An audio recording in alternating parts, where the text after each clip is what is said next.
Well, the first thing I will say is I will now officially appoint a liaison, the ambassador to Ghana, who is here with us. I have now appointed you, Madam Ambassador, to be an official liaison to His Highness and to this extraordinary group of global leaders, and then let us figure out the next steps.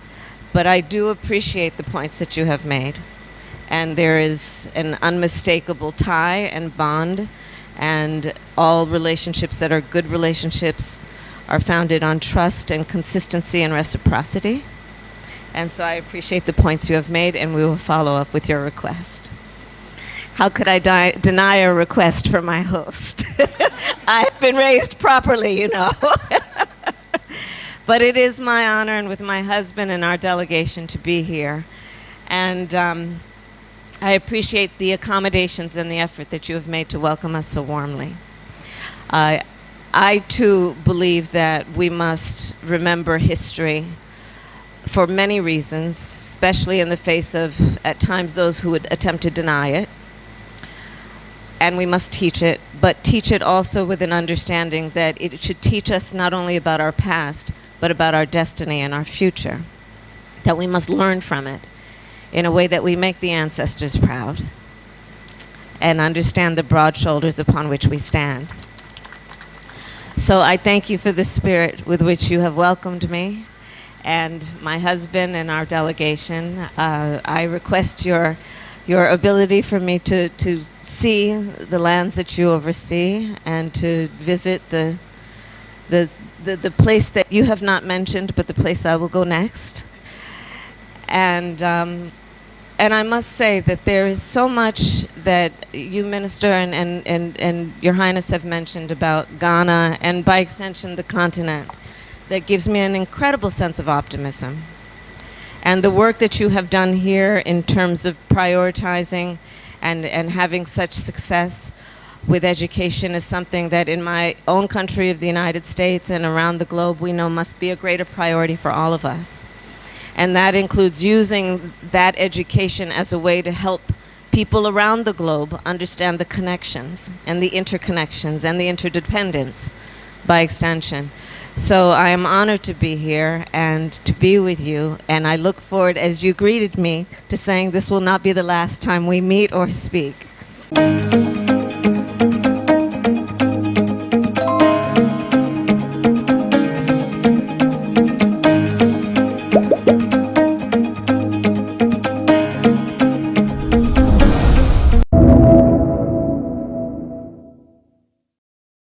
My task was simple, to find out why you were here, but I cannot do that without saying one or two things that would be so refreshing, and as we are leaving, it will be a working note for all of us. Strengthening partnerships for development, education and youth programming. Her Excellency, coincidentally, the divine in you, which led you to choose Cape Coast to visit Ghana's tourism and educational hub. That's where you are now. It is not by chance, because we believe your visit will also mark the beginning of further engagement on how our country is going to work together. We could tap into your government's push to invest $1 million in education and youth programming in Africa within the next 2 years.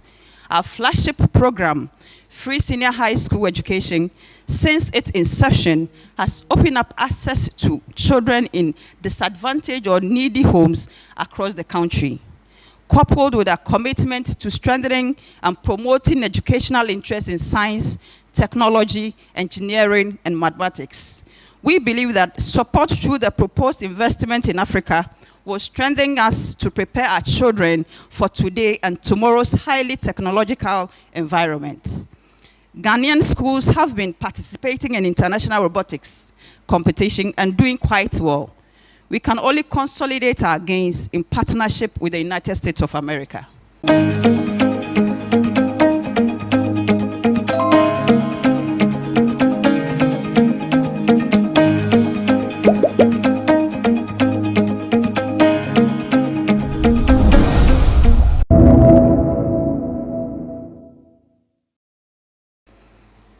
women empowerment, for which I know you stand for that.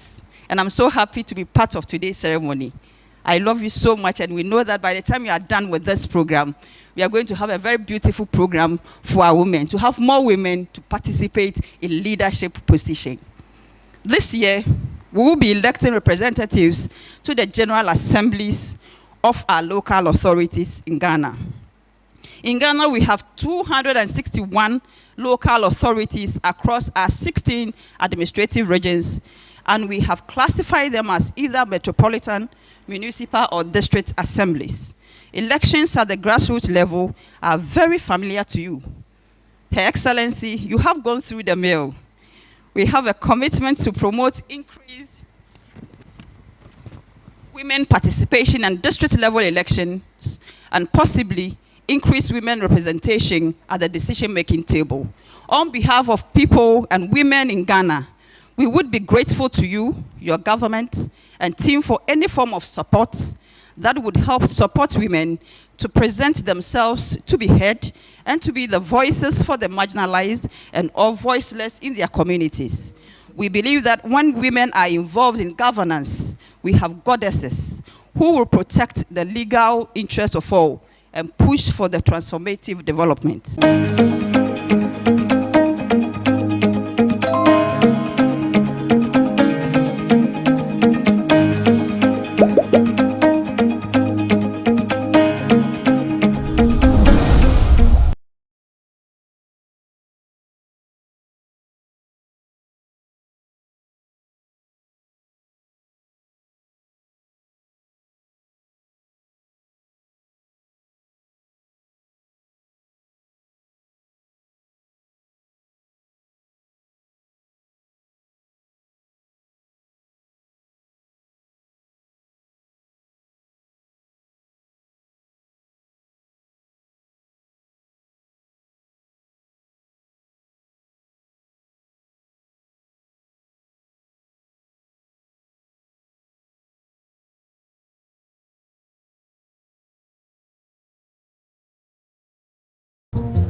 Now, oh, me. Obek Kanukre. Susu sang quite be a want to Nambia, a man in quite baby. Mommy, you basically see about Kotoso. Pepoga, send me sick from Lemonade Finance. While Brian did the shit and let me £2. Lemonade Finance. Say they're sending money back home from UK, Canada, and now US. I accepted a instant charge. Exchange waiting in so unbeatable. We should make promo code Dr. Like £10, $10, and $10 Canadian for the first transaction. What is send this guy download to Lemonade Finance.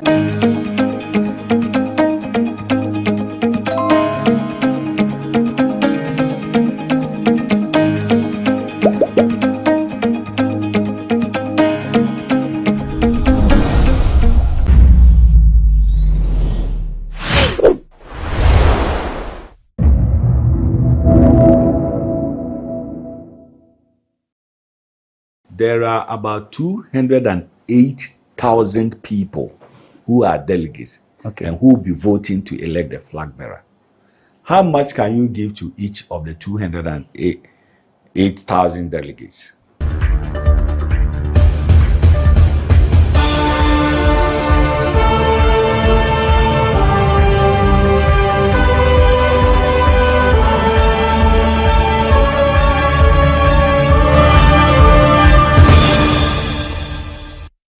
Francis Aden as president of Ghana. First of all, how many ministers do you think Ghana needs if you were president? I think we should be able to work around a total of 60 ministers. 60? Yes. Is that really practical? Why not? Why not? After all, currently we have 16 regions. So you have 16 regional ministers. Then we have to talk about the sectorial ministries. So you have to look at the various sectors. Currently, which of the ministries can you merge that you can still have one minister and maybe 2 or 3 deputy ministers? and you merge the sector together. And so I believe that we can scale the numbers down. And me, my background as a public administrator, as well as an engineer, you should be able to have a framework that will define and have such a minimal number of ministerial appointments under my watch. At the end, it is about effectiveness and efficiency so that they will deliver and help you, the president, to achieve the goals that you have set for the country. Now, still as president, what would you say about the subject about legalizing marijuana, for instance? Well, because a lot of economies around the world are actually cashing in from the legalization. Well, I will need to consult all my experts, those in the health sector, those in the legal environment, because this is a heavy loaded question that I cannot just speak to it. I need advice and the recommendation from the experts, those from the health, the legal, and from the agri sector or whichever. That's what can be done about this. That this is a suggestion. Look at it, advise me, the merits and the demerits of that. And the merits and the demerits will look at the financials, the technical, the health, the social aspect of it. And then looking at the framework, that should be able to help me to take a decision. So that's something you could consider. Well, why not? Because anything that should inure to the benefit of the country, to the citizens, it should be something that should inure to the benefit of the country. And inuring to the benefit of the country means that the citizens will be happy about the happiness of the citizens. That issue will contribute to that. So you have to look at it, because you are a leader, you are seeking the welfare of your people. Anything that will bring a satisfactory enhancement in the welfare of the people, why would you want to put it aside? No, but to pursue it. Where do you want to see Ghana in the next 5 to 10 years? Where exactly? In the next 5 to 10 years, we should bring our debt level to a sustainable portion of maybe 50% to our debt GDP ratio to about 50%. In that case, we'll have more resources on our hands, prudently utilize them, the scarce resources we have, to develop our infrastructure, to develop our human capital. And until we are able to control our current debt situation and bring it to that level, we'll have a lot of challenges.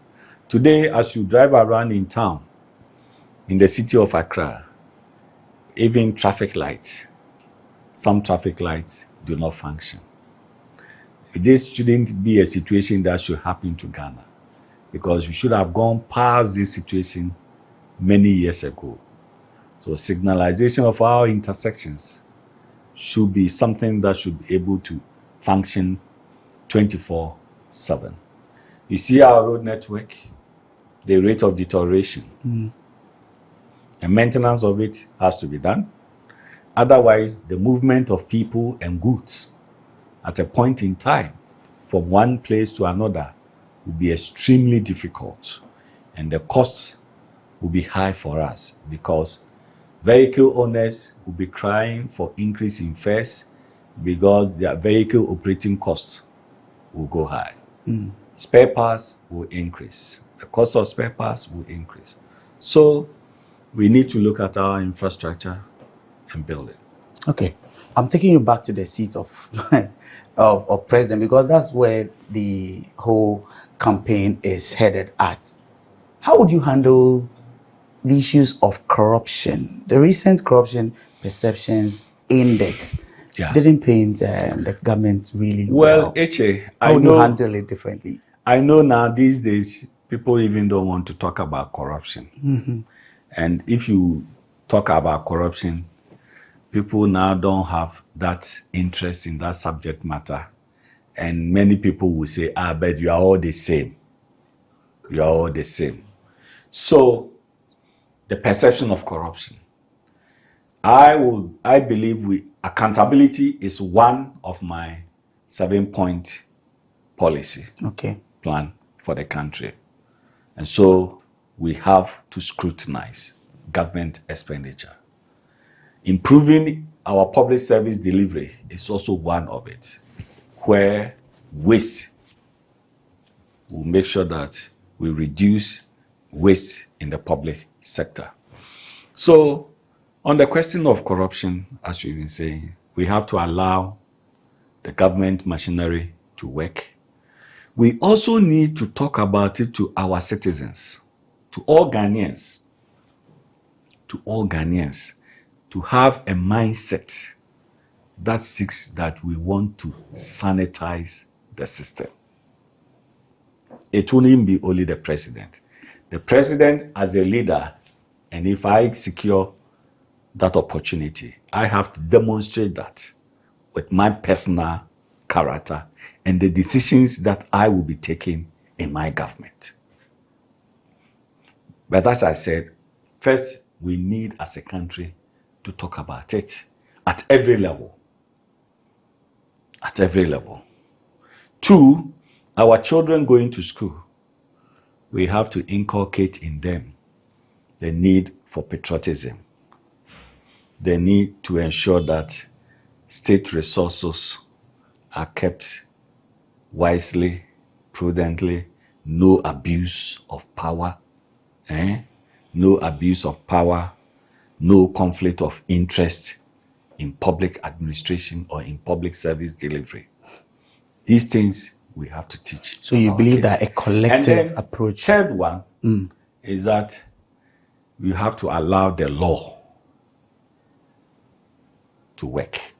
If somebody goes against the law and the person is culpable, the necessary punishment must be meted out after going through due process. All right. This is Election Desk on GhanaWeb TV. We are with Honorable Francis Adenimo, who wants to become the MPP flag bearer.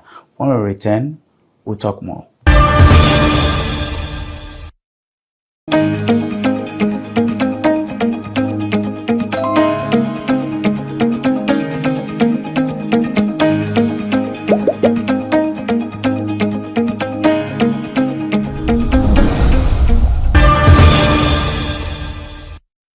Thank you for staying with us here on GhanaWeb TV.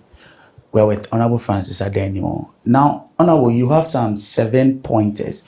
You believe these are, and you mentioned there's an 8th one, which we'll get to know about much later. You believe these are the pointers to transform the country. Let's take them one by one. Okay. The first, second, third, and fourth, everything. Well, let me, as I was outlining them, the first is on agriculture and food security. So as a nation, we should be able to grow and feed ourselves without recourse to import of food items.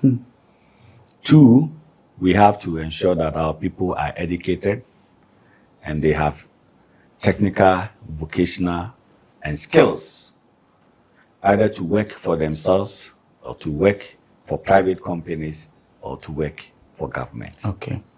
3 is health.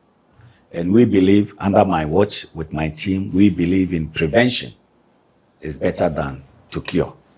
So prevention aspect of our health service delivery, we will pursue. Let me, one example is about malaria. Malaria can be prevented. We know the source of malaria. So if the mosquito can be eliminated, then we will not have malaria. In that case, we will have a lot of foreign exchange savings, which hitherto should be used to import malaria drugs for treatment. So that is on health. Then the 4th point, having eaten, gone to school, you are in good health, you need employment and entrepreneurship. And that is the 4th one. So everybody should be on board to find something to do, to work. And in terms of employment, we'll look at how we will make agriculture lucrative. So to the young ones. For some of the young people, they think if you are doing farming, then you should be a poor person before you go into farming. Otherwise, there's a perception that agriculture is not even lucrative enough. But it is. Even me, myself, I try to farm about 30, 40 acres of maize twice a year. And this year, by March to April, I'll be preparing my land to plow about 35 acres to grow maize on it. And if I'm able to harvest about 300-400 mini bags or mazi bags, and currently a bag of maize is in the neighborhood of maybe 500 to 600 Ghana cedis. You do the computation and you see, then you deduct your cost of inputs, the plowing, your fertilizer application, your labor and all that. You can make something reasonable. So employment and entrepreneurship is the fourth one. Then the fifth one is enhancing our infrastructure of the country, which I mentioned about our road network, our water systems, our housing, our energy. We need to enhance all these things. And then under the infrastructure, the maintenance culture will be a key part. But we tend to put up magnificent infrastructure. There's always the issue of and after maintenance. some years, we allow it to deteriorate and we cannot maintain. So maintenance will be a key thing that we will pursue. Okay. And then abandoned projects for many years from various governments in the past. We should be able to complete all abandoned projects because they are investments that have been made. But if they have not come to their full completion, we will not see the benefits of those projects to the Ghanaian people. Meanwhile, it is the benefits that we are looking for. For most sectors, when you go, you notice that projects have been abandoned from so many years from previous administrations or governments, whether military government or civilian government, where we need to be able to complete all these projects. Then we know that the investment that has been made in those projects has been useful to the good people of Ghana. Then the sixth one is enhancing and improving public sector culture and service. You know, over there, the principles of the science of public administration, which will suggest that government must be resource-oriented, government must be market-oriented, government must be focused to deliver a service as if it is from the private sector. Because we say that the private sector is the engine of growth. But the private sector will thrive if you have an effective and efficient public sector. Then the private sector can take advantage and also grow. So we need to introduce measures where we can have a situation that we are reinventing government by way of rationalization of our public sector workers. Is key. The number of ministerial political appointment is also part of, you know, that arrangement. It will be captured also there.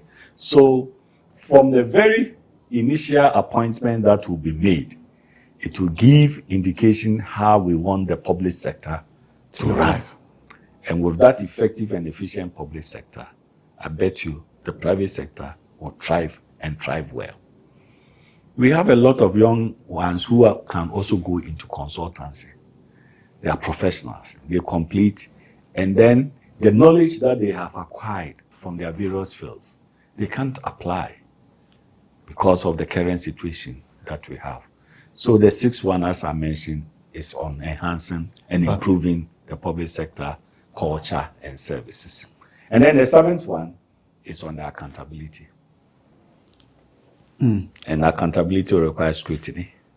And I gave you the areas, reorienting our minds as a people, that we want our society to be corrupt-free, or we should reduce corruption. But when we talk about corruption, stealing is not corruption.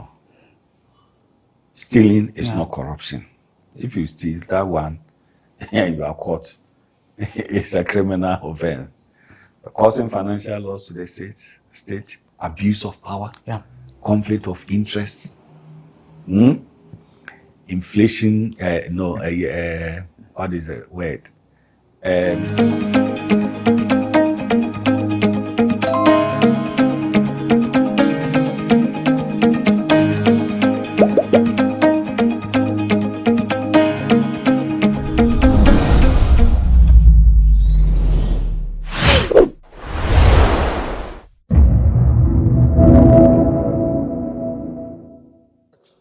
Have reached about 30% complete. The completion of this project will help decongest the port and bring import and export services closer to the doorsteps of shippers in the middle and northern part of our country, as well as neighboring landlocked countries. Ladies and gentlemen, with respect to the fishing port, construction works at Jamestown is about 60% complete, while that of Elmina, which includes facilities such as 2 new breakwaters, a new quay wall of total length of 400 meters, a new administration building, a new fish market, a new fish net mending hall and workshop building, fishermen's aberration facility and public toilet, paving at the castle, access road and parking among others is fully completed. I'm just liaising with His Excellency for the commission, and it should be, I'm sure, by the end of April, the new fishing port at Emina will be commissioned. In addition to the above, construction work on coastal fish landing site project at 12 locations, namely Axim and Discoff in Western Region, Muri, Manford, Ekumfi in Infanteman, Winiba, Senyabreku, Gomwafete, and Komanzi in Central Region, Teshi and Osu in Greater Accra Region, and Kita in Volta Region are all nearing completion. This is in addition to other complementary and community-led infrastructure projects such as fish smoking pavilion, head post, classroom block, toilet facilities, and drainage interventions, among the others, have all been completed. Ladies and gentlemen, the challenge that confronted the artisanal fishing industry prior to this development included poor fish landing facilities, inadequate storage facilities, high post-harvest losses, unhygienic conditions, and poor handling of fish. This project will enable us to address these challenges to support the growth of the fishing industry, create job opportunities, and help build vibrant communities along the coast. In the aviation sector, ladies and gentlemen, it may be recalled that during my last appearance, I made mention of government intervention to develop a new airport in either central or western region or in between the two regions. The feasibility study to determine a suitable location to develop the airport is being finalized. On the Kumasi Airport, we are upgrading it to an international status and it's also nearing completion. A new passenger terminal and auxiliary facilities capable of handling about 1 million passengers annually has been completed. The phase 3 works, which include aero bridges, is also about 89% complete. As part of the upgrade, the existing runway is being extended from 1,981 meters to 2,300 meters to accommodate wide-bodied aircraft. At the Tamale Airport, the expansion works which included the construction of a new terminal building, a multi-purpose terminal and access road connecting the airport to Tamale-Bogatanga Highway, have been completed. The terminal is currently undergoing operational readiness and airport transfer to technically assess the readiness of the facility for flight operation. And I can also assure you, in the next 2 months, the Tamale Airport terminal will be commissioned. Furthermore, the Sunyani rehabilitation works have been completed and is operational. Phase 2, which will see the existing runway extended to a length of 1,900 meters, and remodeling of the terminal will soon commence. On the road transport services, ladies and gentlemen, in the area of road safety, provisional figures put the total number of reported crashes, injuries, and fatalities as of December 2022 at 14,960, 15,690, and 2,373, respectively. This represents a reduction of 7.55, 1.54, and 20.1% as recorded in the year 2021. For January and February this year, provisional figures compared to same period last year shows that 15.35, 8.27%, and 31.5% reduction in crashes, injuries, and fatalities. These reductions are as a result of the ongoing interventions aimed at halving the road fatalities by year 2030. Some of the interventions include: 1, institutional strengthening of National Road Safety Authority to enable them ensure compliance to road safety measures, policies, and guidelines, as well as regulate the commercial and transport services operators. 2, nationwide campaign that stay alive. 3, pre-departure checks at major lorry stations or terminals. Road safety education and awareness programs in schools, churches, mosques, and lorry terminals, among others.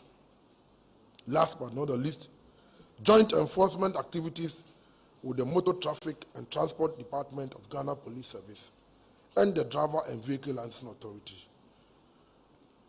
Ladies and gentlemen, although the statistics are not that best, it shows that we are doing something right, and also to remind ourselves that we need to do more to improve the road safety situation. A life lost has direct impact on our families. I want therefore to take this opportunity to encourage stakeholders to step up effort to minimize the crashes on our roads, since road safety is a shared and collective responsibility. Ladies and gentlemen, in respect of public transport services, in fulfillment of government policies to support public and private transport operators to renew their fleet, contracts were signed for a total of 100 VDL intercity buses, for which first batch of 45 have been delivered and is operational by MMTL, that's Metro Mass Transit Limited. The remaining 45 buses are expected to be delivered by June 2023. Arrangements are also underway to bring in additional buses to augment existing fleet of public and private sector transport operators. I believe that with your support, we can collectively improve the transport system and make it safe, reliable, and efficient, and sustainable, and cost-effective for all of us. I thank you for your attention, and I hope there will be no questions. Thank you.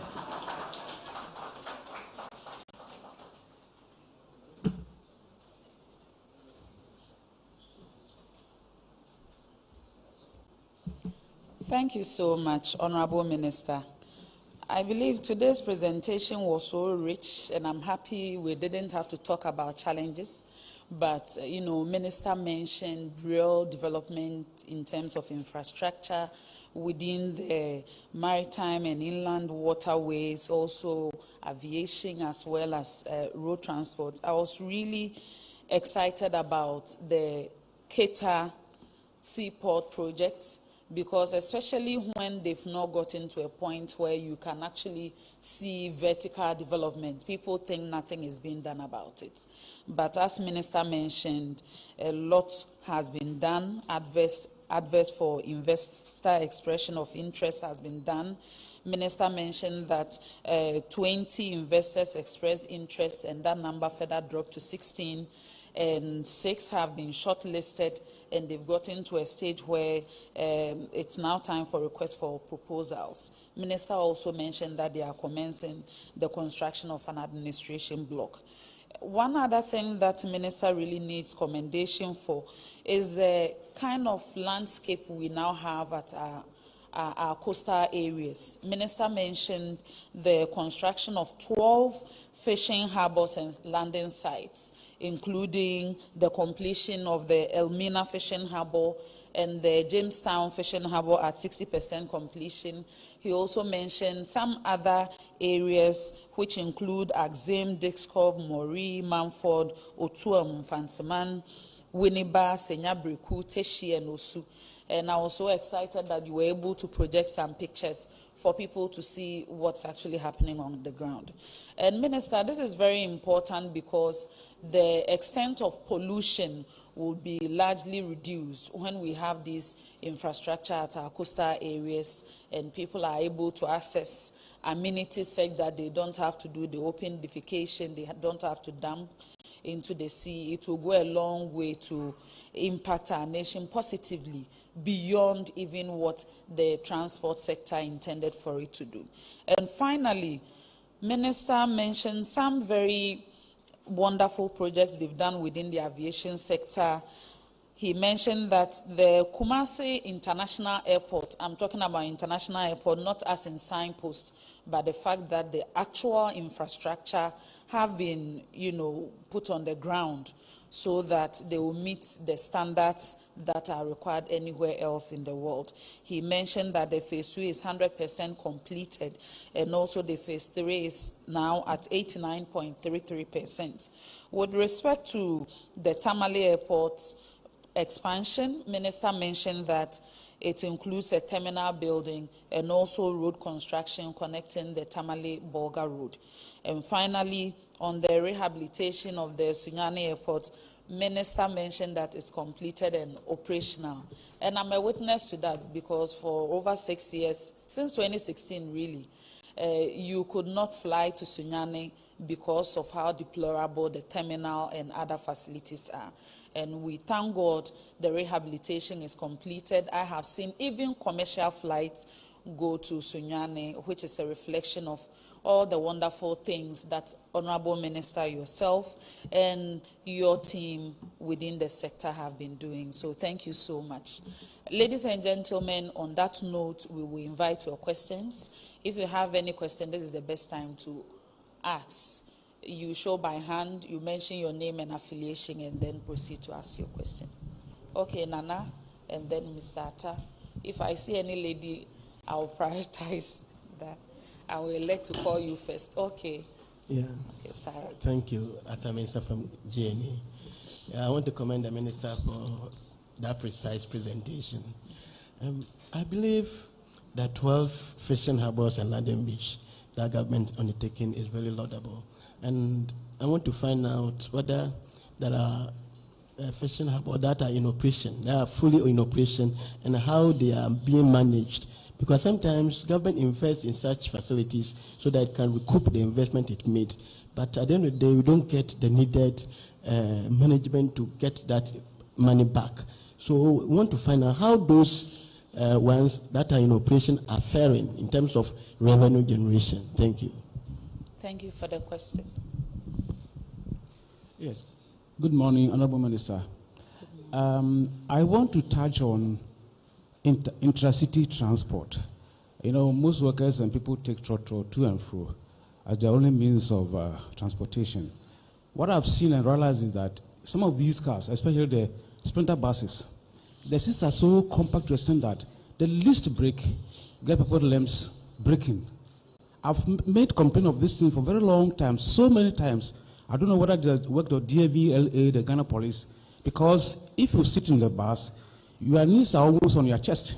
So the slightest accident, that's why you have so many fatalities on the roads, because I don't know why the police and the DAVLA have allowed people to do their own thing, because when you ask them, so we give them 19 seats and then 23, I don't know whose responsibility it is. And then my second question, Honorable Minister, when are we going to have the buses? Now we know that Metro Miles and IRL are in distress. I don't know.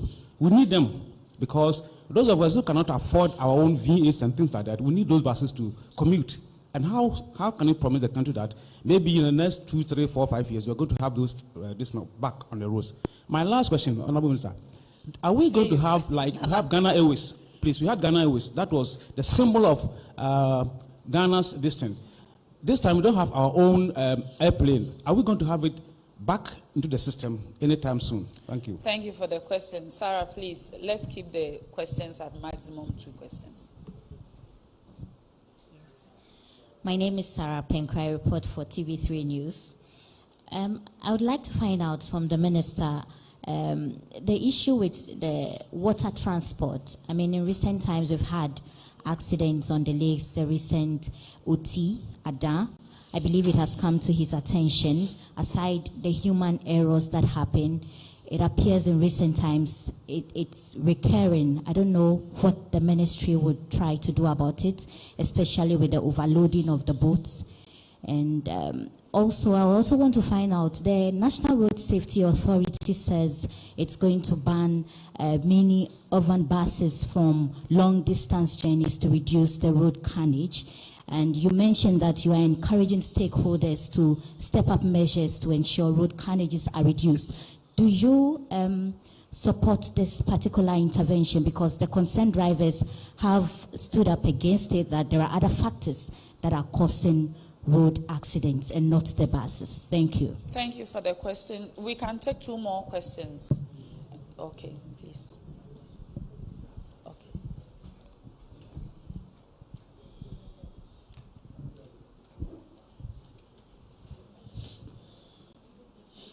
My name is Della Russell. I work with Daily Graphic. Okay. Minister spoke extensively about the Keta Port project, and he made mention about the construction of an office complex at the moment. So if we should go there today, are we likely to see physical construction regarding the administration office? The administration office that he spoke about. Are we likely to, considering the apprehension and the surrounding this particular project? And he also made mention of the commencement of construction by the end of this year. You said you've shortlisted 6 organizations for expression of interest.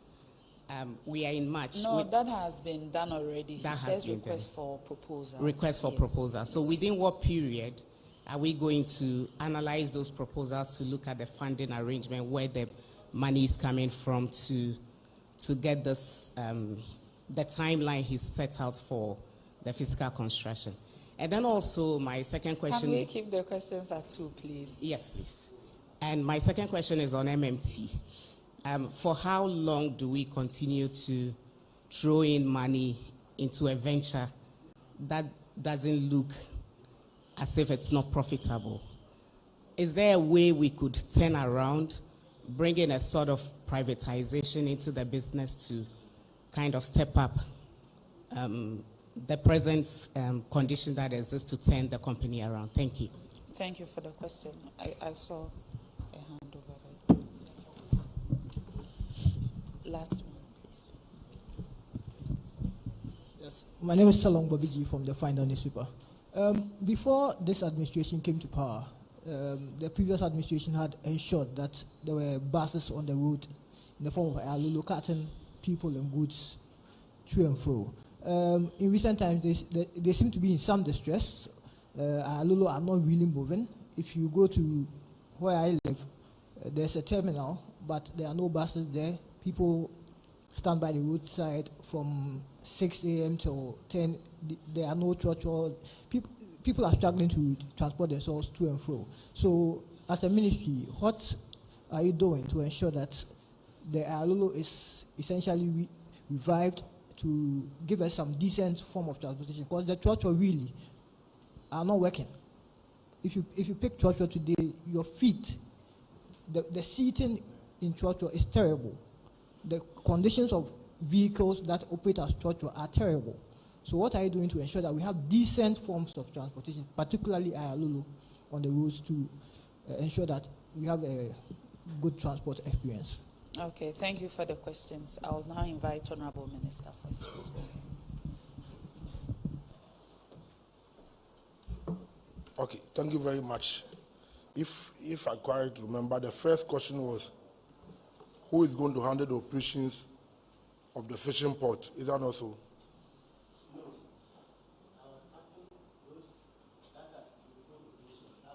Yes. Yeah, thank you very much. I said that we are building 2 additional fishing ports outside the 12 coastal land fishing port. In this country, GPHA has a mandate to manage all the fishing ports. That's why they are managing the Takrade and the secondary fishing port. But I also said that the Emina fishing port is completed, but we have not commissioned it. It means that we need to commission before we can operate.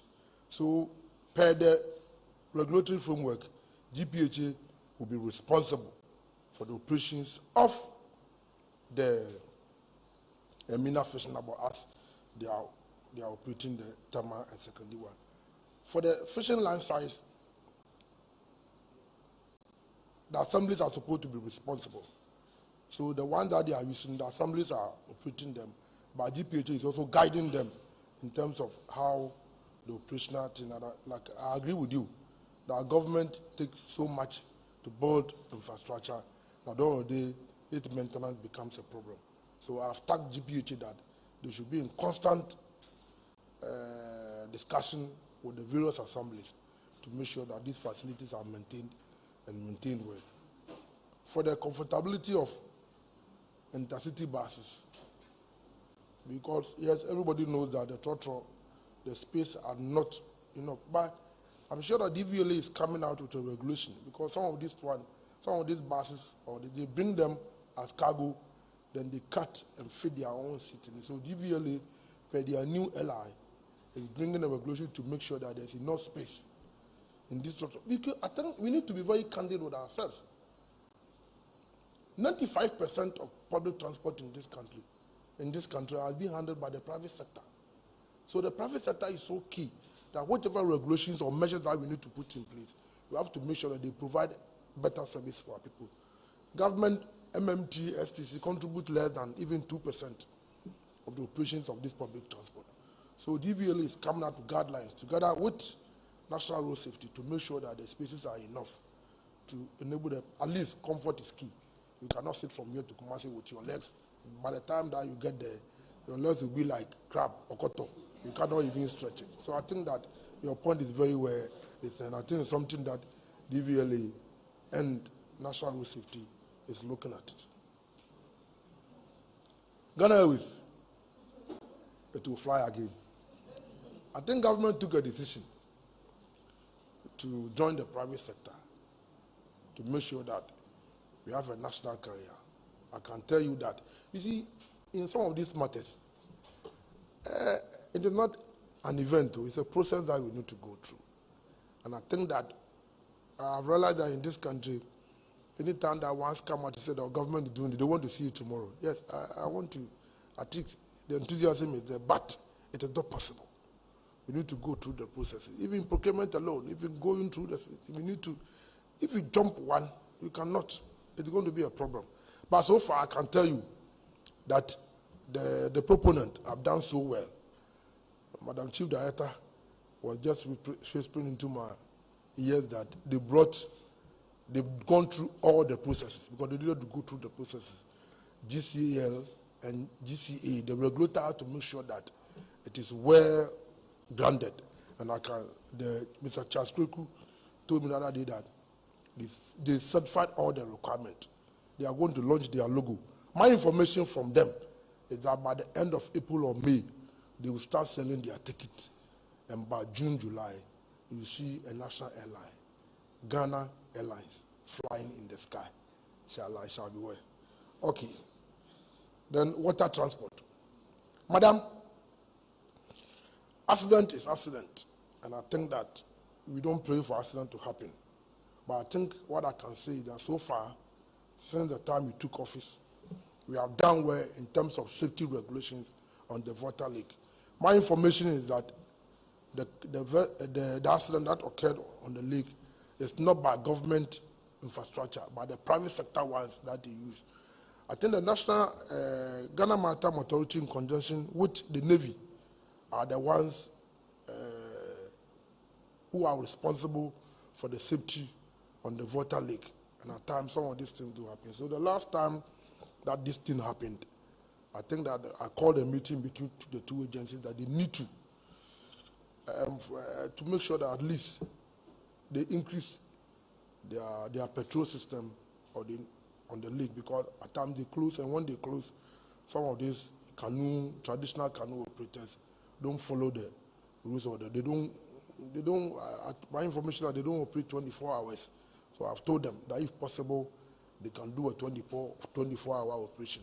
The Navy is asking me to buy them an additional speed boat so that they can do, but you will see. It's unfortunate.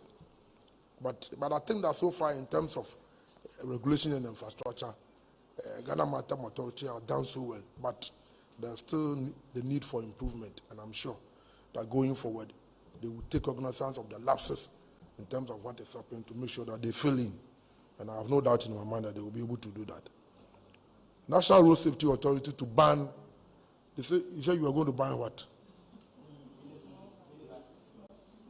On what basis are you going to ban them? I want to know. Are you going to ban them that they shouldn't operate beyond certain hours? Okay. But per the law, do you have that power to do that? The new LI. Okay. That is good. And I think that we are developing this country together. And if it is that we need to take certain measures to protect our people, I need the support of the media in the course of this thing too, for you to support them. I'm sure people will come out, they will complain. But if it is that that's the decision we need to take to protect lives, I think that let's support them. When they try to institute such regulation, please support them, and let's make sure you protect our people. The Qatar, Madam Daily Graphic, I wasn't surprised when you asked, because your interest in the development of port activities. In my narrative, I said that per the visibility studies that came out, the functions or roles were segregated. We don't want to do the dual role port again, the hybrid, whereby the port authorities become at the same time service operators and they conflict each other. So we want to start a new model. It is not new, but in Ghana it is new, that the port authorities become only a landlord operator and allow the private sector, what we call the Antwerp model, to build their own terminals and operate it. So the feasibility study came out that it is going to be viable. In the view of that, government has certain duties or functions to perform. One of them is the construction of the administrative building. I know that government are taking a flag for this Qatar port, but we are not deterred. Like I've said many times, that in building a port is not an event, it's a process. I think that we have done so well. I have no shame. It takes courage for you to do what we are doing. But for where we've gotten to, June, July this year, GPHA will start the construction of the administrative building. That is what I said. So if you go there today, you will not see any building. But that does not mean that we are not building it. In the marine works, a lot takes place before you see the physical infrastructure. June, July this year, the construction of the administrative building will commence. And let me add that GPHA has made the money available. But I will not tell you, because if I mention the money, when their creditors will chase them, because they owe, they will say that you have this money sitting down and you are not paying us. Or Mark, I should mention the amount. I shouldn't. Yes. If I mention his creditors will chase him. But, madam, I'm sure that where we've got into, because we need to go through other process, procurement process and other things. That's what we are going through now. So we are giving ourselves by June, July, the construction of the building will start. And the companies that we've selected through the expression of interest will present their proposals. And like I said, it's going to be a service port. GPHA will become a landlord only. GPHA will not take part in the operation of the Qatar port. That is where we are as far as the Qatar port issue is concerned. Last but not the least, you asked of Ayalolo. Let me put it on record. So far as the Ayalolo operation is concerned, the model that the bank, the World Bank and other development partners put in place for the operation of Ayalolo is that Minister of Transport was not going to be responsible for the operation of Ayalolo, and that it is the local government ministry which is supposed to operate Ayalolo. That not to say that we don't have a role to play or we cannot assist, because the infrastructure is in our name, but the operation is in Ministry of Local Government. We had come to conclusion that it is not working. The model is not working. Because like I said, that what happens in the street of London, you know what is happening in the street of Accra. So the development partners, including the two ministries, that's local government and transport, had come to a conclusion that we need to look at the model and see that we need to do some adjustment or amendment to it. So we are now going through the legal regimes to see if it is possible that we will revert to Ministry of Transport for the operation of the Ayalolo buses. But I think that over the years, we have tried to streamline the operation because we have certain periods in Accra that in terms of personal loading is lean, and some too become very dense. So the decision is that they'll start in the morning, break in the afternoon, then come back in the evening. So maybe in the afternoon, if you go and you don't see Ayalolo bus, yes, it's true. But maybe they've not communicated enough about the model that they are practicing. And also, what we are trying to look, again, is the road infrastructure that we have in relationship to the operations of Ayalolo. Are they supposed to use the same road in terms of space as other commercial drivers are using?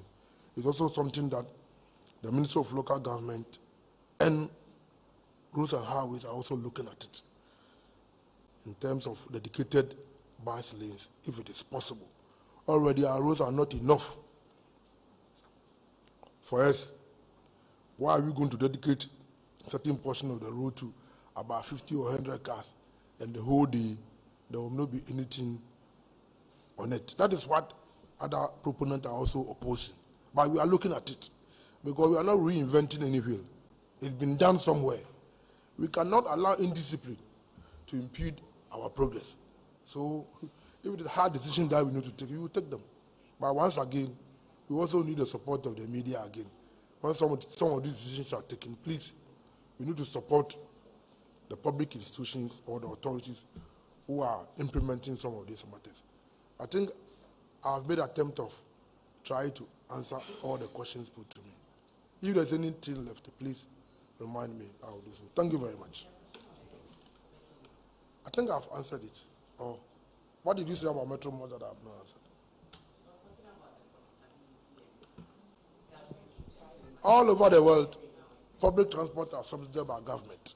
I don't think that you will pay public transport just to get profit. You will pay public transport just to alleviate some of this hardship for our people. When President Kufuor started the operation of Metro Mars, was to make sure that we cater for the downtrodden people That's the purpose of Metro. So it's a responsibility of government to make sure that we renew the fleet and also create a conducive atmosphere or environment for the operation of Metro. That not to say that they should run at loss. We are also looking at their operations. I think that we inherited a lot of challenges, a lot of issues in terms of debt, in terms of old fleet. We needed to replace some of them.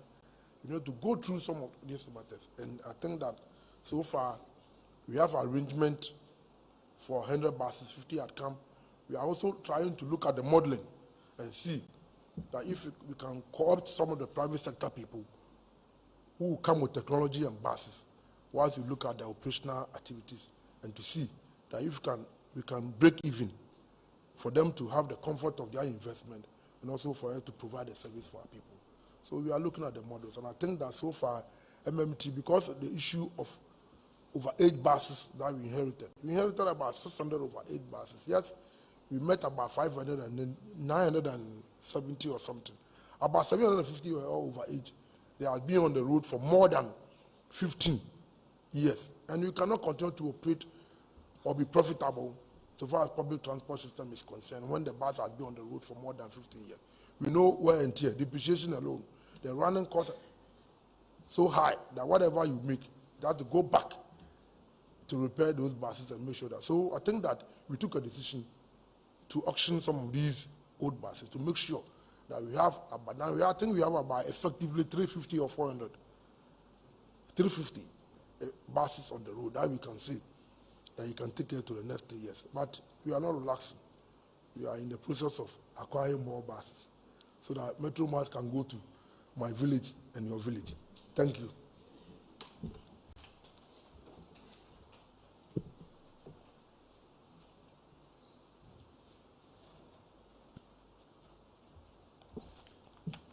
Thank you so much, Honorable Minister. That brings us to the end of today's press briefing.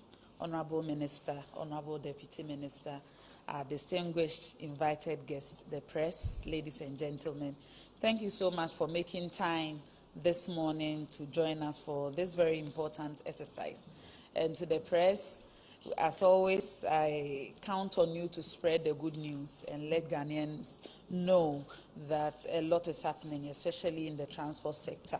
And government will always need their cooperation and support for us to successfully implement most of the projects that Honorable Minister has already mentioned. Thank you so much and good morning.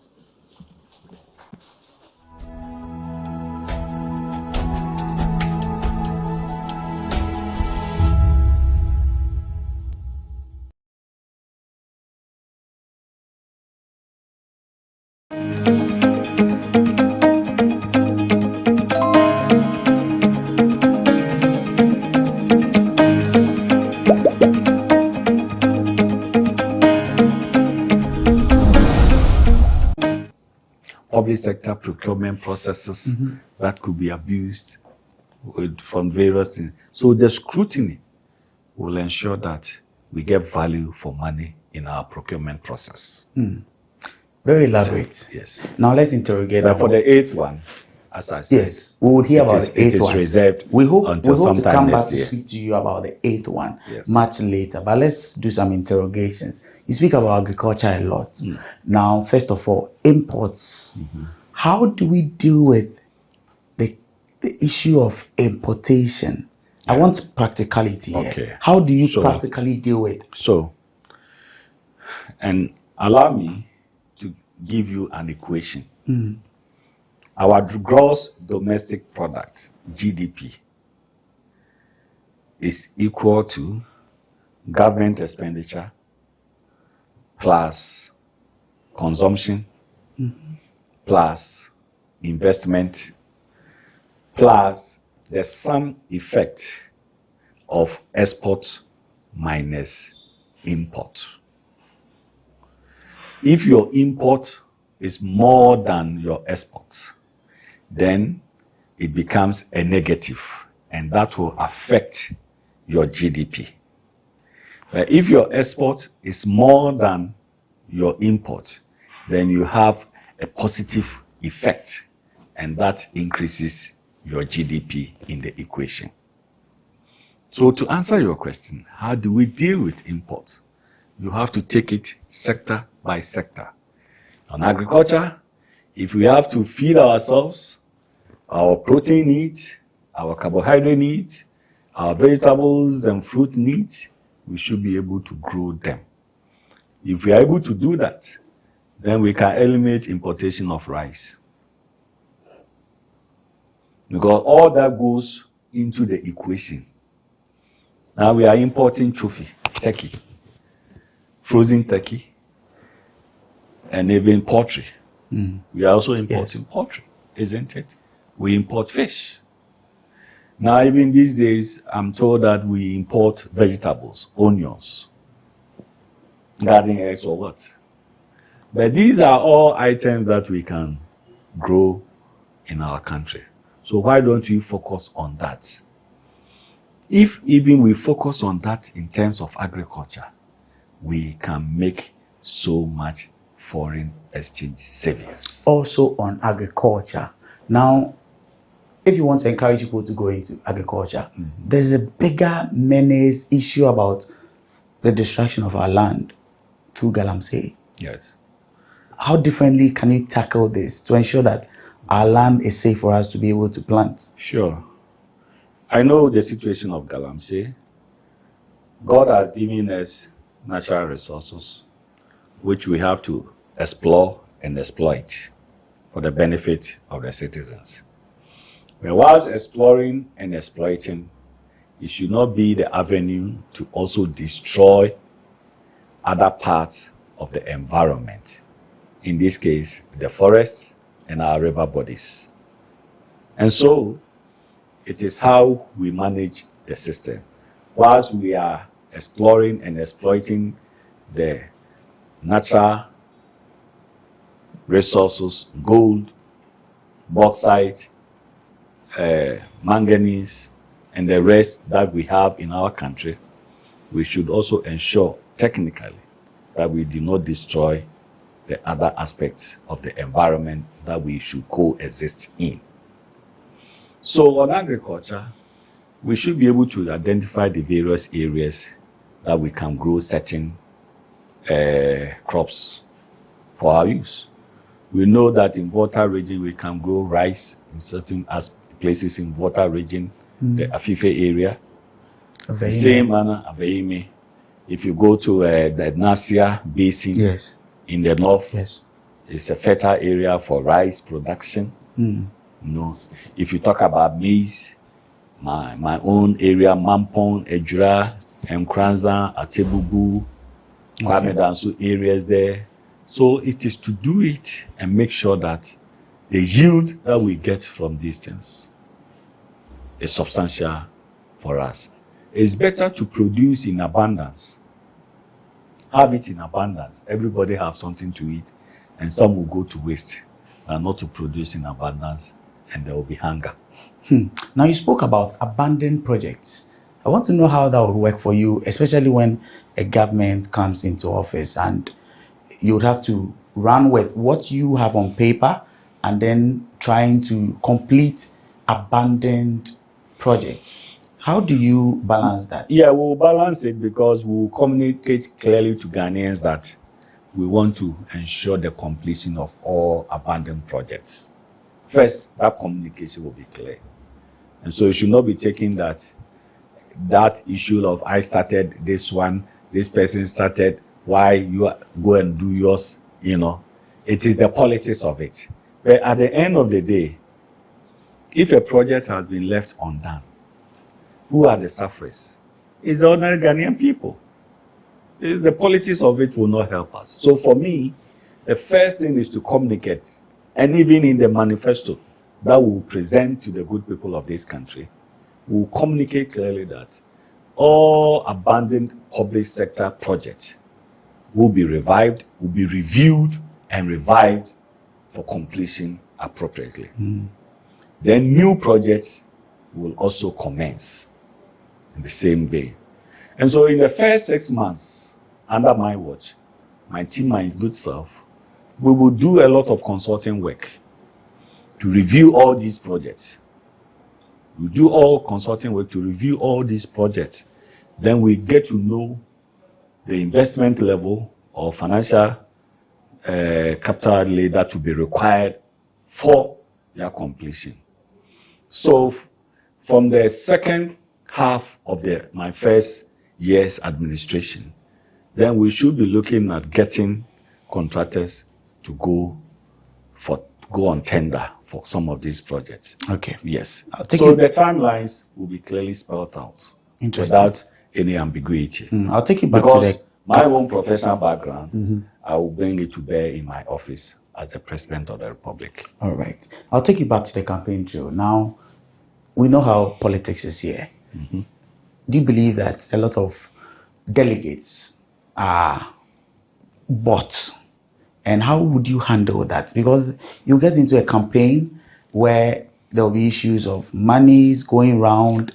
How do you deal with that? And this is something that is really, really evident. Eche, I know we are all concerned about our democracy, that we do not our democracy to be based on moneycracy.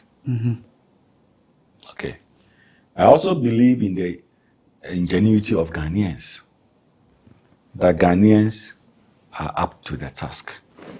When they realize that you are in the game for the purchase of their mind, yes, they will get the inducement, they will take it, but on the day, they will show you where they think who qualifies, who is morally fit, and who can do the job.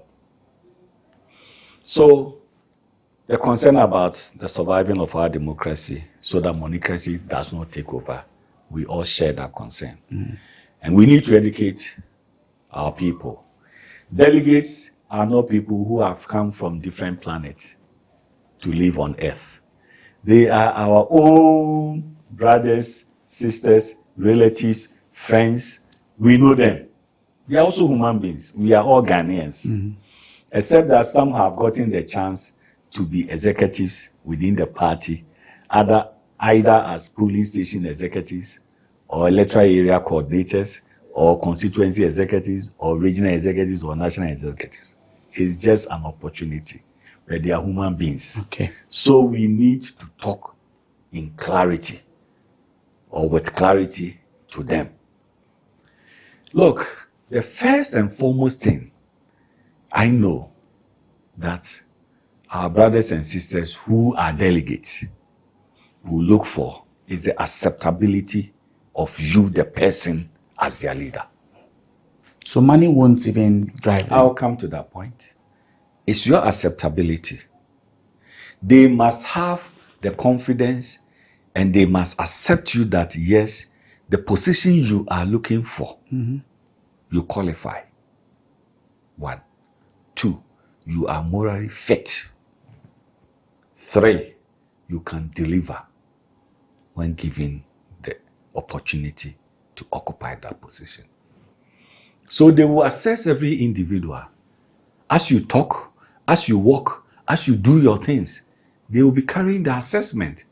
It is not that you must be aggressive in talking and I will do. No.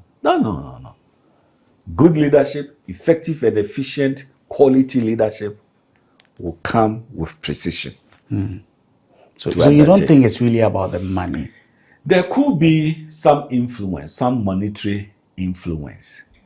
But the ultimate factor for delegates to decide as to who should be the person to occupy the position, and in this case, the flag bearership, will not be monetary inducement. Quick one. Which one are you in for? our party now, there are about 208,000 people who are delegates and who will be voting to elect the flag bearer. How much can you give to each of the 208,000 delegates? Assuming you pick 100,000 delegates, how much can you give to each person of the 100,000?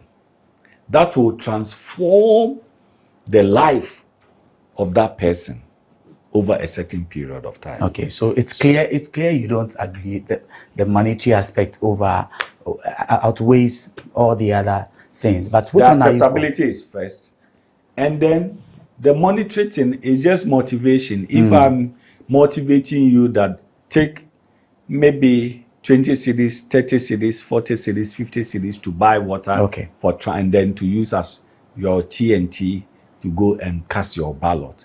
That is not the money I'm giving to you with the intention that I am putting quote, I want to buy you. So that's TNT. But I just want to know, which are you for, an early Congress or not, and why? Just quickly. Well, this issue doesn't even arise. I don't know why all of a sudden people are talking about early Congress in MPP, a late Congress also. We have only one reference point that we can make, and that is 2007. 2007, MPP was in government. J. Kufuor was the president. The election of the flag bearer was held in December 2007 at Legon. So if we want to make any reference, that is the only reference we have. Today, Nana Akufo-Addo is the president. MPP is in government. By our constitutional provision, not later than 11 months to the next general elections, we should have our flag bearer.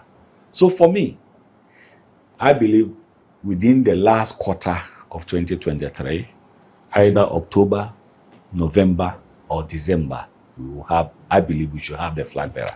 I will not support any decision that will take the flag bearership beyond December 2023 into 2024. No, that one I will not support. Okay. But within the last quarter, I will support.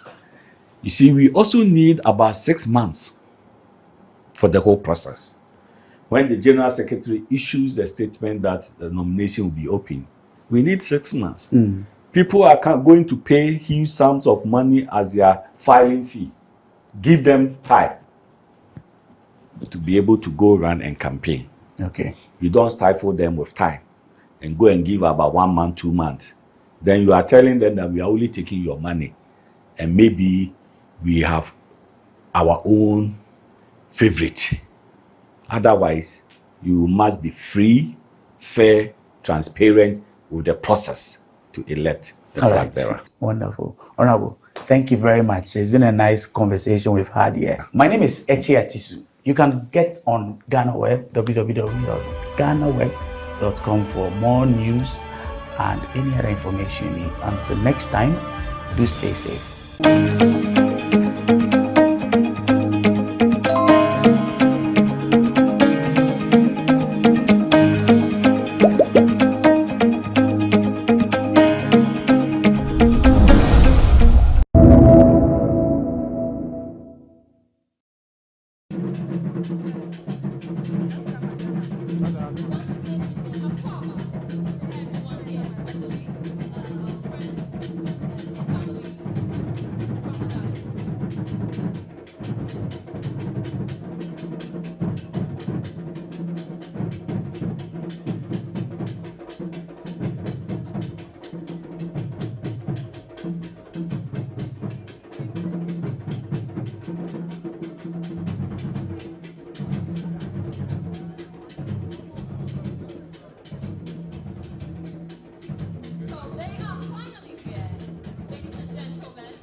by the Central Regional Minister, Justice Registrar here at the Martin Palace, Mr. Ruben Maxwell Bannerman.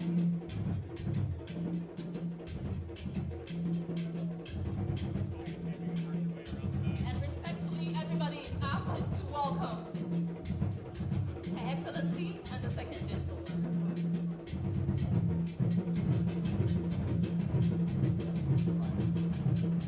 And there she is, greeting your man in Osaberi Mapisiata the second.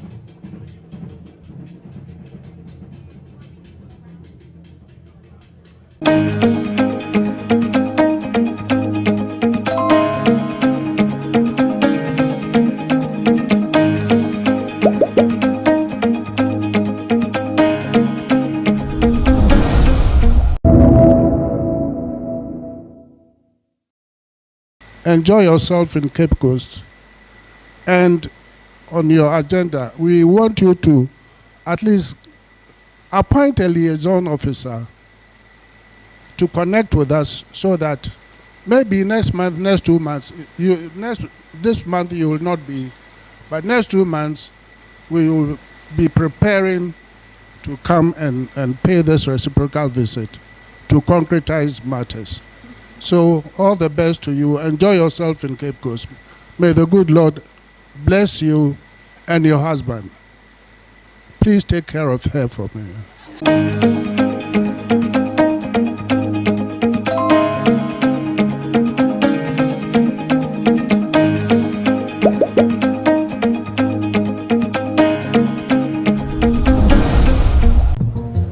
Now, oh, me. Obek Kanokre. Susu Sang Pine, Pia Wanton Nambia, a man in quite baby. Mommy, you basically see about Kotoso. People got sending me sick from Lemonade Finance. While Brian did the shit and let me £2. Lemonade Finance. Say they're sending money back home from UK, Canada, and now US. I accepted a instant charges. Extinguishing in so ye unbeatable. We should make promo code Dr. Like menya £10, $10 and $10 Canadian for the first transaction. What is send this guy akofino? Download to Lemonade Finance.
I feel like having a child is more heavy than a marriage.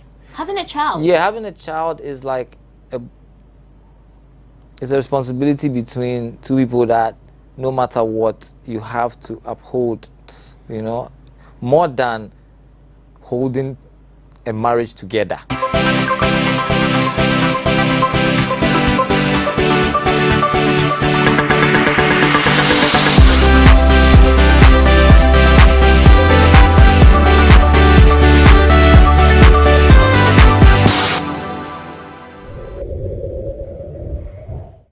Welcome back, guys. This is part 2 of my conversation with Wanlov the Kobolo. You don't need no introduction. We were talking about how he actually, you know, was a pro-gay activist and, you know, doing all the things needed to promote the gay rights. We wanted to understand, and also he spoke a bit about his music. Today, we are talking about his family and other questions. You know, this man is actually someone who has a name in the media industry. I'm looking at Wanlov now, he's looking into the skies. But anyways, I still need to finish my intro. He is someone who has too many stories to tell. I think I have to keep it as that. And he's going to tell us the details. And now, my name is Doreen Abanma Abaya. Wanlov. Yes, Doreen. Why are you smiling like that? No, I was listening to you and I was thinking about the details and I was... Yeah, the details. Yeah, I was just listening to you. Because our last conversation actually ended with you, you know, talking about your daughter being infatuated about another girl. Yeah, who knows? You know, like, so she said she likes this girl and of course it's innocent love. Yeah. I don't know what goes on in Denmark society at what age. Oh, that daughter's in Denmark. Yeah. Because we actually can keep tabs of their number of children. So now let me ask you, Wanlov, in 2019, it was reported that you had 8 children. from 5 different women. In 2023, how many children do you have with how many women? Wow, I haven't been having children. It's just 10 now. But You said I haven't been having children. yeah, I'm just thinking about it. It's just 10. So I guess it's COVID. Oh, 10 now. COVID stopped you. It slowed me a bit. Hey. Yeah. How many children do you want to have? I don't want to have any children. Hey. Anymore? Not anymore. I never wanted to. I never planned to have children. You just decided to, you know. No, I didn't decide. I mean, some of my children later, my first couple of children were just like, you know, they came. And then some of them later were planned. Yeah. And, you know, and it will keep going like that. Some will be planned, some will not be planned. Yeah. How old is your oldest child? And is it a boy or a girl? Obi will be turning 17. Whoa. In Wanlov, April. A boy or a girl? Obi is a boy. Oh, wow. Very soon, gonna be of legal age. But my oldest child is actually 18. She's my stepdaughter. But so my third child's mother already had a daughter. Oh. When we had our first child together, she had a daughter. That's Obi. No, that's a different. No, Wanlov. Obi is the boy, which is turning who's 17. turning 17. Yeah. But I have a daughter called Deborah who is 18. Okay. Yeah. Wanlov, your story there, it's really interesting. Really? I'm telling you. It sounds like a normal story of ovaries and sperms and stuff. Ovaries and sperms. Just, you know, having the babies. And Can you say sperms on TV, on this interview? Can we say it on one of TV? your producers said you can't say toilet. Did you hear him? He said, If you slur it, it's fine. yeah, if you say it in the English, you know, toilet. Yeah, toilet. Oh, that's nice. We said toilet. We didn't It even say changes that. the smell. Yeah. Hey. The slang changes the smell. If you go somewhere it's like nasty, like let's say somewhere where it's a dump site, like Maritime or somewhere, and say, look at all this baller, you'll be hearing the scent in your head, boom, boom, boom, boom. I say, oh my God, is this bowler? Yeah, it's bowler. And the scent will be slim. The scent is actually mild with that way, say baller. Baller. Anyway, we're baller. Me and Wanlov, we are balling here. Not the baller that you spoke about. We're balling here. And Wanlov, are you currently in a relationship? With what? With a human being. What type? I think I'm in a relationship with every kind of... Like, I mean, I think you should ask the question more specifically. Are you in a relationship with a woman? What kind of relationship? A serious one that can lead to marriage. No. Marriage is not... When you say marriage, what kind of marriage? You mean like wedding and those things? Yeah, wedding. No. You know, that's the only one I know, actually. Unless maybe you have other ones you can tell me about. I feel like having a child is more heavy than a marriage. Having a child? Yeah, having a child is like it's a responsibility between two people that no matter what, you have to uphold, you know, more than holding a marriage together. Like, hey, we married in front of 100 people, we can't stop. Like, having a child, that kind of marriage is superior to me than a wedding. Interesting. Yeah. So that means you'll never get married? Not in that. I'm actually already married. I married for green card in America in 2006, but I never applied. I just left America and came. So I'm still legally married in America. But, yeah, it's just, yeah. In Kratasem. Yeah. So it was just for the papers, but not like, you know, you had a traditional wedding here in Ghana, because I know, even talking about the traditional wedding and the wedding thing, you're not even interested. Your face actually tells me everything, and you already mentioned it. Yeah. But I just wanted to understand if Wanlov will ever get married. Like I said, I'm already married, dude. Yeah, but that one was from Kratasem. You know, that one, people do it all the time. No, I don't. Not in the, I think in the way you are saying, and I don't think I'll dedicate my life to like some one person and be like, hey, me and you, this is like. You can never do I it. Can't. It doesn't feel normal to me. Really? Yeah, it doesn't. It doesn't feel normal. It feels unnatural. It feels unnatural to be dedicated to one person. Yeah, it feels very unnatural. It's like an eggs and basket thing. Hey. How did that come in? Eggs and like basket? You don't put all your eggs in one basket. Oh. So you're emotional, you're your feelings, your dreams. You can't store it all on one hard drive. Why? Were you had before? Maybe I was when I was a child, but I've never been in a relationship before, like since I was a teenager, which has worried me, you know. I've trained myself to not go deep. But what if you meet one person that actually wins your heart? I don't know what will happen that one day, but what will happen will happen. But I don't know. Will happen. I can't imagine it. Hey! I can't. I can't imagine like I'm somewhere and I can't breathe or sleep or eat unless I see someone. I can't imagine it. Then what message do you have for all those who are in love with, you know, one woman? Because you can't see yourself like that. Maybe they're happy, then I'm happy for them. But I can't. But it's never one love. Lie. And I know a lot of people who are also like that because your vibe attracts your tribe, you know. So I have friends that come over that are in different relationships and so on, and I have very interesting encounters with people in my life because of the path I've chosen. And according to the Bible and stuff, I'll surely be crossing my leg somewhere in hell when I'm done. Oh, I'm joking, but yeah. Anyway. Yeah. So, you know, we all know Wanlov Kobolo, what you're up to, who the real guy is, because he's a non, you know, how do I put it? You don't care about anything. I you do live care your about free things. life. I would not have baffed. If I didn't care, I would have come here without bathing. Wanlov, that's one of the basic things. When I got down, I said I put water in my hair. So I care about things. You care about the little things that, you know, people there are find things trivial. I care about a lot of things, but you know. Well, I was actually trying to connect it to something, but you decided to stop me. I care about things. Of course I don't. But anyways, so one love. What's one very shocking thing, you know? Oh, I know you don't care about a lot of things. Yeah. But what's one very shocking thing you've heard, like a rumor about you? And you're like, who sat down to cook this up? How can they even say that about me? And rumor. Yeah. You know it's not true, but it's out there. Like Wanlov this, Wanlov has done that.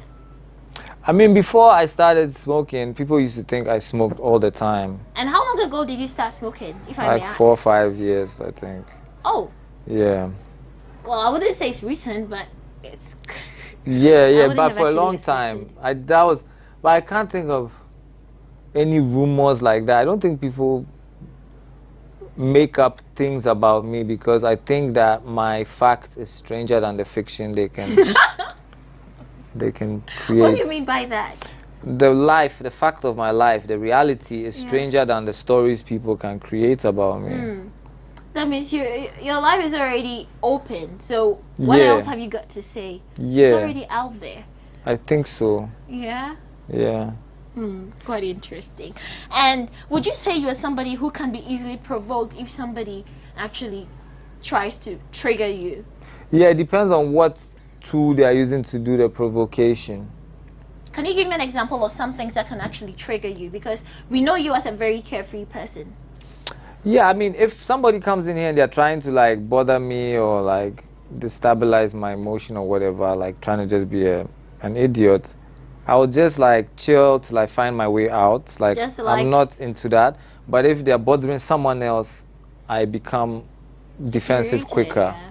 Like, what is this? What are you doing? Leave the person alone. And have there been any instance where, you know, it happened and you had to go all out and go crazy on the person? Yeah, I once had to fight a security team in Osu because I was going backstage to an event with a friend and who wanted to see Panji Anoff, who was backstage with J.W. Ambule and a few people. And at the security line, I was like, oh, I'm with this person. We are going backstage. And the security was like, no, I'm not going to let them come backstage because they could be an armed robber. And I was like, this is somebody I know. And why am I bringing an armed robber backstage? Like, what kind of statement? Yeah, he doesn't care, but if I don't move from there, he's going to push all of us away. And that just made me, like, lose my mind. Yeah, so... What did you do? A few things. Can you share with us? Oh. Because this one love it was giddy giddy. Let's just say there was giddy giddy. Yeah, and that was it.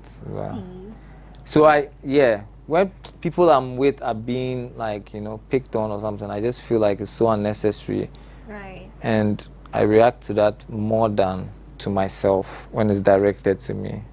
That means you feel the pain of others more than you do. No, I do feel mine, but I know how to logically, you know, like tune off, cancel what is happening around me, to just like think about the person and be like, maybe this person is going through something, and just like, you know, come more from an empathetic place.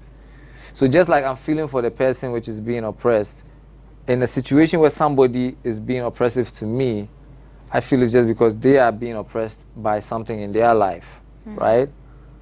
So why should I also like join in their oppression if I can just meander out of it? Well, that will bring me to my final question. Which is? Yours. I'm losing. I'm losing. What do you think about the current state of the economy, Ghana? I think that like all Ghanaian youths and people who are youthful in the mind, you can be 70 and still be a youth, should just come together and plan to steal the money from all the banks, like the banks connected to the governments, go and rob all of them and share the money in Ghana.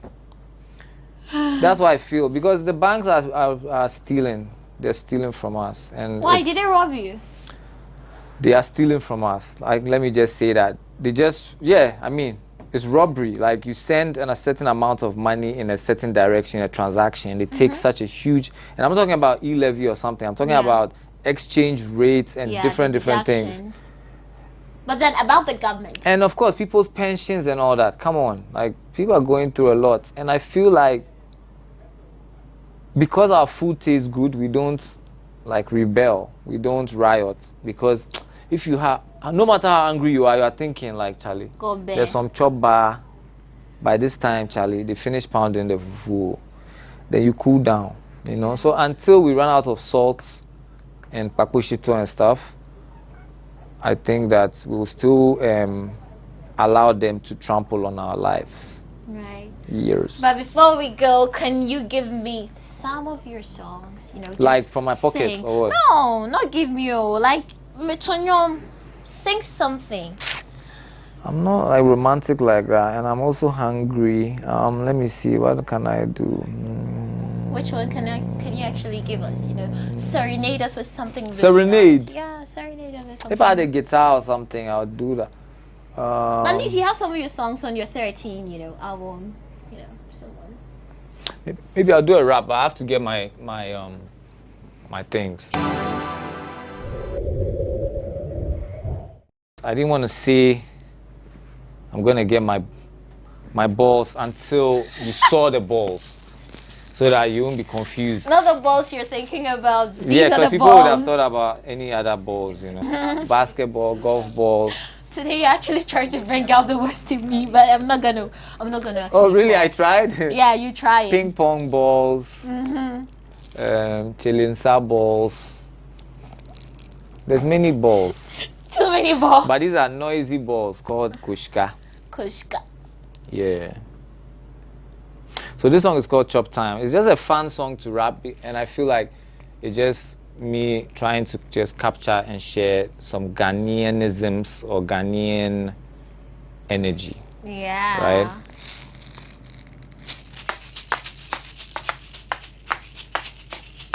Chop time. No friends. Dinky diggy dinky dinky. About 10, dead 10. Dinky diggy.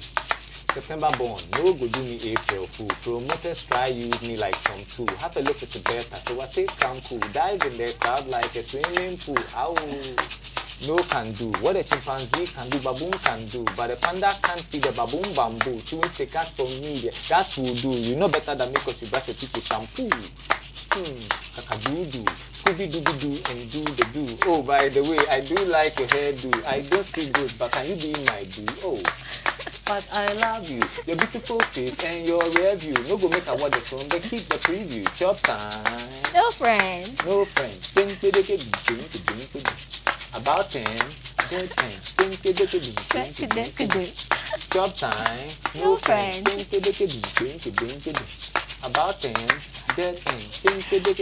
Same MC who brought you Chinese cooking. Ever seen a Japanese eating ice cream cake? Okay. You be there. You don't know what's going on over here. The government just wants you to fear. Before vendetta will appear. Oh my, oh dear. Don't stand in the road like some deer. Catch them like rhinoceros. Bite like hippopotamus. Famous, yes, where is my money? Busy bee, where is your honey? Beat me like slave master. Me, I won't reach my grave faster. Pastor, am I sinning? Jesus, merry-go-round, are we spinning time? No friend. Yeah. What's the part of it? What's the part of it? I was crumpling the bubbles in my neck. You know, sometimes like you get these bubbles. Well, I don't want to do mine because you're gonna get crick like yeah. Guys, I don't know. Wanlov has this interesting way of actually making you smile non-stop. Oh, for real? Yeah. You do. That's good to hear. Yeah. I'm a smile inducer.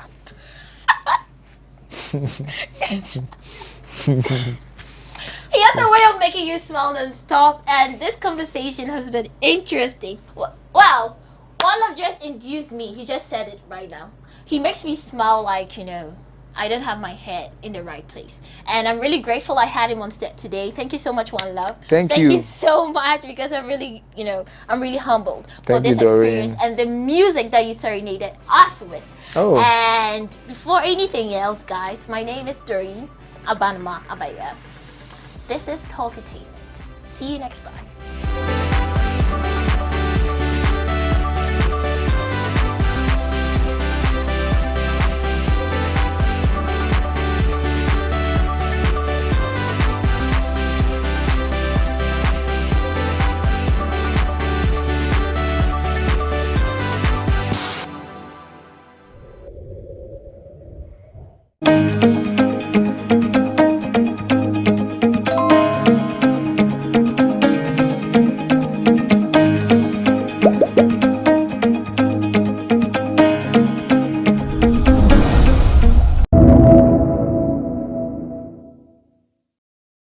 My task was simple, to find out why you were here, but I cannot do that without saying one or two things that would be so refreshing, and as we are leaving, it will be a working note for all of us. Strengthening partnerships for development, education and youth programming.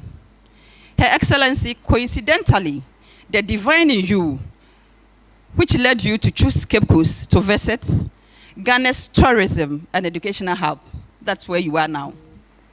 It is not by chance, because we believe your visit will also mark the beginning of further engagement on how our country is going to work together. We could tap into your government's push to invest $1 million in education and youth programming in Africa within the next 2 years. Our flagship program, Free Senior High School Education, since its inception, has opened up access to children in disadvantaged or needy homes across the country. Coupled with our commitment to strengthening and promoting educational interest in science, technology, engineering, and mathematics, we believe that support through the proposed investment in Africa will strengthen us to prepare our children for today and tomorrow's highly technological environment. Ghanaian schools have been participating in international robotics competition and doing quite well. We can only consolidate our gains in partnership with the United States of America.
Now, oh, me. Go back, Canocre. Susu Sang Pine, Pia want to Nambia, a man in quite baby. Mommy, you first can see about Kotoso. The bugger, send me sick from Lemonade Finance. While Brian, tell the shade and let me £10. Lemonade Finance. Say they're sending money back home from UK, Canada, and now US. I accepted a instant charges. Extinguishing in Suya. Unbeatable. We should make promo code Dr. Like £10, $10, and $10 Canadian for the first transaction. With this send this guy download to Lemonade Finance.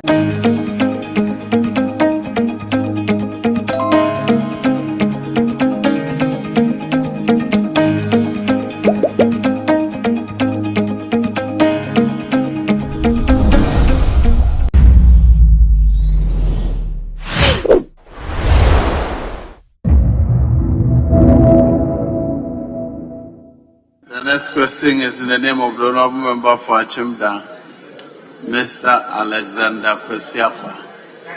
Yes. Mr. Speaker, thank you very much. But respectfully, this question has been dealt with some weeks ago. So, very well.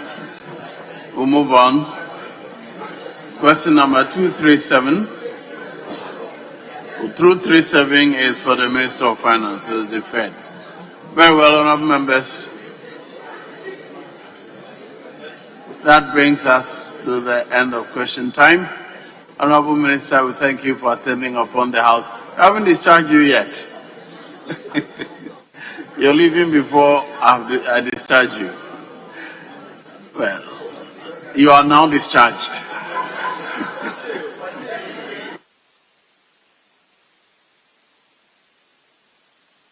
Yes, Honorable Chief Whip. Speaker, at the commencement of public business, Speaker, we are ready to take item 8B on page 6 of today's order paper. Item 8. I thought you agreed that you do a statement on the late Honorable Akutose. Speaker, we have related to lay these items, after which we take the statement. Very well. Honourable members, at the commencement of public business, presentation of papers, item 8BI.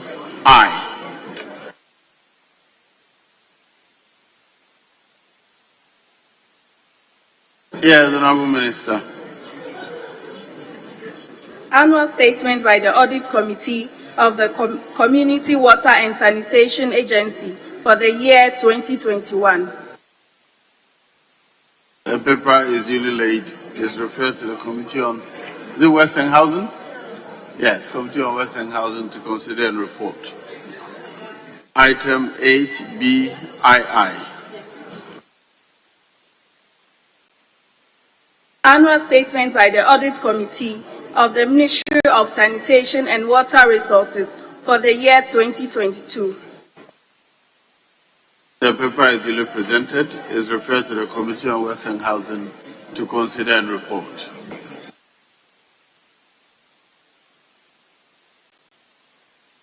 Yes. Speaker, 8J on page 9. And Speaker, if you may indulge me, I can do the laying on your behalf. 8J. Very well. Item 8J by the chairman of the committee. Yes, you may do so. Report of the representative from the Parliament of Ghana to the Pan-African Parliament on the first ordinary session of the 6th Parliament of the Pan-African Parliament held from Monday 24th October to Friday 11th November 2022 in Midrand, South Africa. Honourable members, the report is duly laid for distribution to members.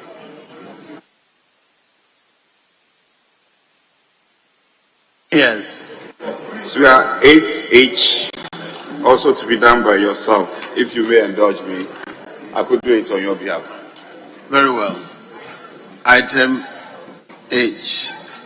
By the chairman of the committee, yes, Chief Whip. Report of the Committee of the Whole on the proposed formula for distributing the District Assembly's Common Fund for the year 2023. The report is duly laid. Is for distribution to members.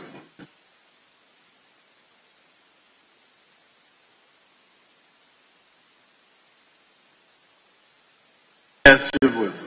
Speaker, the last one will be item 9 on same page 9. Yes. Is the minister here? Very well. Presentation and first reading of bills. The Rent Bill 2023 by the Minister for Works and Housing.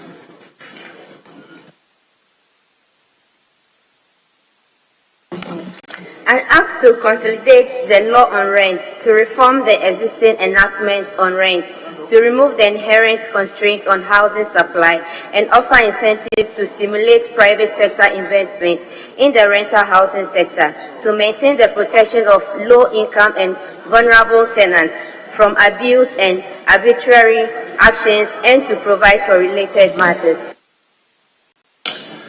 The bill is read the first time and is referred to the Committee on Works and Housing for consideration and report. Yes. So we are ready to go on to item 7. Statement.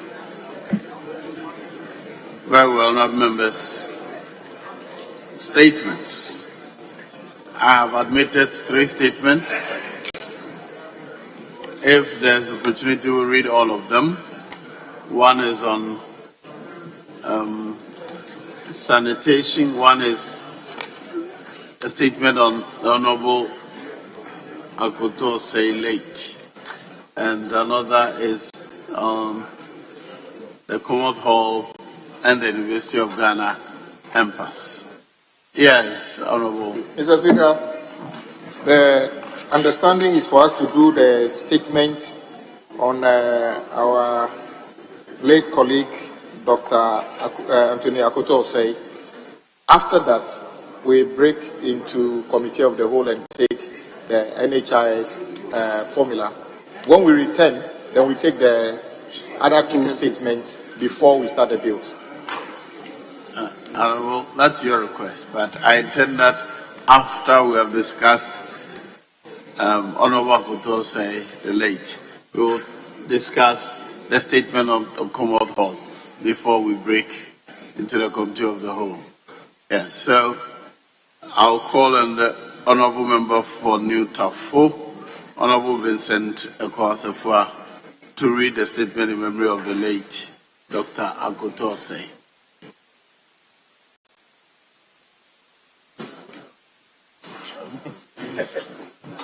Most grateful, Mr. Speaker. Right Honorable Speaker, I rise with intense grief and remarkable sadness to eulogize my late predecessor and senior legislator, the late Dr. Anthony Akoto Osei, who journeyed into eternity a few days ago.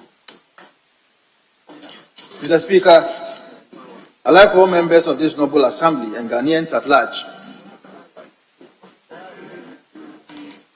Mr. Speaker, like all members of this noble assembly and Ghanaians at large, I am truly immersed in sorrow as I stand to read these lines in honor of a man whose virtues and competence, I dare say, we may never experience again in the political landscape of our dear nation, Ghana. Like all others who heard the news of his untimely demise, I was momentarily shocked and left spellbound when I chanced upon his passing.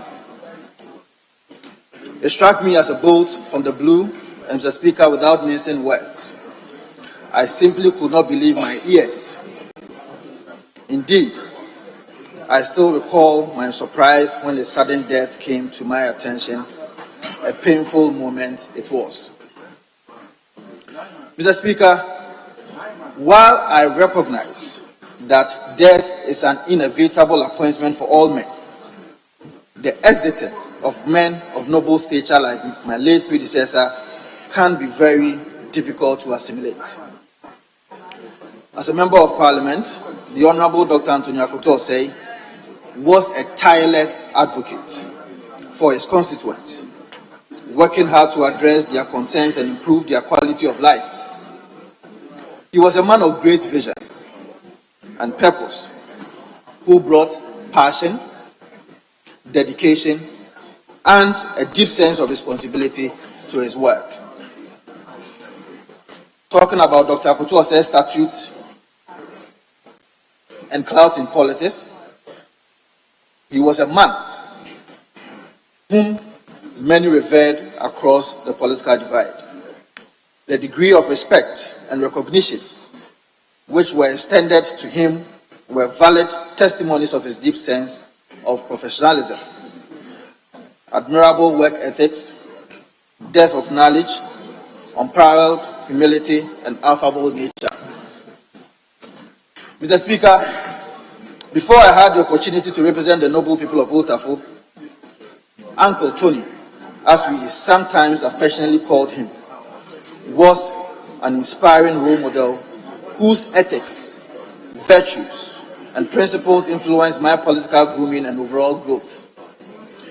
Like the many others he mentored and inspired, I owe him endless vows of gratitude. His kind-hearted nature, his impact in our beloved constituency, Old Tafo constituency, and his weight in financial discourse in both academia and public service can also not be ignored. On behalf of Old Tafo constituency, where he served for 16 remarkable years, I would like to extend our deepest condolences to his family and all his loved ones.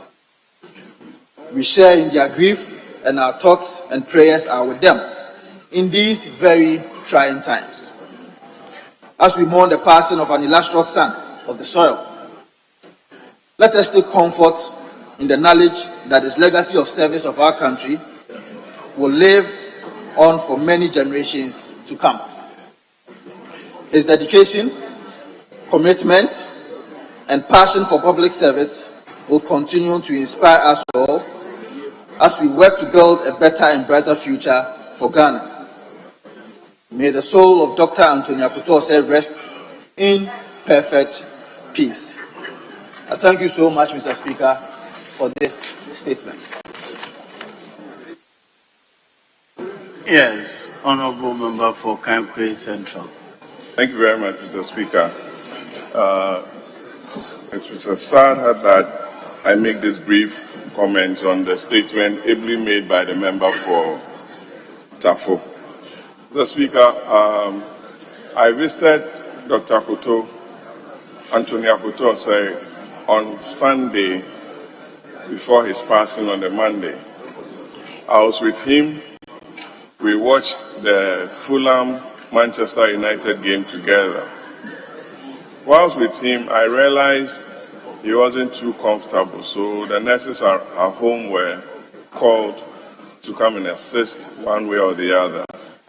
So I made an intervention, spoke with his senior brother, and we invited a doctor home who came to take some vital statistics of his. And he was the same person who walked upstairs, went with the doctor, did everything, and he was fine. Doctor recommended some tests to be done. He took him to Uracare the next morning on Monday to undertake some tests, only to be called around 4 p.m. that he's passed. It was a very devastating blow. A great sportsman, an economist, a politician who came to serve this country very well, a very selfless politician at that. And my colleague from Tafo recalled the contest between himself and the late Sir John, the 24-25 result, which he won by a single vote or two in Old Tafo. It used to be Tafo Pankrono at the time. And since then, he's shown that he was a man of steel. He did work very well as a ranking member on finance for 8 years.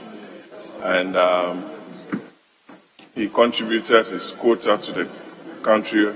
And I believe, and I'm very sad that I'm making this comment, but he gave opportunity to all the young people on the committee, including Dr. Makasibe Eboa, Honorable Jaja, Honorable Adongo were his friends. They ate, drank, and did a lot of things together, which I cannot talk about in this sad moment. Thus, Mr. Speaker, I will use this opportunity to wish the family well, also the family, the kids. He went through a lot, and may his soul rest in perfect peace. Thank you. Honorable Member for Asawasi. Thank you very much, Mr. Speaker. Mr. Speaker, let me say this is a very sad and very sorrowful moment for all of us, especially those of us who came to this house in the same year with him. He was a very nice gentleman by all standards. Our colleague, the late Honorable Dr. Akuto Osei, I remember very well, joined the President Kufuor administration before he came to this house. And when he came to the house, even as a first-timer, the Speaker, he was also the Minister of State and the Minister of Finance, assisting our other colleague, then, the late Honorable Bawuredu. And the Speaker, he's got the opportunity to sit on both sides of the House. And you could see his experience was very immense. You know, it's very much easier when you're in opposition. All you try to do is just criticize and sometimes obstruct.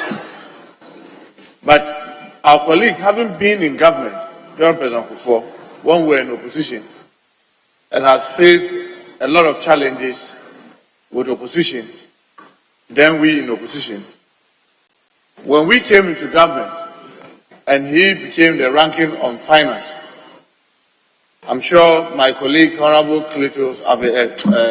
Honorable Aveji, James Aveji, our minority leader, Honorable Atufosi, and many others will attest to the fact that he was very, very useful to this house. Yes, he raised his objection very strongly. He will point out where he thinks things are not right very, very strongly.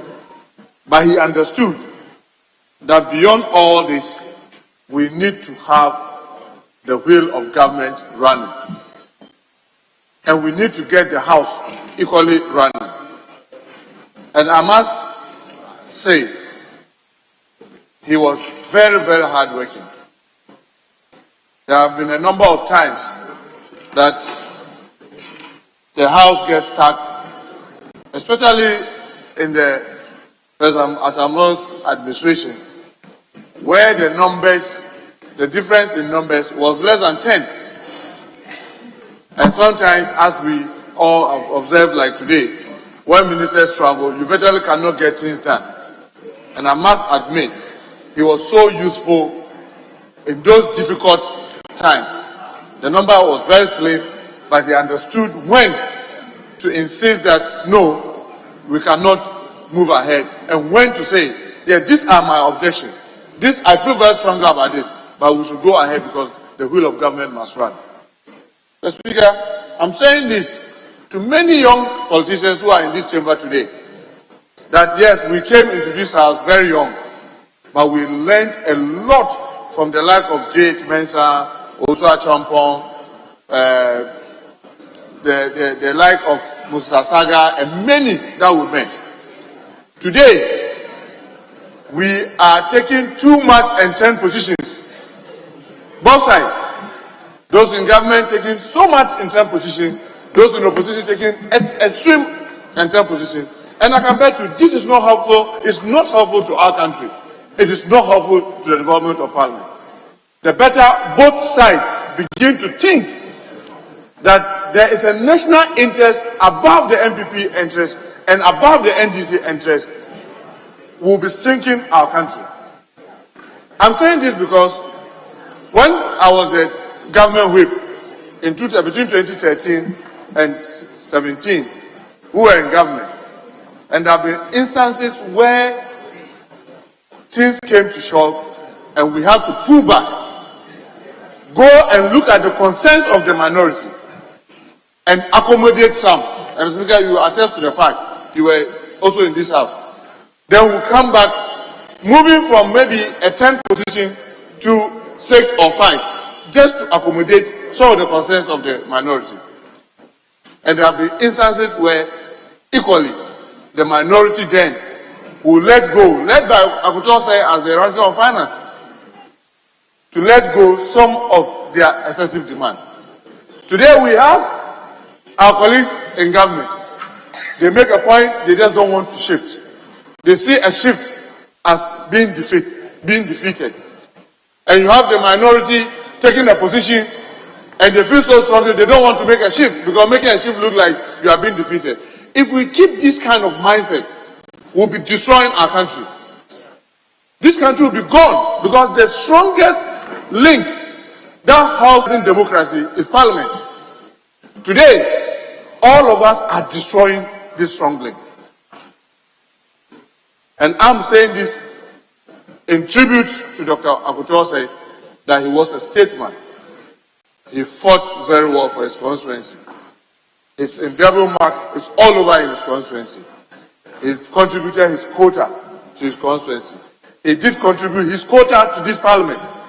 It is not possible that any day, if we have to write the history of this house, his name will be left out. He will be remembered for many, many, many good things that he has done to help this house. I would want to urge all of us to be asking ourselves, the day that you be gone, what will you be remembered for? Will you be remembered for the bad reasons? Or you'll be remembered for standing in for your country, and sometimes even at your own detriment, you stood for your country and worked for your country. Or you'll be remembered for standing in for parochial interests that never augur well for the development of this country. So, Speaker, I want to conclude by saying that we have to take good care of our health. We've been saying it, but we've not been walking the talk. So, Speaker, by the grace of God, I've been in this chamber for 2 decades. I can recollect that in all these 2 decades, Parliament organizing medical screening for members only twice. But this is something that you need every 6 months as a member of Parliament. We are so busy doing all the other things, but we are forgetting ourselves. And Mr. Speaker, if we control this way, it's sad. Last week we had to lose our own colleague, Honorable Philip Basua, just yesterday, or the day before yesterday. Last week, when we were voting, even when he was dying, his side were still hoping to bring him in to vote. Because we had the majority leader. Mr. Speaker, you can't fault them. You cannot fault them. It has happened to all of us. When people are even sick, we brought people here with drips on them. Because we want that vote. So we are so busy doing all the other things, but we are forgetting ourselves. I believe that as a house, especially the leaders, we have done our quota. I remember very well under Professor Michael Quaid, we managed to get an understanding that all former members of Parliament can still visit our clinic. We need to improve upon that.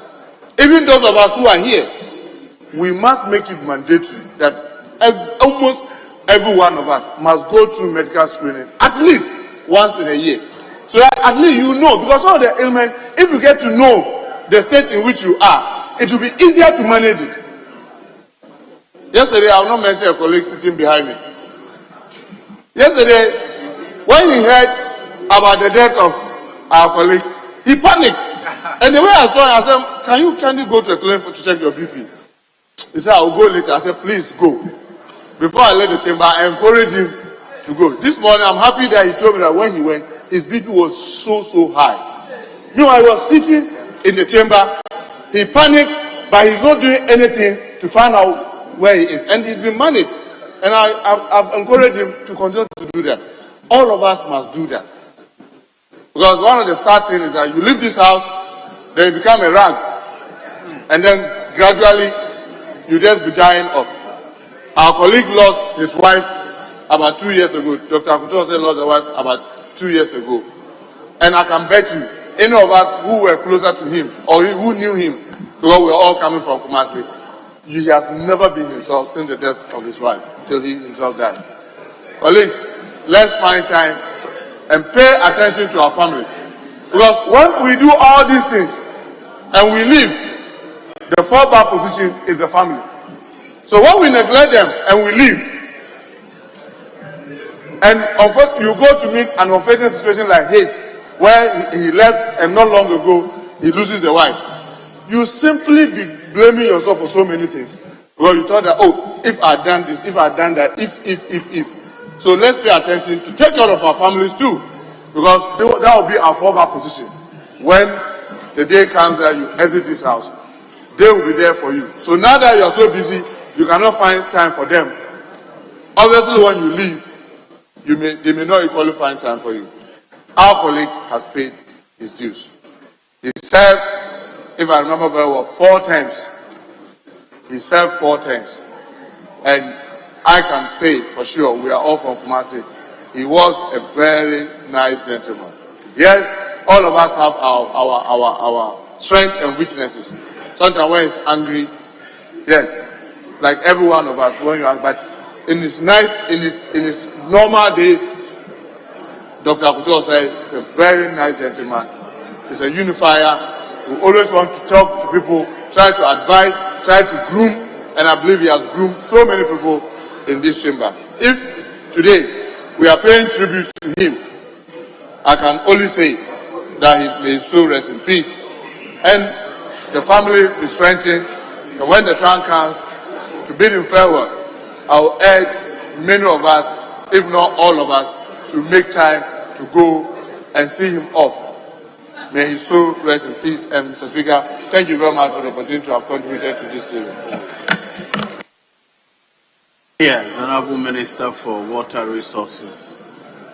Thank you, Mr. Speaker. I wish to associate myself with a statement made by the Honorable MP for Tafo. Mr. Speaker, we all know about the sad news that we've been hit with concerning the death of our dear brother, Honorable Akuto Osei. I will dare to say that he was my brother, my friend, and my confidant. Dr. Akuto Osei served this nation with diligence, honesty, integrity, and we can all attest to these attributes. Mr. Speaker, I had the opportunity to serve with him in both governments of the NPP, and I can say on authority that he was never found wanting in his duties. Dr. Akuto Osei was a devoted father to his children, a devoted husband to his dear wife Nana, and also a responsible member of his family, both Nicholas and the wider family. He always had a smile on his face, even under pressure. And I know also that there were instances that he served on the Finance Committee as a ranking member. And indeed, as the Honorable member for Aswansi said, he always behaved as a role model in the truest sense of patriotism to make sure his views were respected and his views moved ahead this nation and its vision. Right, Honorable Speaker, I don't think words can express the depth of sorrow that we are feeling at the demise of our dear brother. I want to register that may the good Lord keep him in his bosom till all meet again, and may he journey on after a successful life that he led. Thank you, Mr. Speaker. I'm recognizing the most senior of you first, so I'll go to Honorable Kodo before I come here. Yes.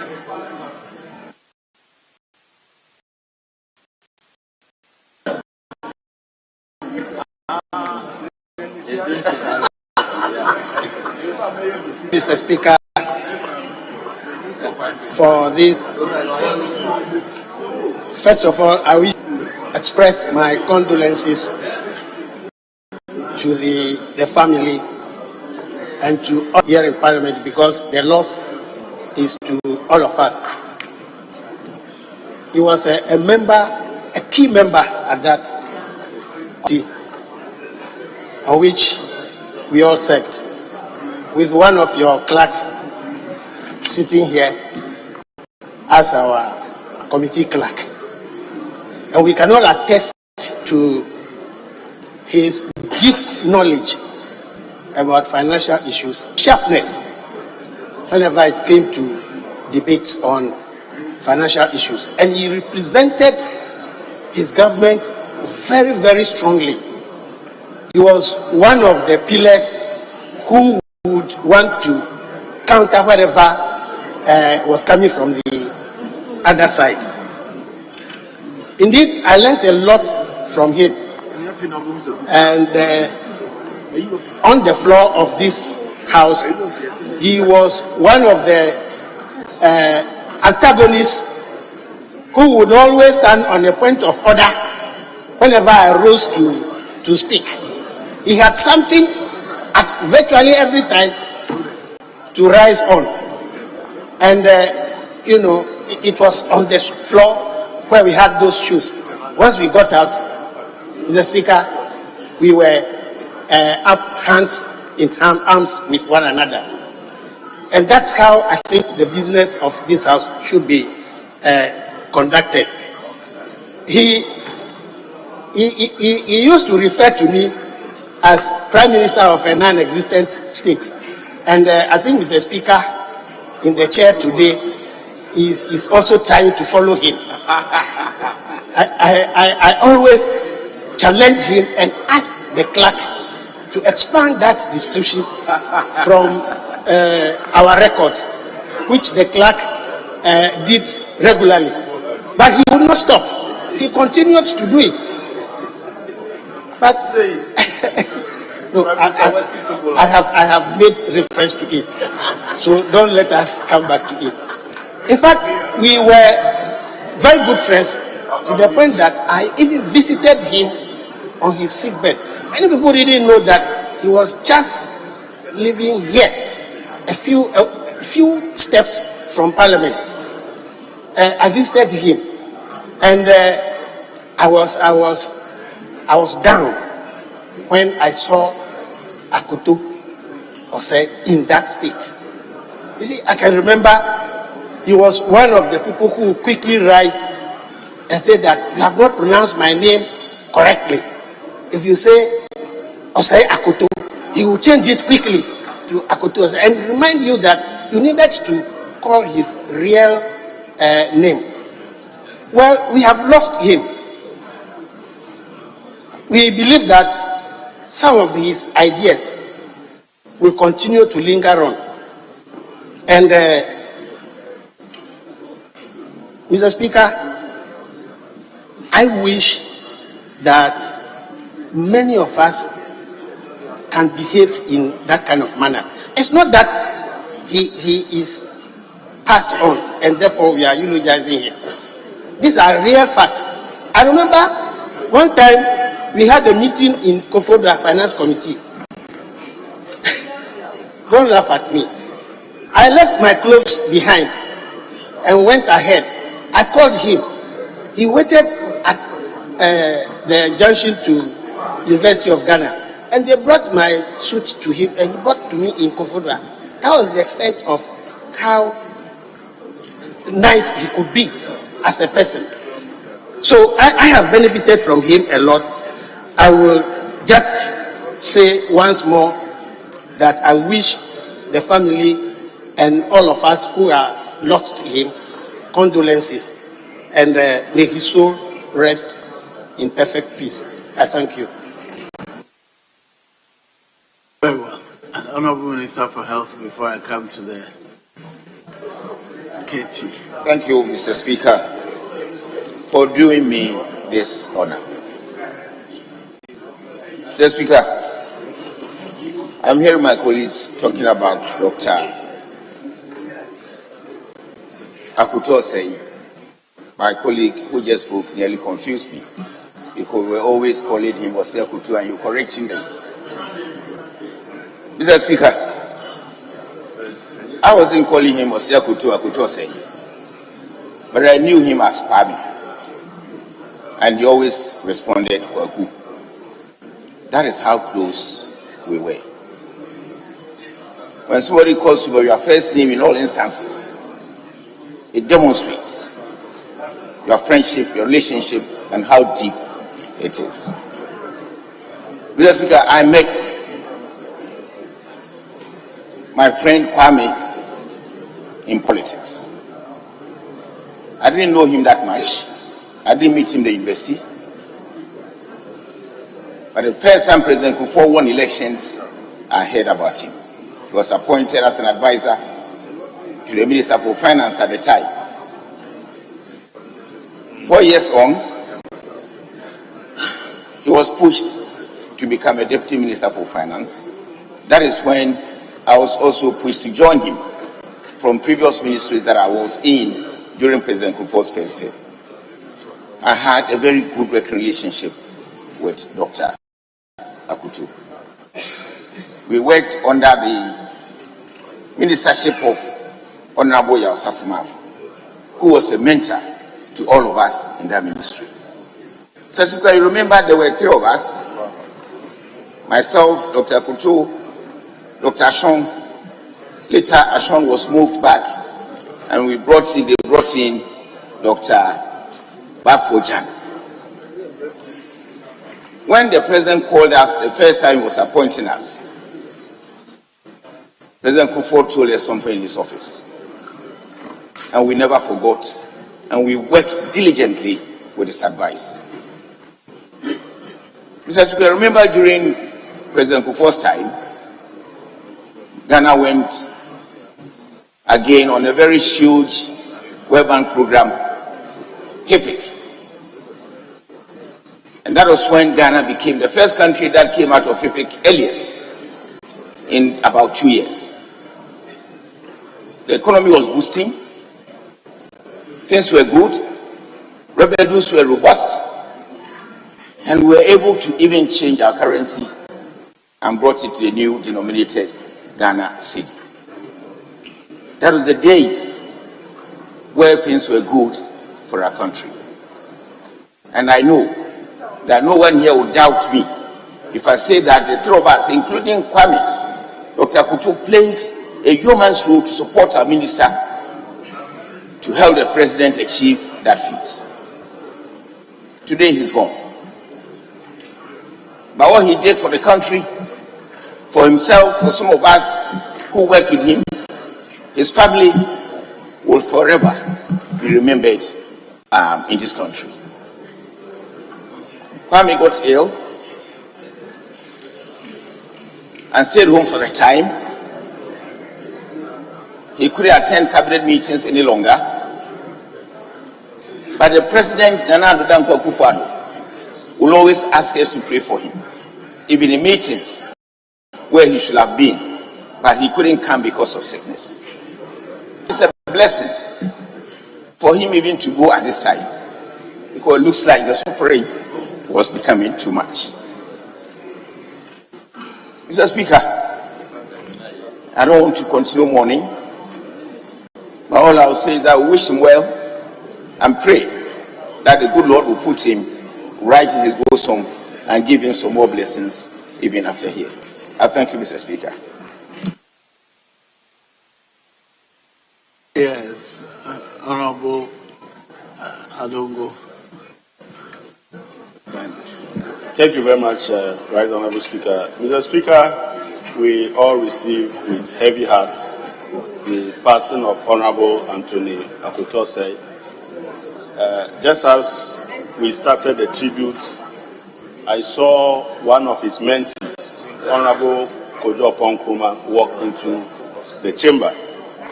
And with him, he took us under his wings and thought that there was something that we could learn from him. And so even though I was on the other side of the house, he consistently made sure that anytime we had the opportunity, he gave me a word. Most of the time when he got up on the point of order, he would in the end tell me that he got up for me to learn something from me, that anytime I'm on my feet and I don't want to be disrupted, I have to make sure that I go by the standing orders so that I can be given the freedom to do the things that I do. He worked under one of the ministers that I admired very much, Kojo Banredu. And so when I got close to him, I took the opportunity to learn a lot from him and to know how Banredu worked.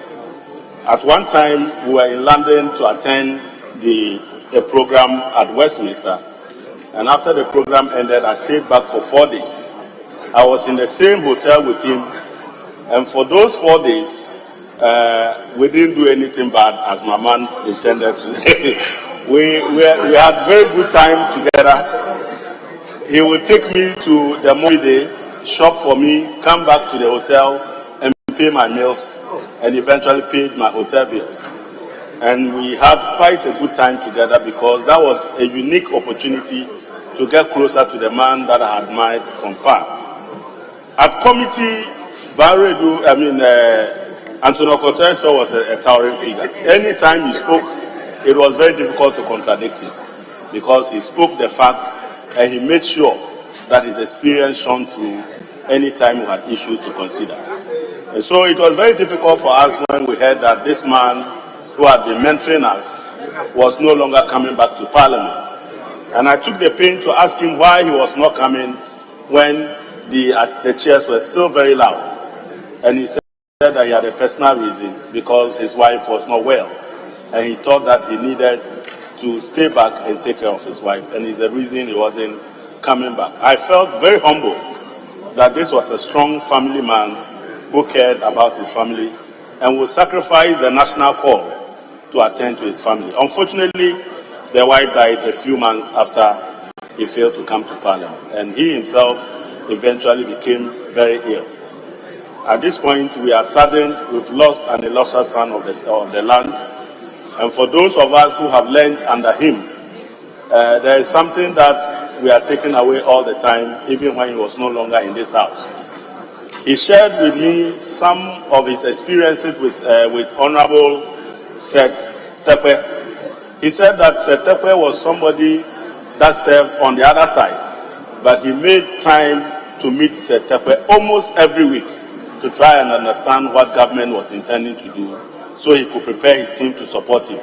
But that did not stop him from criticizing government when he disagreed with government, but government policy had to be implemented. And so it was important that I got very close to the people on the other side, even if I disagreed with them. And that advice he gave me has turned out to be very useful because in the end, like my colleague Honorable Mutaka said, we are just one group of people with different ideas on how to move our economy forward. I wish him well on this journey, and I hope that the good Lord will find a good place for him so we'll meet again another time. Thank you very much.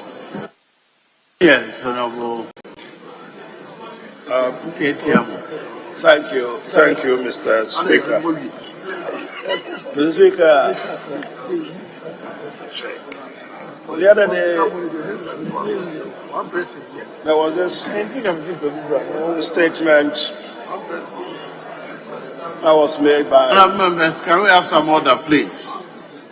A statement that was made by a very prominent individual, and it was to this effect: in this world, there are only two things which are certain. I thought we could have settled with the first one, but the second one was added. It was your tax liability to the revenue system of the country, and then ultimately the other certain one, Mr. Speaker, is death. I really believe that what really is certain in this life, Mr. Speaker, is death. In the good books and the scriptures, in the Bible, the other ones, it's made so clear that death will come for all of us. What is it that we don't know? It's not a fact of the certainty of it, but the fact that we don't know the specificity of it. That's the secret of death. Otherwise, everybody knows that one way or the other, it will come. We always just hope and pray that it doesn't come at a time that we don't want it to come, as if we have any control over it. We mourn Dr. Akoto say, a brother, a friend to some of us.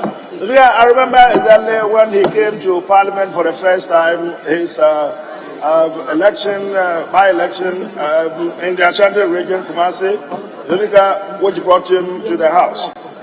I remember him vividly in his work as first Deputy Finance Minister, eventually as Minister of State at the Ministry of Finance. I was then the Deputy Minister of Energy, Minister of Energy. We worked hand in hand. We had a very good relationship. Mr. Speaker,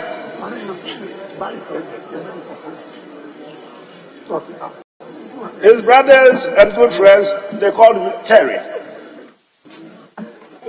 So I was corrupted to also call him Terry. Mr. Speaker, the Honorable Minister for Health, who just paid his tribute, and then he is not here today, the Honorable Professor Jambafo, he had also become a Deputy Minister for Finance. Those were the times that GMPC was in a lot of crisis. I had always been asked to liaise with him in the hope that some monies would be released for the benefit of GMPC, a process which eventually led to the discovery of our first oil, in this country. I recall the occasions when I'd gone to see Terry and I'd asked for him to do some magic, literally, make sure that some money came from wherever. And he would say to me, Katie, but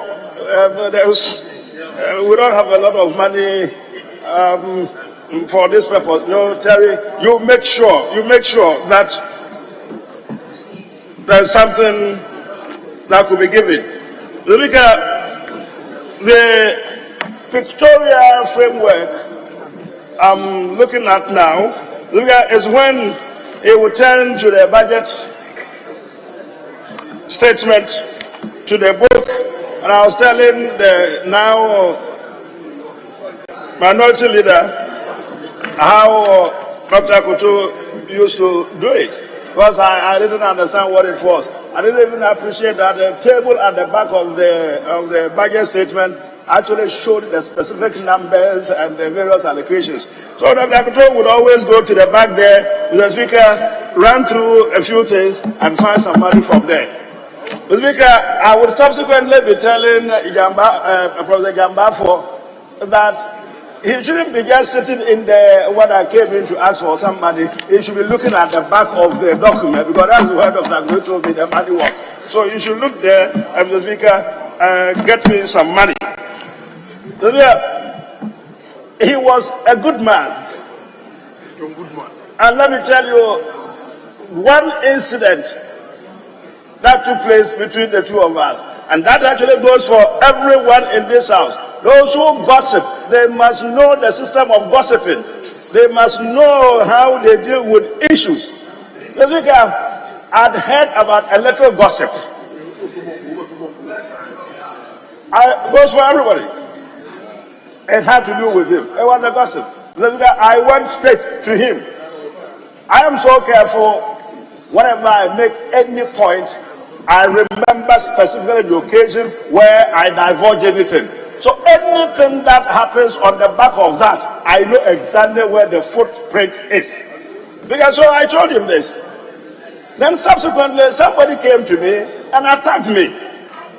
Look, you have been gossiping and you have been saying ABCD about this person and that person and this person, and you have been saying this about me. Mr. Speaker, immediately I dropped the person in their track and said to them, follow me. They didn't know where we were going, but they were calm, casual. So I walked them straight to the office of Dr. Akoto in the Parliament House here and said to them, this is the person who gave you this information. Both of them broke into laughter. They couldn't believe it. It was, how do you know that he was the person who told me? I said, he's the one human being on earth that I have made this statement to. It couldn't have come from anywhere else. He had to agree, yes, I told this person about this matter. And we settled the matter there and then. He was a very good person. He knew his job. He didn't take his friends for granted. He didn't take life lightly. Of course, life wasn't all that for him. Work and work and work. He enjoyed himself. Mr. Speaker, he could have one thought or one path, but at regulated times. Oh my God. It came a point when he wasn't looking too good. I said to him, my doc, remember he used to sit somewhere here. So I said to him, doc, what's going on? He said he was all right. A few things went right. He went to America, came back. It was good. Then subsequently, we heard that he had been greatly afflicted and had been incapacitated. But to the glory of God, again we learned that he had considerably recovered, only to be informed on the afternoon of the day that it happened. This is how the conversation took place. Incidentally, it was the same person that I had gossiped about, who had come to find out and eventually was told the source of information, who was the person who called me and said, have you heard what had happened? I said, what? Your friend. Don't tell me what I don't want to hear. Yes, that's exactly what I'm going to tell you. It's passed on to eternity. So I am happy that it's happened about this time. Because those of us in Islam, we believe that in the holy month of Ramadan, any person who dies, who was prayerful, and who has people praying for him, the speaker does not go to purgatory before they go to heaven. The angels carry them straight to heaven. It is consolation to us Muslims. Some of us, if we want to die, we pray that we die in the period of Ramadan. Look at what the Muslims say is that Inna lillahi wa inna ilayhi raji'un. And it simply means that we all came from Allah and to Him we shall return. We pray that the soul of our brother, our friend, Dr. Akoto said, the Speaker, rests in the blissful abode of paradise till our time comes and we all meet. Mr. Speaker, I'm sad, but this is my contribution. Thank you very much. Leadership.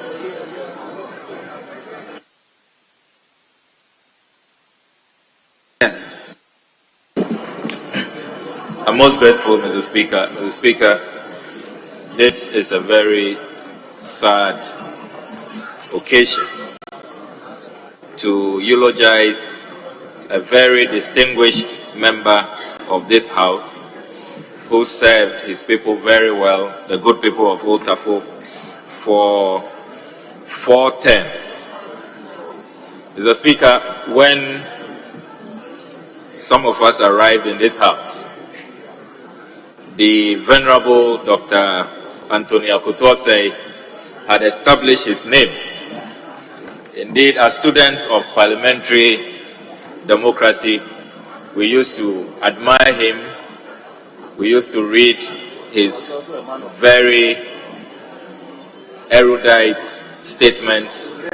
He was very prolific as a writer, and he was a delight to listen to at public fora and at various debates in the media.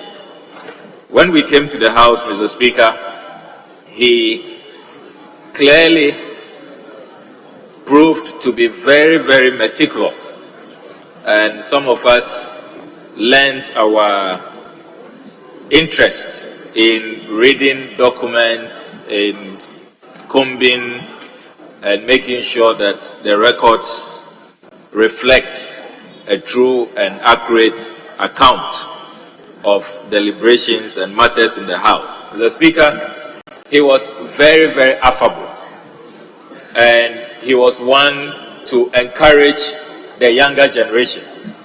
He never thought that younger colleagues did not have anything to offer. He didn't carry any airs at all, Mr. Speaker. He was always welcoming, always embracing, and he always had some feedback to give and some input to make. And Mr. Speaker, he always had nuggets to share, and as ranking member on the Finance Committee for 2 terms, he really distinguished himself as a ranking member.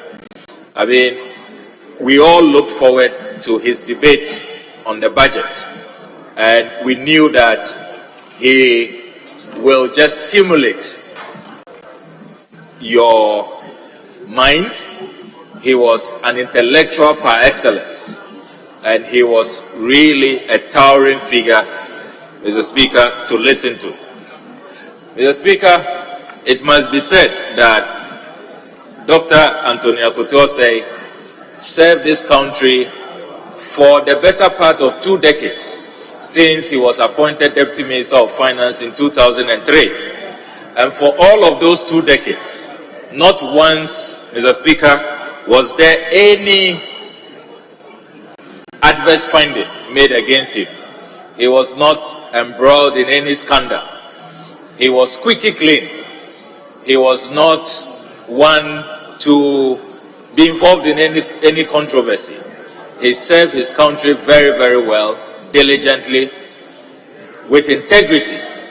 And Mr. Speaker, it was not surprising that he rose to become a Minister of State and a Minister of Finance.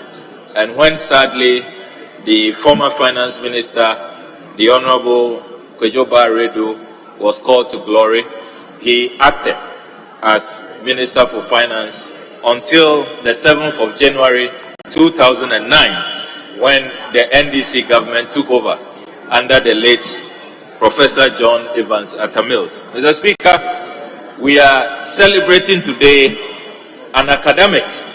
He obtained his PhD from the celebrated Howard University in the United States of America, where he lectured for many, many years before coming down to do some civil society work with SEPA.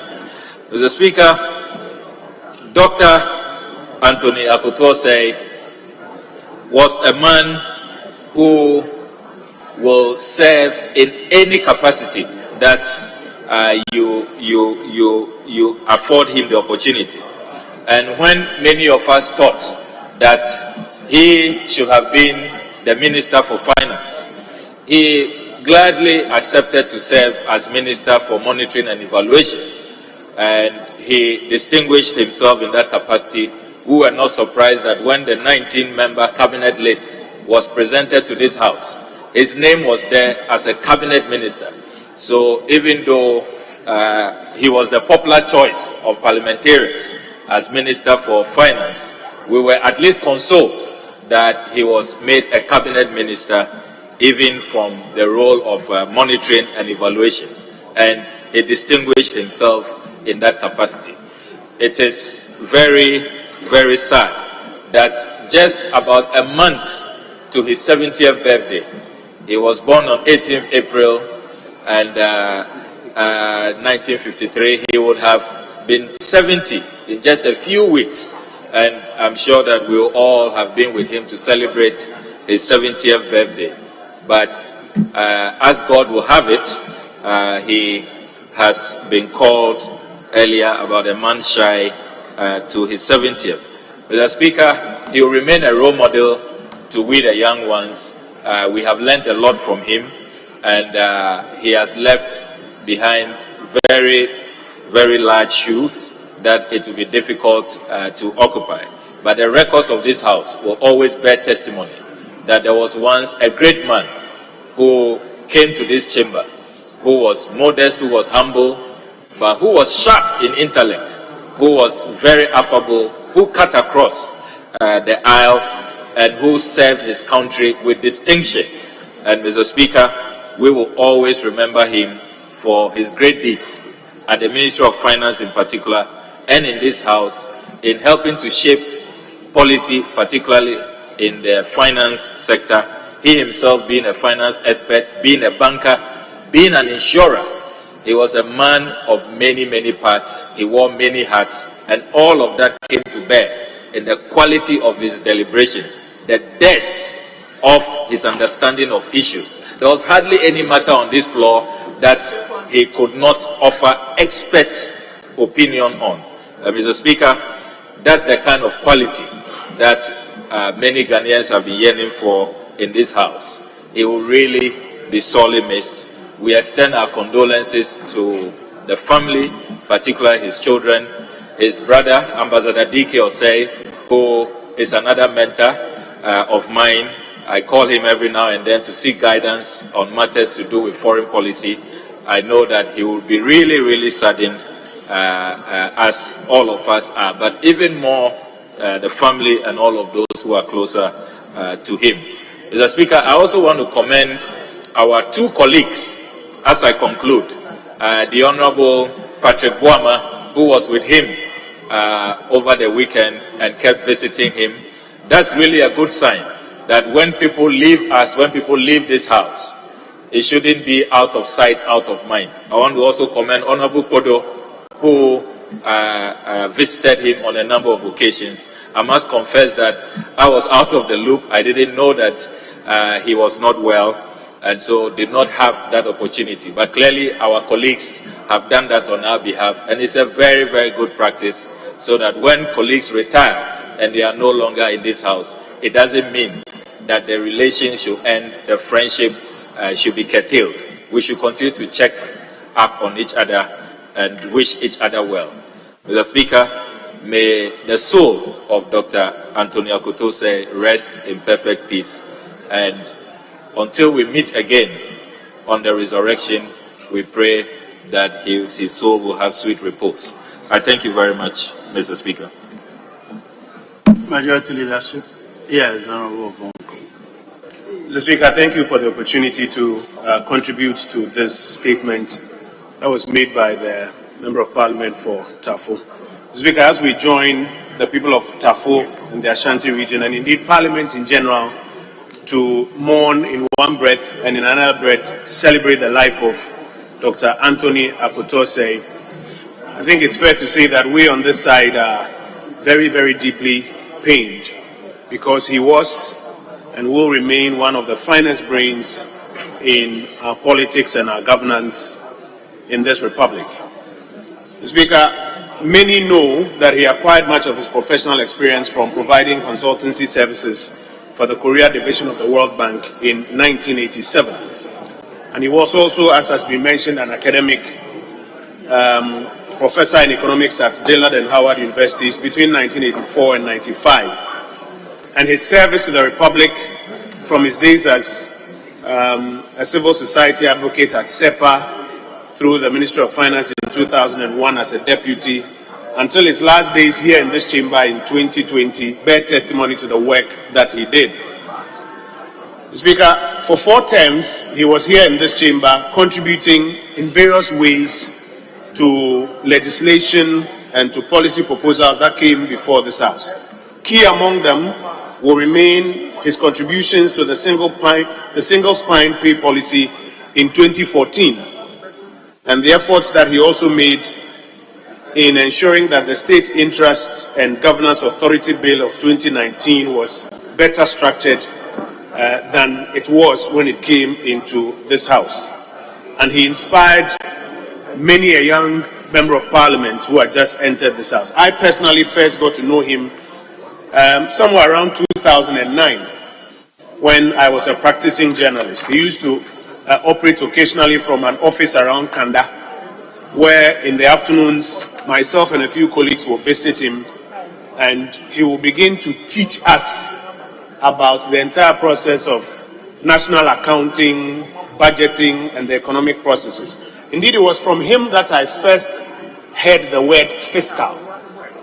It was from Dr. Anthony Akutose in those offices in Kanda that I first heard the word fiscal. And typical of a lecturer, he would then cause you to go print this and bring it and sum up 2 paragraphs for me. And in that process, he will be teaching you. I remember in 2017 when I first entered this House, it was he who handed me over to Mark Esibe-Eboa, Member of Parliament for New Javin South at the time, and literally directed me in understanding a lot of the things about our economy, budgeting processes, monetary policy. He will force you to read the MPC reports and try and get you to explain if you understood why the Bank of Ghana was going in a particular direction or not. My very first debate in this chamber during the 2017 budget was because Dr. Anthony Akutose suggested that I join the team that was going to participate in that debate. In the end, he was the one who encouraged me to take up higher studies in public accounting and finance, and actually wrote my recommendation letter to the university for higher studies. And so he's somebody who I know has mentored a lot of young people across the divide here, even as my colleagues mentioned. Speaker, for those who follow his policy arguments, one of the things he likes to talk about is policy coherence. Policy coherence. I don't know if my colleagues will recall. And he makes the argument that between the directive principles of state policy and what anybody is saying, there must be coherence in one breath. And then between what you yourself have said as a politician and what you are putting into your economic policy, there must be coherence. And between the economic policy and the budget itself, there must be coherence. And I think that if there's any testimony that we can hold up in the years to come, one of it must be to ensure that as we continue to do our work, the policy coherence which he spoke about will continue to percolate. We mourn him in one breath and celebrate his life and service in another breath. And on the day that I'm sure we are invited to come pay our last respects, I believe all of us will do same. The last times that we had the opportunity to be with him, first as a group, as a finance committee, was when we went to pay a courtesy call on him on the passing of his wife, just around, I think, a year plus.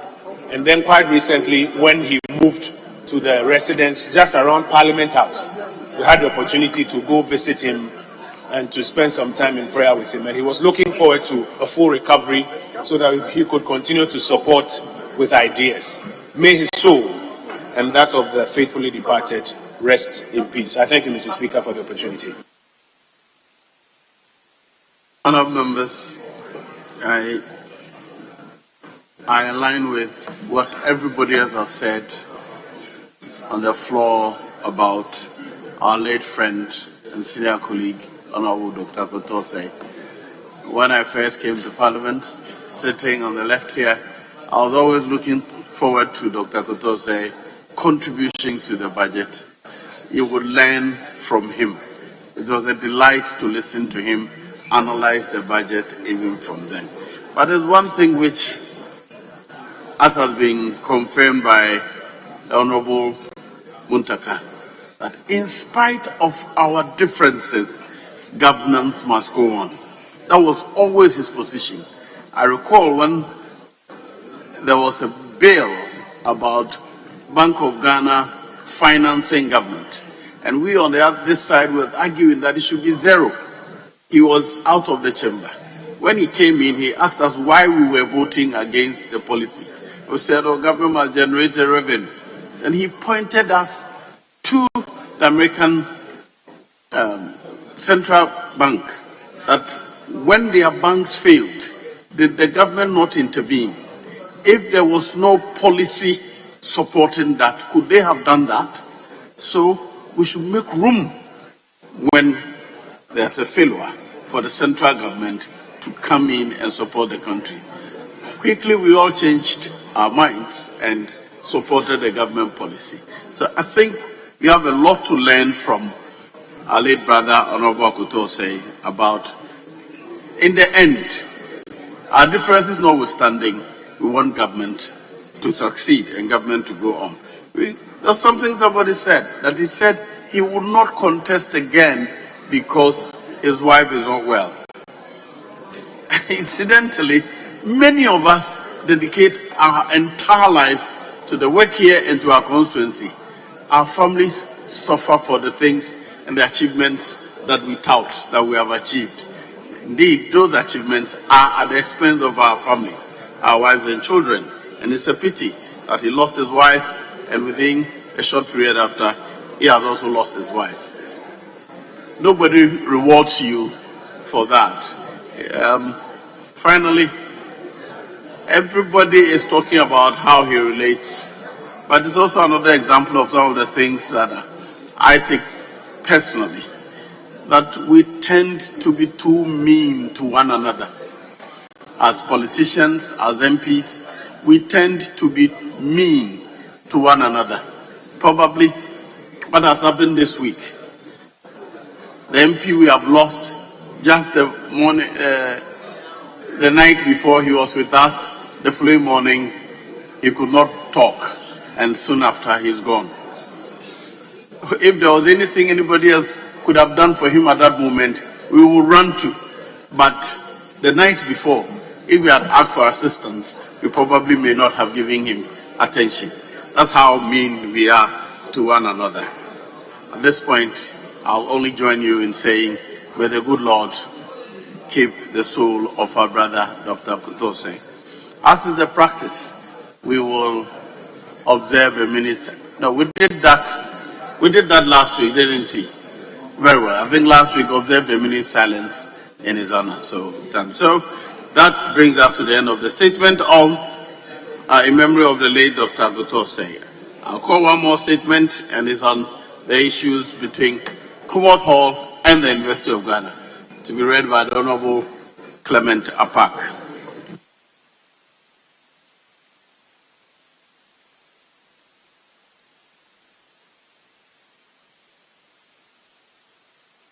Yes, please proceed. Yes, leader.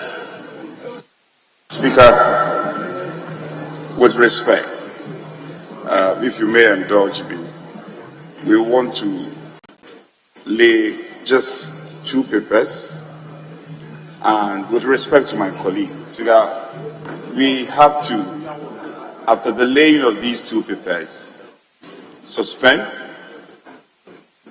break into committee of the whole, finish with the NHI formula, and then when we return, because that was the proposal and was proposed and agreed upon. When we return, then we'll do the outstanding 2 statements. I related to my colleague, and that was understanding. Honorable, he has brought that to my attention. I've ruled on that already. We will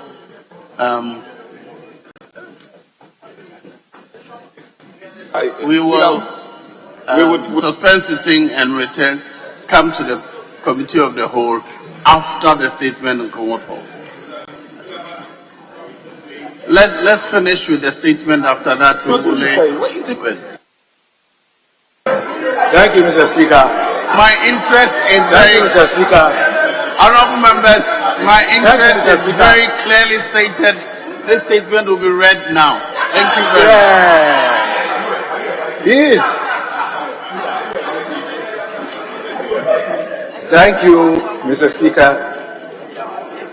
Mr. Speaker, I read a joint statement by my good self and the Honorable Roxanne Nelson, the Fiamapok, calling on the University of Ghana to respect the ruling of the court and reinstate continuing students of the Commonwealth Hall.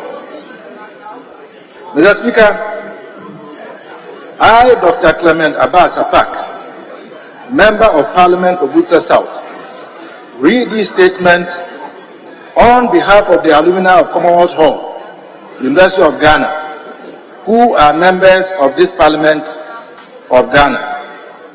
Mr. Speaker, our statement is a call on the University of Ghana to respect and abide by the law and reinstate continuing students of our legendary hall, also known as Vandal City.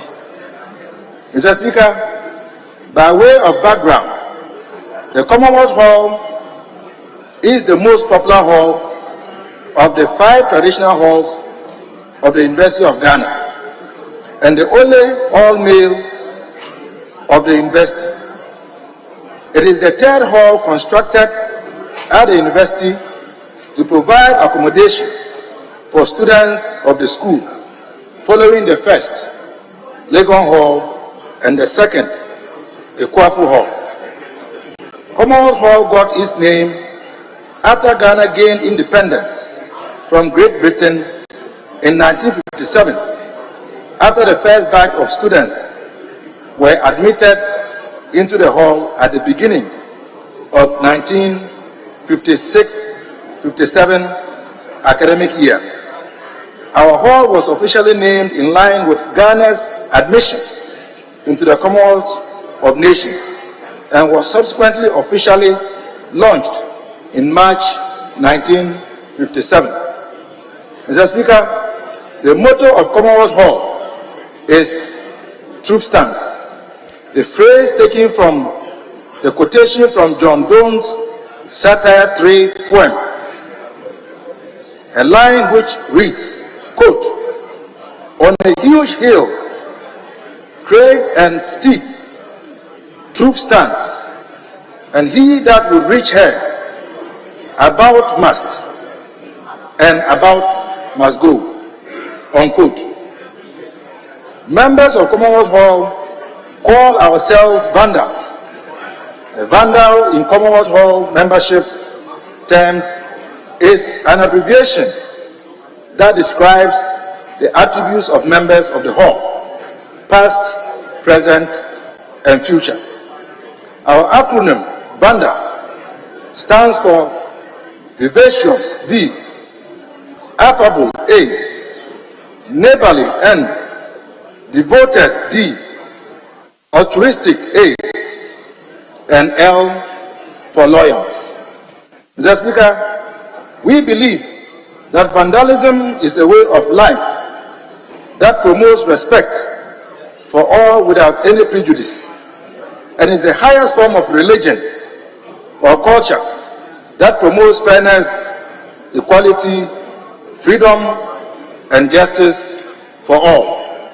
We are known for representing the voices of the voiceless, the marginalized, and the least privileged in society.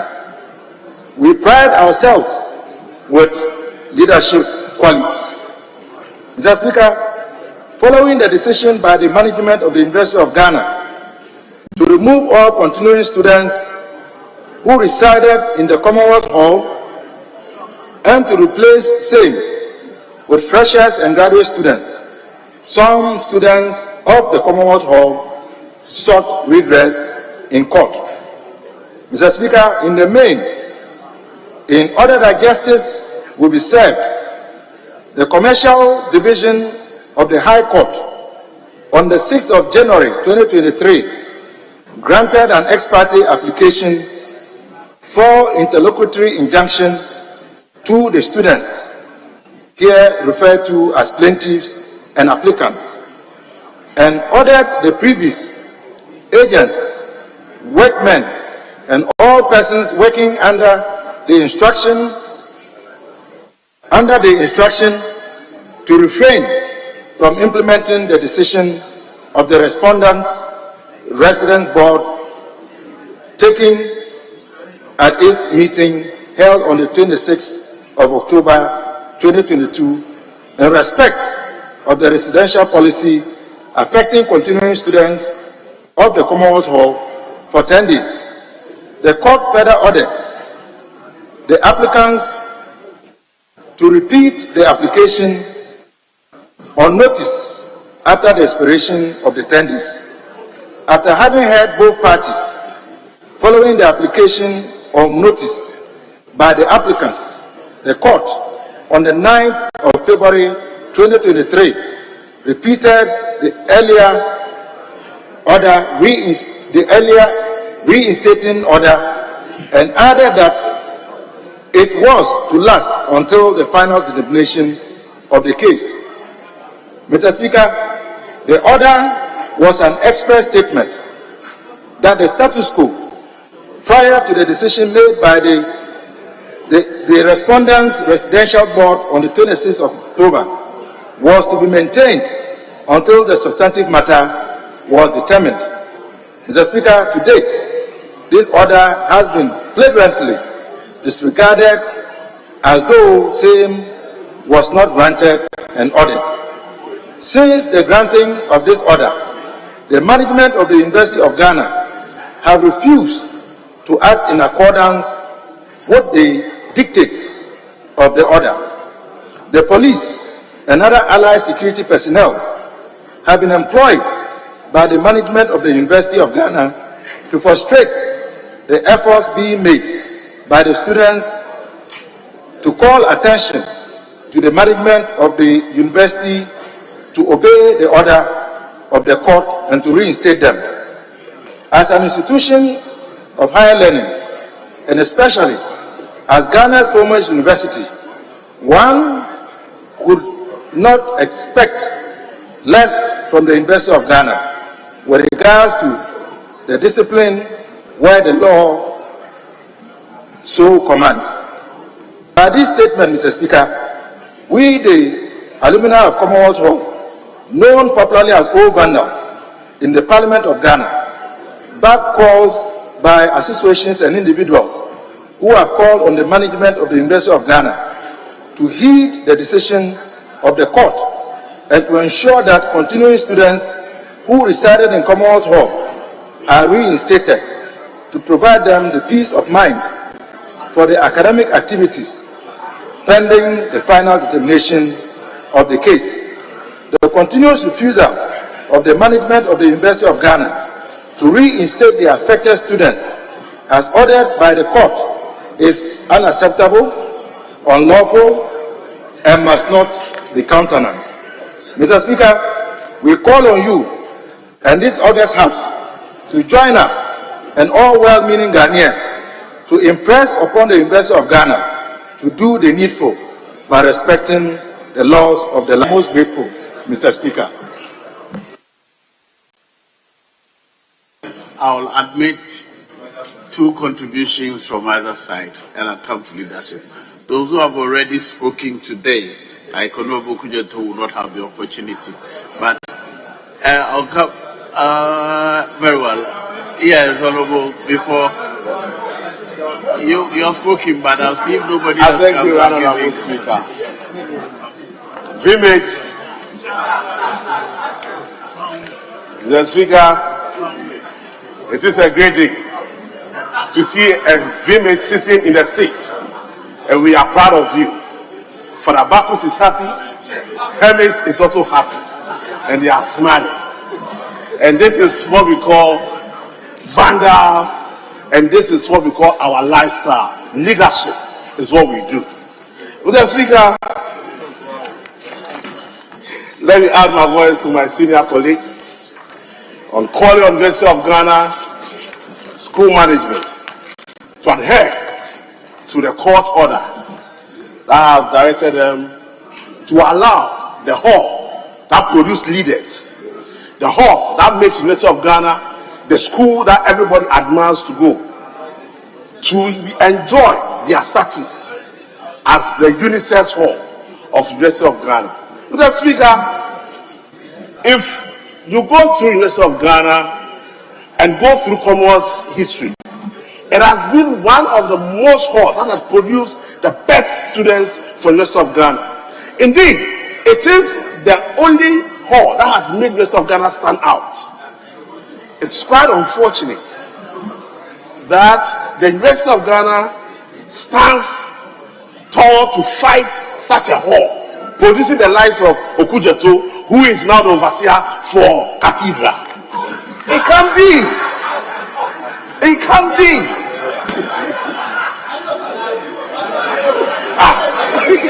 It can't be, Mr. Speaker. Mr. Speaker, it is very important that we call on the University of Ghana to obey the laws of this country. They can't flout the laws. It is a court order. And for an institution like the University of Ghana to disregard a court order, it is something that this House must take it seriously, and we must act as soon as possible. Because the University of Ghana has produced bigger law students. Of course, my brother Roxy is a product of the University of Ghana Law School, and he is happy. We are proud of that. How do we allow ourselves to go through such process? Mr. Speaker, this is a call for every member. This is a call for all of us to stand for the truth.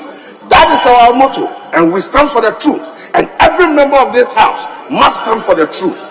We should not allow institutions like the University of Ghana to disregard the laws, to disobey our court orders. It cannot be.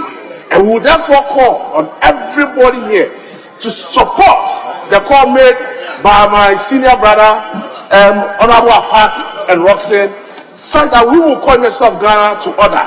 And Mr. Speaker, beginning my supporting this statement, I will call on you that very soon, I think there should be a Commonwealth of Minimpini, and they will understand the vandal's life that Chief Apak said. He's a chief vandal, and we reverend him, Chief Asalusa, and it's important that we keep that respect. So, Mr. Speaker, bringing in Minimpini at the beginning of every sitting will help us to bring our colonies back to us in this House, because they need to experience our colonies. You know, our colonies and the other schools. The colonies like Ekwafu Hall, Lagos Hall, they are our colonies. And we appreciate that, Mr. Speaker. Going forward, you allow us to be able to bring our colonies into this game. I thank you, Mr. Speaker.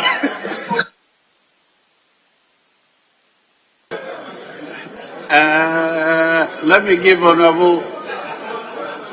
Yes, I'll give a non-vandal first. I'll come to you. Thank you, Mr. Speaker, and thank you, Mr. Speaker, for the opportunity. Thank you for overruling my senior and my caucus chair. Mr. Speaker, it's important that the vandals in this chamber know that I'm the one who gives them comfort I'm the one who makes the light soup. I make the bed, and I make the coffee. So you are right for allowing me. Mr. Speaker, you know, as your sister-in-law, I'm aware that you handed over directly to my husband as the chief vandal, and he claims at home that he is the only chief vandal who was also a choir master, and he was the chairman of the SCVG.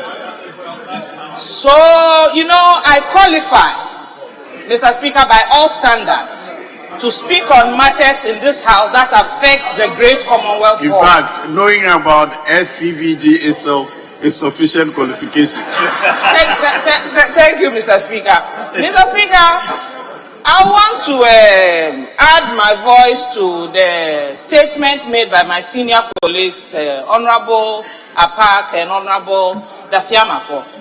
As an associate member of Commonwealth Hall, I have interest in what goes on there, and I think that my colleague on the other side did say that the Commonwealth Hall has produced a lot of leaders for this country. You are accredited for being the champions. You are brainy. You encumber leadership positions successfully.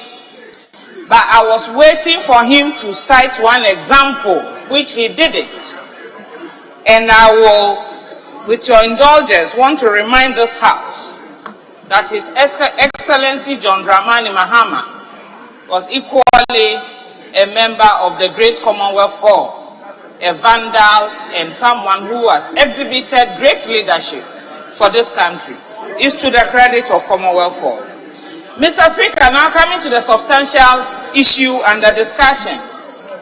It's rather sad that an institution like University of Ghana, of which we are all alumni, would want to disregard a court ruling in favor of reinstating students so they can continue their academic work and also come out to contribute their quota to the development of this country.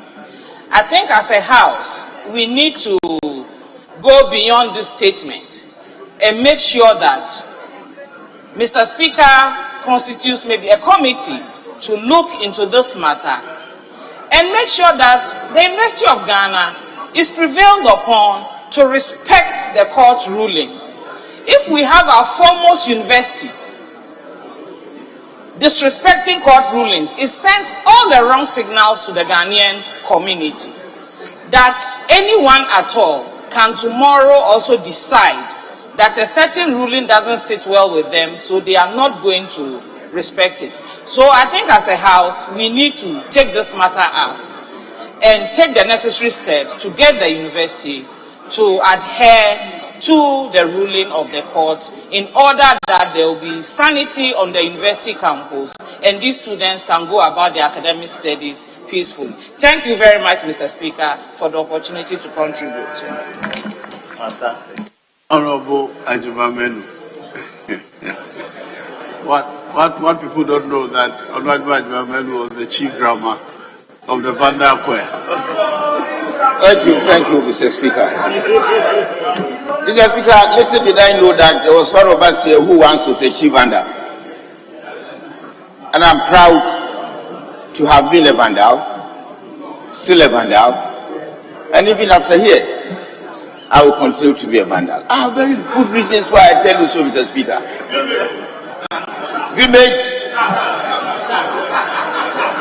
Mr. Speaker, I was not just a vandal, but I was a whole vandal choir master.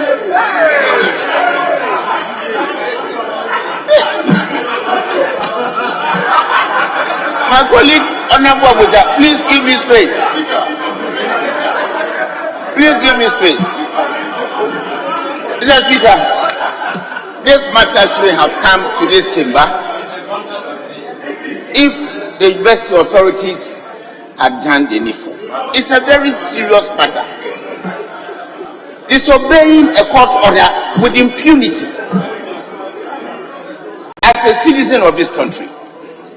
The university doesn't belong to individuals. And I'm surprised why a whole institution will be allowed to impugn on the dignity of courts in our country. Mr. Speaker, this is very, very sad. And it's a very serious matter that should be addressed not only by all Ghanaians, but all of us in the chamber and all well-meaning Ghanaians. Why should that happen? Mr. Speaker, my colleague, the Honorable MP from Busa South,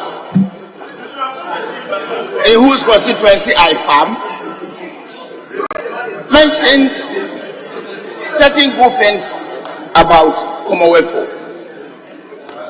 Mr. Speaker, we don't just go there to worship any god. We don't go there to do bad things. But we go there to build confidence in ourselves for our own future. Mr. Speaker, there are quite a number of us who couldn't, under no circumstance, have been bold to stand on any platform to speak to anybody without some little stay in Commonwealth. Yes, those who don't know without space. Mr. Speaker, I remember in our JCR, I was an executive there.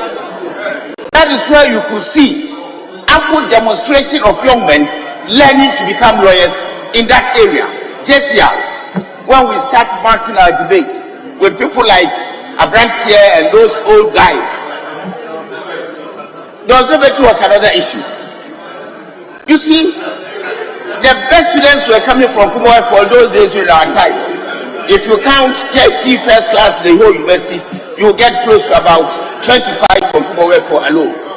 What was the secret? We were so friendly. We were peer people for our colleagues.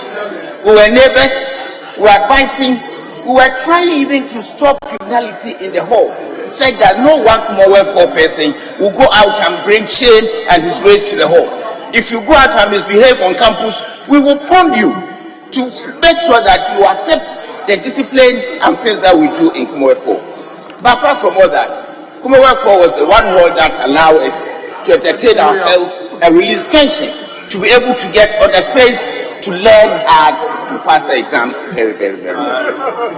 Mr. Speaker, Commonwealth produced the best gentlemen, produced the good husbands, produce the bold men, and produce a lot of leaders like my colleague said.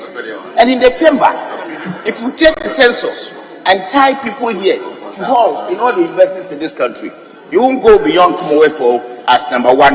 That has the number of people in this chamber. How did it arise? Behind him, my colleague, please. Honorable Abuja, behind you, I can count about 15. We can raise hands and doubt me. What scientific research have you done to challenge my assertion? What research have you yourself done to challenge what I'm saying? Honorable Abuja, you're my friend. You should accept what I'm saying. I cannot lie in the chamber. Honorable Minister, just come to the statement and make... Mr. Speaker, all I'm saying is that Parliament should bring some pressure to bear on the university to obey the laws of this land. How do you, disregard the court order? And Mr. Speaker, in your own language and in my the vernacular, we say that uni pani adrie. The fact is that if you don't have elders in your home, woe unto you. Why will you want to take away all continuing students and bring in fresh students and postgraduate students who wouldn't have anything to have done with Commonwealth? How would they learn? How would they go through the rituals and the type of things we used to do in Commonwealth to give us the confidence that makes us become leaders, parliamentarians, and bold people, the best gentlemen, the best husbands, and what have you? Responsible fathers. Mr. Speaker, there's a lot to be learned from Commonwealth, and I think that the University of Ghana should obey the laws of this country and obey the court order and bring back the students. There have been several attempts, Mr. Speaker, to tame Commonwealth for a type of things that we do. Now they have been criminalizing Commonwealth, efforts to demonize Commonwealth. Now all these things came to a failure. Now look at what is happening. If that is the case, let us cut the culture of Commonwealth. Let us destroy the culture of Commonwealth. But it has its advantages, Mr. Speaker. Mr. Speaker, let me thank you But I want to re-emphasize that we have a duty to ensure that the University of Ghana obeys the laws of this country. I thank you, Mr. Speaker. Yes. Mr. Speaker, I'm grateful for this opportunity to contribute to this very important, one of the most important statements ever read on this floor. Mr. Speaker,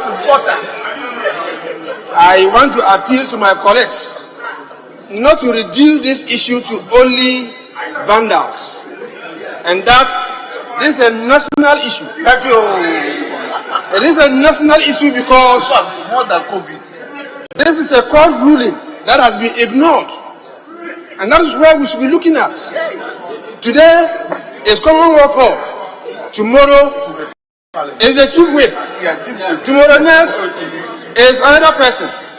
Courts will rule, and then people who are supposed to implement the decisions ignore the decisions, and we think it's an issue that we can laugh over. Then it's on to us. This is not an issue to joke with, and we the vendors are not joking with it. Thank you. Mr. Speaker, what is the issue? The issue is that law-abiding citizens decided to seek redress not on the streets, but in courts. Court of law. And the court has ruled it is only appropriate that management of the University of Ghana will implement the ruling. And if they've ignored it, it is for us to speak. And this is a hall that they shouldn't joke with. This is a hall that has produced very important personalities who are contributing to the development of this nation.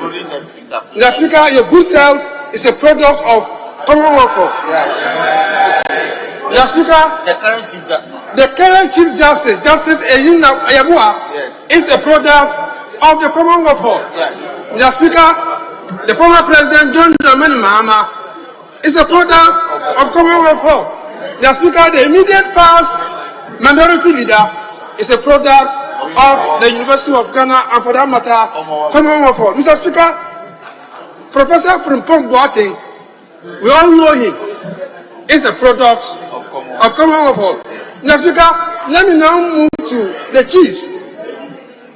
The Esikado chief, Nana Nketia, is a product of Commonwealth Hall.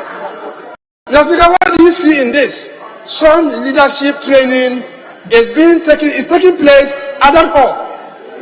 And the leadership traits that we are getting there is always equipped from continuing students to the process.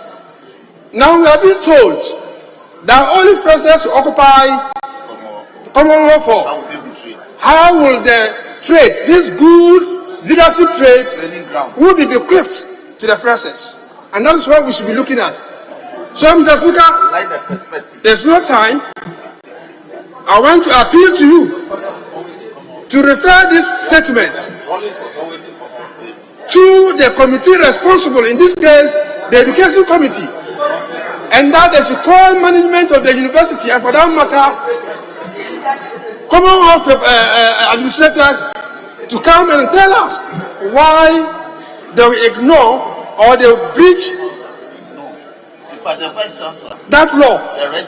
It is a law, you ask me. You'll be asked to implement something and you ignore it. You should come to this house and explain to us why you will ignore the ruling of a competent court. Mr. Speaker, with these few words, I'm adding my voice to the maker of the statement and to thank him and all those who have contributed. That this will not end here.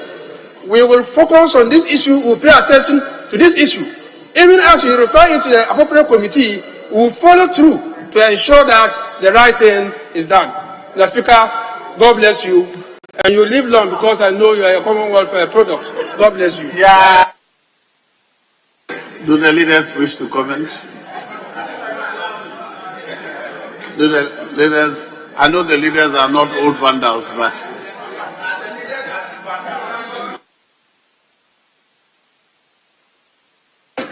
I said I want two contributions each. I want to stick to that. So if the leaders are not commenting, I'm only other members. I think we have heard enough, but I want to emphasize that for me, what I truly look forward to is an amicable settlement with the various stakeholders of the university. The university management, the students group, the old students, we are all stakeholders. And we all have a keen interest in ensuring that the university progresses and is able to deliver the courses as the students are. The state is paying a huge amount of money for that purpose. Parents and students are investing cash and emotions to achieve that. And so we all look forward to an amicable arrangement. Indeed, by this statement, we are not saying that there is no wrongdoing or there's wrongdoing. No. Neither are we saying that the university authorities do not have the power or responsibility to ensure that wrongdoers are punished. No. All we're saying is that what appears to be happening is group punishment without making effort to find out who did what. Nobody can tell me that every one of the members of Commonwealth Hall or Sabah Hall were involved in any of the things the universities were complaining about. It is the responsibility of the university to identify who did what and apply the appropriate university rules. But for now, as stakeholders, our interest is that let the laws of Ghana appear to take control. The orders of the court are interim to hold the balance whilst the matters are being heard. But my wish is that the settlement will be outside the court. That is where we are sure to achieve proper harmony at the end of it all. But I think I would refer this statement to the Committee of Education to ask them to engage the university and to report back to us why the university authorities, headed by the immediate past Chief Justice, she is the chairman of the University Council. So we expect that she would ensure that the law and order, respect for the courts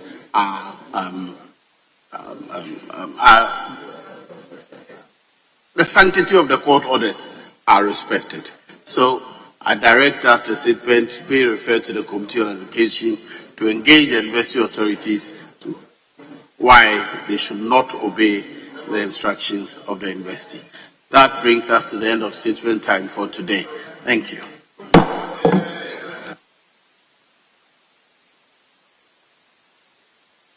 Honorable Leader, you want to lead? Yes, Speaker. So we will now lay the two papers and suspend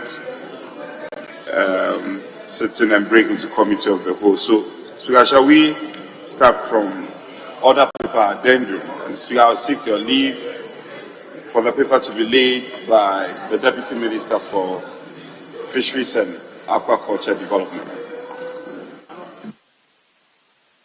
Very well. Order paper addendum. Presentation of papers by the Minister for Fisheries and Aquaculture Development. Yes, Honorable Deputy Minister.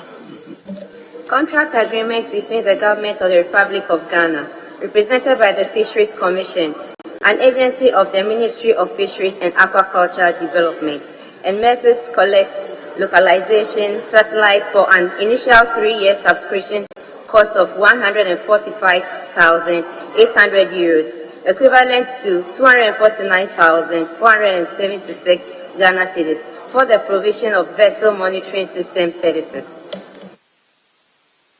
The paper is duly presented. Is referred to the Committee on Agri to consider and report.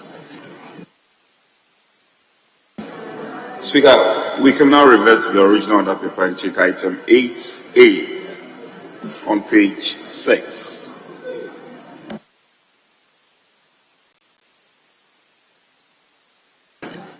Item 8A. Presentation of papers by the Minister for Transport. I, Annual statement by the Audit Committee of the Ghana Maritime Authority for the year 2020.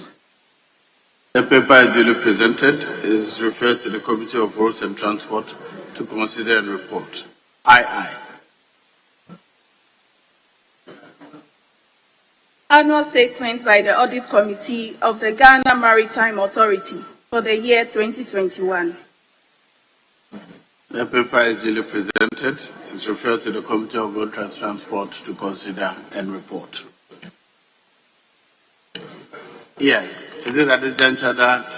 No, Speaker, we can now suspend and break into Committee of the Whole to consider the NHI formula. It's your leave. Yes, minority bench. Mr. Speaker, that's our agreement accomplished. Very well, honorable members.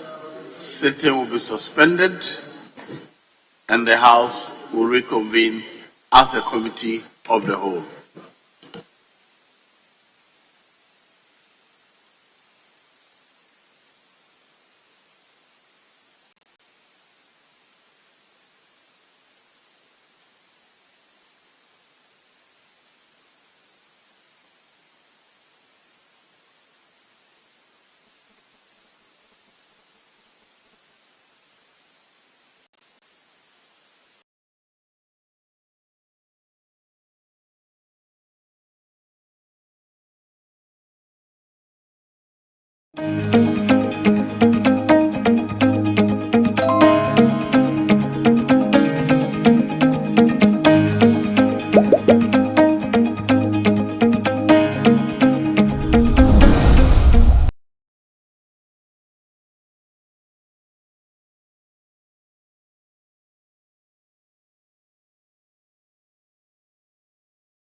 by the Central Regional Minister, Justine Registrar here at the Martin Palace, Mr. Ruben Maxwell Bannerman.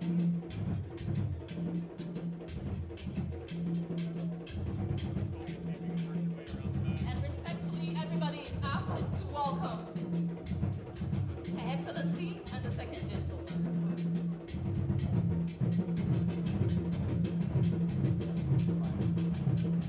And there she is, greeting your man in Osabari Mapisiata the second.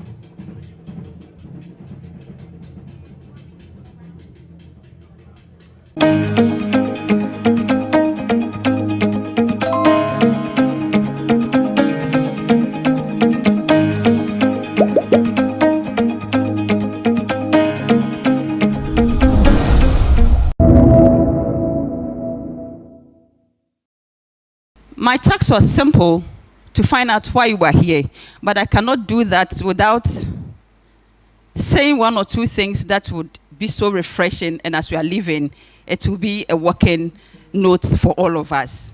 Strengthening partnerships for development, education and youth programming, Her Excellency, coincidentally, the divine in you, which led you to choose Cape Coast to visit Ghana's tourism and educational hub. That's where you are now. It is not by chance, because we believe your visit will also mark the beginning of further engagement on how our country is going to work together. We could tap into your government's push to invest $1 million in education and youth programming in Africa within the next 2 years. Our flagship program, Free Senior High School Education, since its inception, has opened up access to children in disadvantaged or needy homes across the country. Coupled with our commitment to strengthening and promoting educational interest in science, technology, engineering, and mathematics, we believe that support through the proposed investment in Africa will strengthen us to prepare our children for today and tomorrow's highly technological environment. Ghanaian schools have been participating in international robotics competition and doing quite well. We can only consolidate our gains in partnership with the United States of America.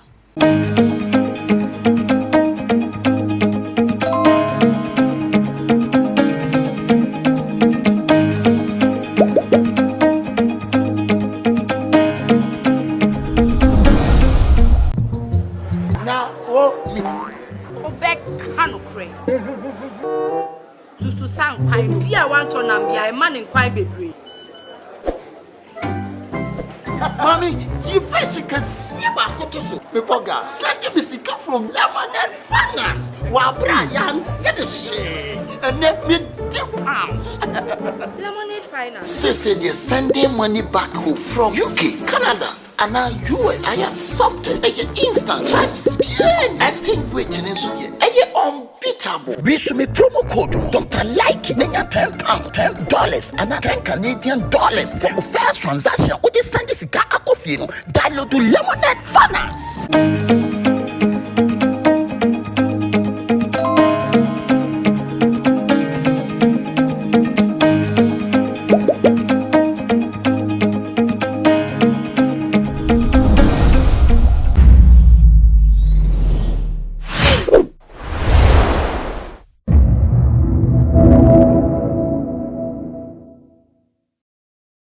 Now, we have sold Ghana Airways. It's now a choba. It's not a restaurant, a choba. Are we sitting down to see Sagleme also die like all those properties of the nation?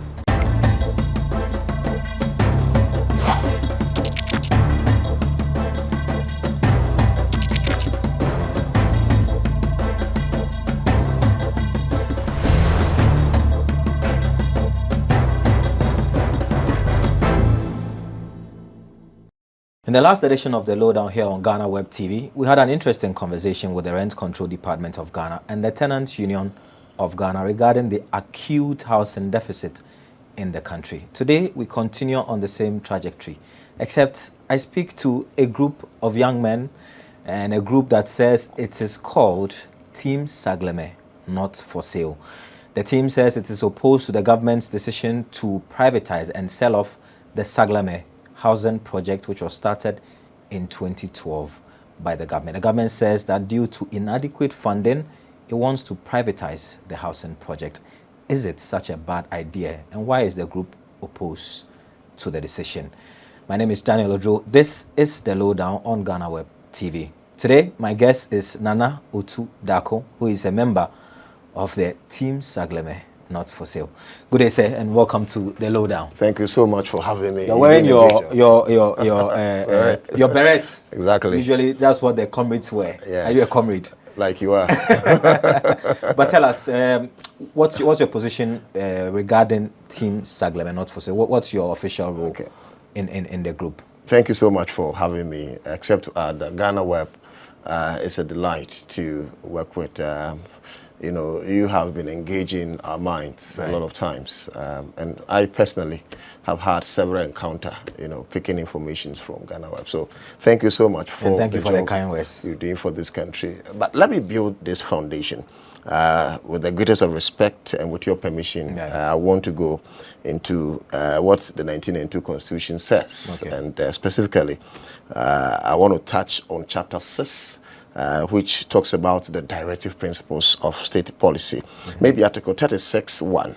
And at the tail end, I'll be doing 41H. 36(1) says, the state shall take care, take all necessary action to ensure that the national economy is managed in such a manner as to maximize the rate of economic development and to secure the maximum welfare, freedom, and happiness of everybody. So it means that we have a stake in making sure that at least we put whatever the state does into proper perspective, but it shouldn't be injurious to the social political health of the nation. Let's do 41H that says we have a stake to defend Ghana and render national service when necessary. There's even a part that says that whatever any government has done, successive government will have to build upon it. And that brings me to the question you ask, that what is our position? We are making sure that the spirit and the letters of this constitution is lived to the latter. Okay. In that, as individuals, as leaders of now, whatever successive government have done, we build upon it. Government stake is to make sure that affordable houses are built so that the good people of this country will have, a fair place to place their head. Has government done enough? In 2006, historically, analysis shows that former President J.A. Kufuor began with some 687 affordable housing units. As it were, the next government that came, which was Atamo's government, failed, that it let it to rot. I personally visited Aija Zongo, saw some of the buildings that were erected by the former president. Unfortunately, because it was not part of their agenda, they also began some 200,000 affordable housing units, belonging to some STL deal. Until John Dramani Mahama also ascended the reins of leadership. And because we lack a long-term policy national plan, he also contracted, with approval of Parliament, some $200 million loan from Suisse Credit. And they gave the contract to a company called Constitura OS to begin with some 200,000 affordable, I beg your pardon, some 5,000 affordable housing units, about $200 million. And initially, they wanted to start with 10,000, but reduced to, 5,000. But record shows that by the time they left office, they were able to build 1,506. We thought that government would have finished this project and handed it over to the people, especially why the reasons why that very land was given was to help erect affordable housing and to help especially the security forces, in this case, the military, to have comfortability, as in where, they'll place their head and all those ones. So if government should tell me that they do not have money to continue the project, that they are cash strapped, and as a result of financial bankruptcy, they will want to sell the project off to a private individual. Ask yourself, brother, when did affordability becomes a friendly word to a private-oriented businessman? Of course, they are into business to make profit. And even if we do a quick extrapolations, that the $200 million, assuming that they were even building the earlier proposed 10,000 housing unit, that would mean that they will sell every flat about $20,000, which is about 2.4 billion cedis, if like 240,000 new Ghana cedi. And that if they were able to finish 1,506, the new extrapolations will be that every flat will be sold for at least $40,000. So in the first place, it's not even that affordable. Yes. So that is even government selling. So if it is given to a private entity, mathematically, how is it going to be affordable? So if government should say that they want private, entities to come in and take over, we think that with all due respect, they have not been fair to the good people of this country and the Saglemi Township and the Nime and Name in Saglemi for giving them that very land for projection of affordability. So in the first place, they are defeating the very objective and purpose for which that land was secured, which is building affordable housing units. So we are not agreeing, and that has been our position, because we think that government should rather go for loans, if they need be, to finish the Sagleme and hand it over to the people. But Nana, you do admit that the country is going through a lot of economic challenges. It has taken 11 years since the project was started in 2012, and there's no signs to show that this government or the government before it would complete it.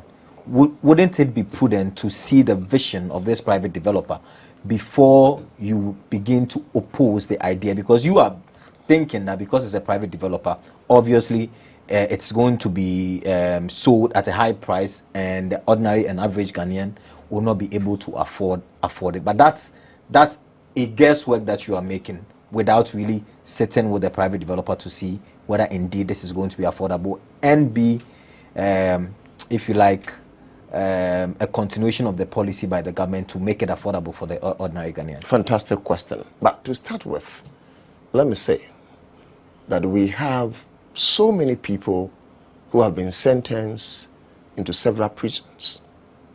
And most often than not, it's not as if that they are guilty. But because they couldn't handle their case well, even though they are innocent, based on the prima facie argument that were advanced in court, today they are fined behind bars. Okay. Now, what argument am I putting? Government may even have a case. But sometimes the approach, if government was telling us that based on the fact that we are reaching financial bankruptcy and that we will not be able to finish, because then the last time we visited the minister, he told us that to finish this new project and give it over to Ghanaians, that will mean we need about some $149 million. So if government, in addition to the 200 million that has already been sunk into it. Yes, so that's why they want to begin a new one at Amasaman. And that brings me as a solution to the question that you're asking. So government could have pegged it, that this is what we want to do based on that germane reasons we are given.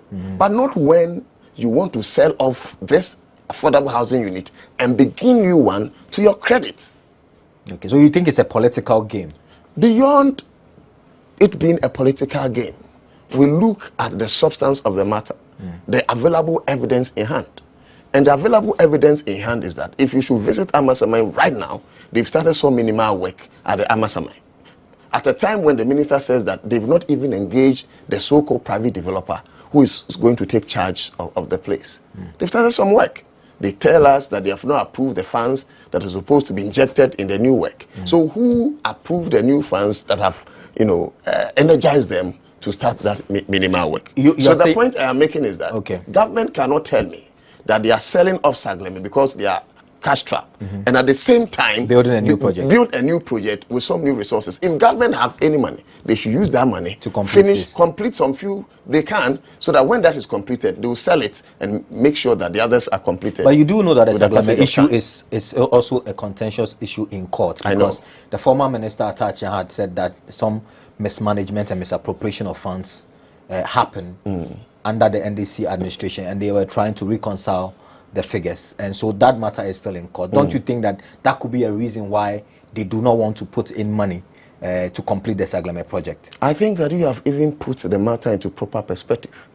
Reasonably, why do you sell a subject matter that is being contested in court? Okay. So when court finishes its proceedings, proceedings, I should say, and comes out with a verdict that what is his name? The then minister of Collins Dawda, because he is the victim of circumstance now. If government should say that Collins Dawda, is culpable or misappropriated the funds that were given to him, and so he should be arrested or whatever, and Saglemi by that time is sold, what will be the evidence that will be tendered in court? By then the private developer would have developed afar. And so the state at which Collins Dawda may have left the affordable housing unit cannot be the same exhibit that will be tendered in court. So the point is that it is even in court. So you would have waited until the court comes out with its final submission, verdict. Then we can say that this is the true position of the court. So henceforth, this is the directive of the court. But you see, in as much as I believe in some justices in our country, I don't even believe wholly in our justice system. And as youth and as leaders of now, because we are not leaders of future, we are leaders of now, we need to take a keen interest in how our court is reconfigured.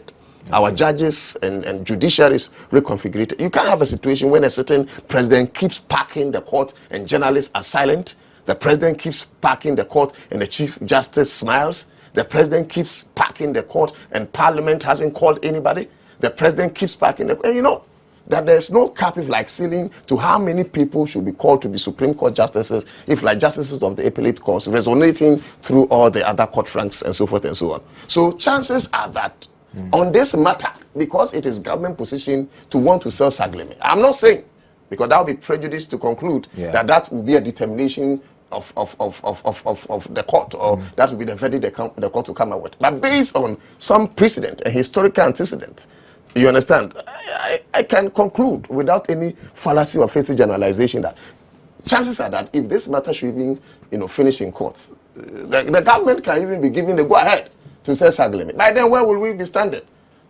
We have sold almost all the very important things in our nation. Now, we have sold Ghana Airways. It's now a choba. It's not a restaurant, a choba. We have sold the Black Star Line. We have sold Ghana's drill ship. Almost all the important is Ghana Telecom is now Vodafone and whatnot. Are we sitting down to see Sagleme also die like all those properties of the nation? What has the government added to the facilities already built, especially at a time when there's a 1.8 million housing deficit in our nation? So my brother, we are not leaving this to chance at all. And this is not the normal MPP NDC youth matter. They go behind MPP, they go behind NDC, and the matter die on the way. No, they can't sell Sagleme. Not because they don't have the authority, but because Article 1, Clause 1 of the 1992 Constitution says that sovereignty lies in the people. Power emanate from the people. We are the people. We gave them the people. They are living on our proxy. They dare not sell Sagleme. Okay. They will sell it even to themselves. If you just tune in, this is the lowdown on GhanaWeb TV. My name is Daniel Odro. I'm here with Nana Utu Dako. Nana, are you a president of the group? I call it another group. I'm the lead convener. Okay, so Nana Utu Dako is the lead convener of a group of people calling themselves Team Sagleme Not For Sale. Exactly. They are opposed to the government's decision to sell the Sagleme housing project to a private developer. We're going for a break. When we return, we'll continue a conversation with Nana Utu Dako. Stay with us. We're back after the break.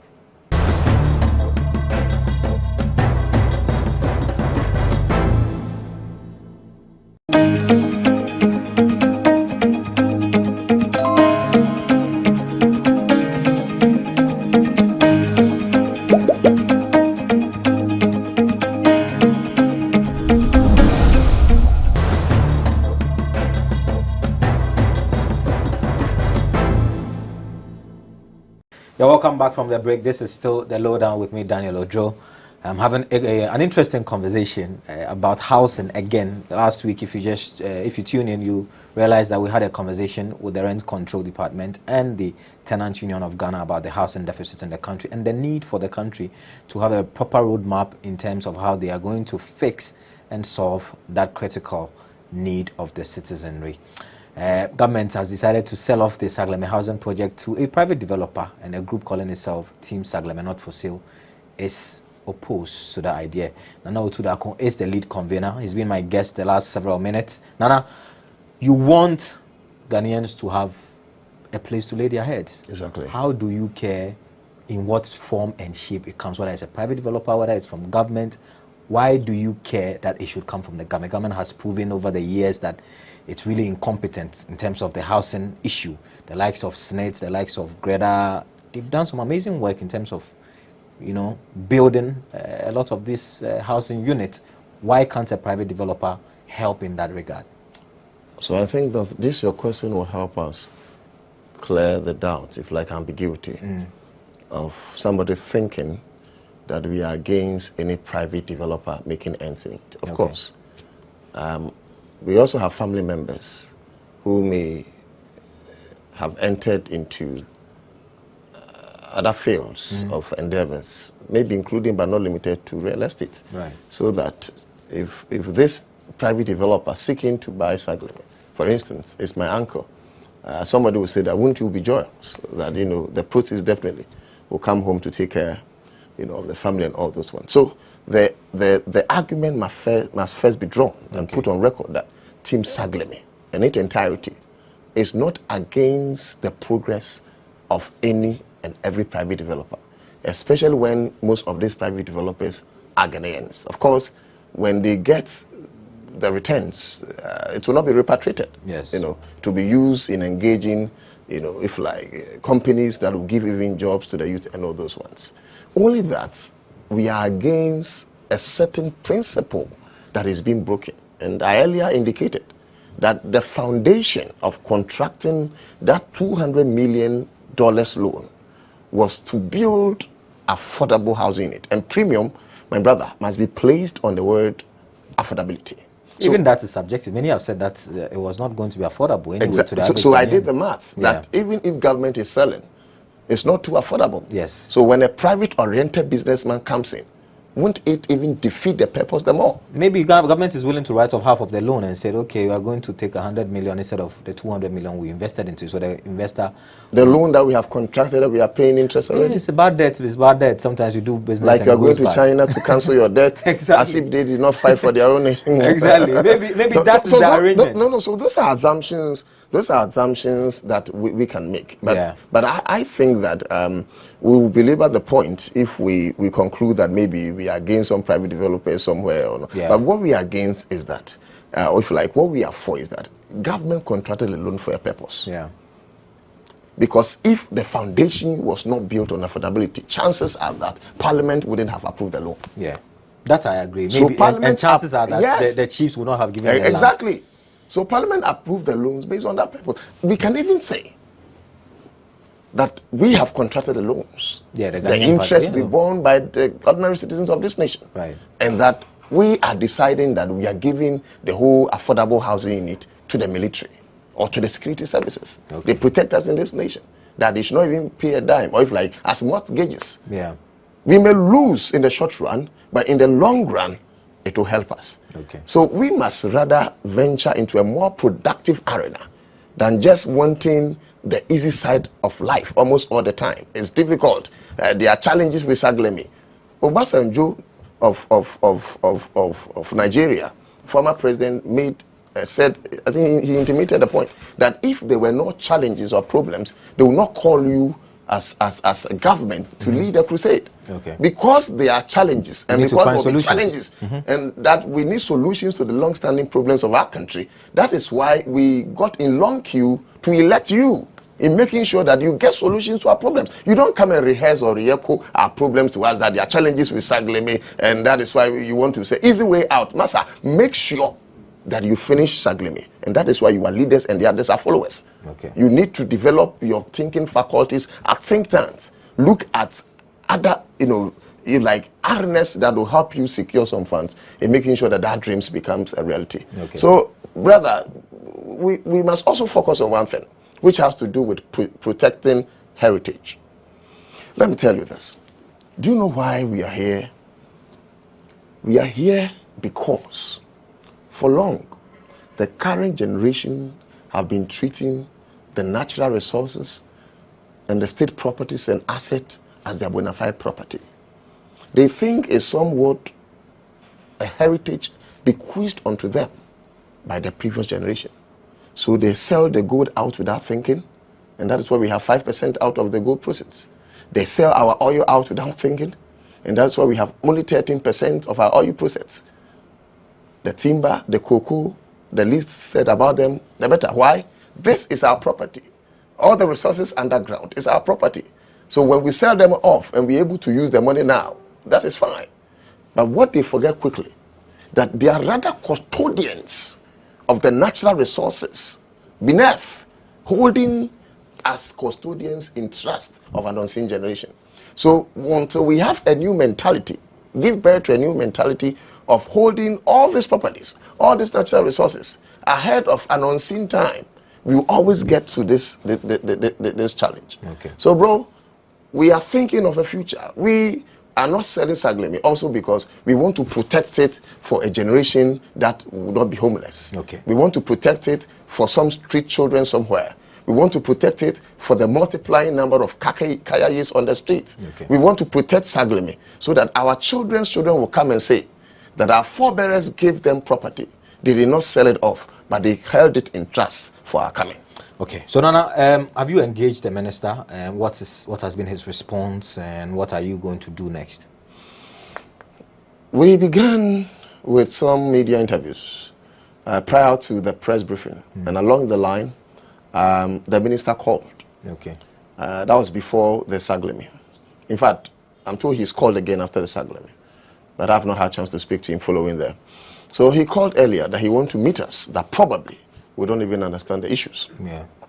Now, we gave him the benefit of the doubt, went to the Minister of Works and Housing and met with him with an entourage of an expert team of some directors, I think including the chief director. Okay. They made their point, and of course, they fell on the same issue, that government is cash-strapped, they can't get $1.9 million, and that they want to use $55 million rather in building some 12,000 affordable housing units at Amasame.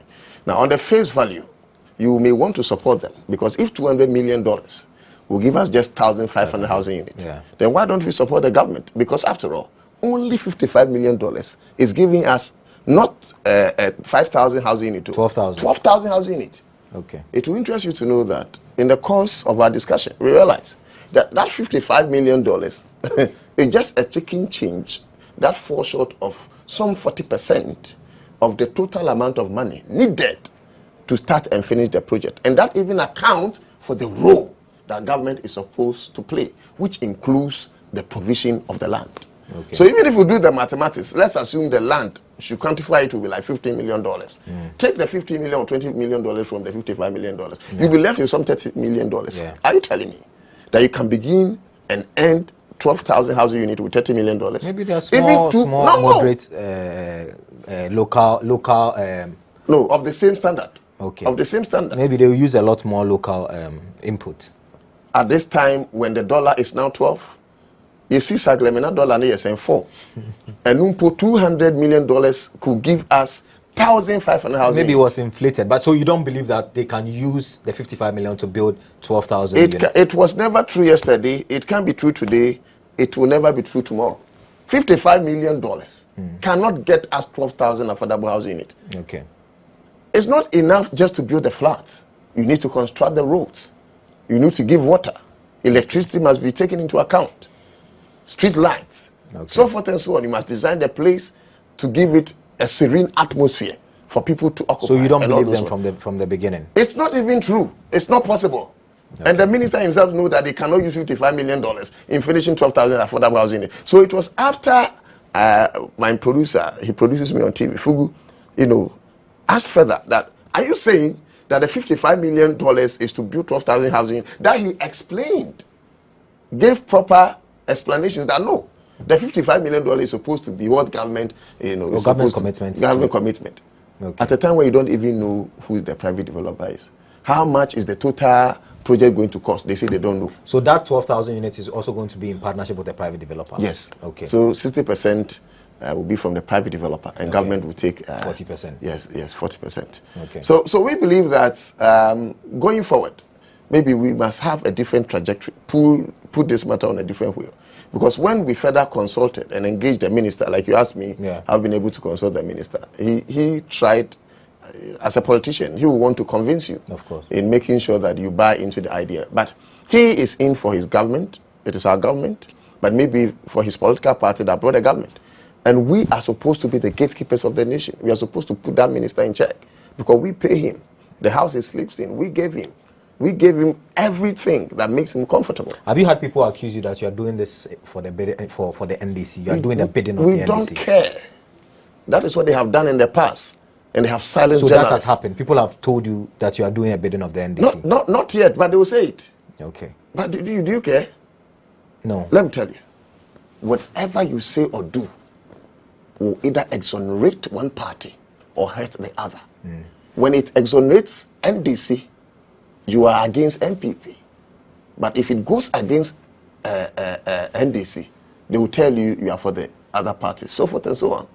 And that is why journalists have been neutral for so long a time, that our nation is being destroyed. I am not a neutral journalist. I don't want to be a neutral journalist. Neutrality is not in my dictionary. I am that kind of journalist that add my weight to the truth. Whether it affects NDC positively or it affects them negatively, and the vice versa is true. So yes, let them say, let them talk, but posterity will be the greatest judge. Me, NDC atade mashare da, and MPP atade mashare da. Enyo na ade beshe me. Stay your small corner. Allow me lead the crusade for my people. Many years after, when we are dead and gone, The children that will come after us will say that these people did it right or not.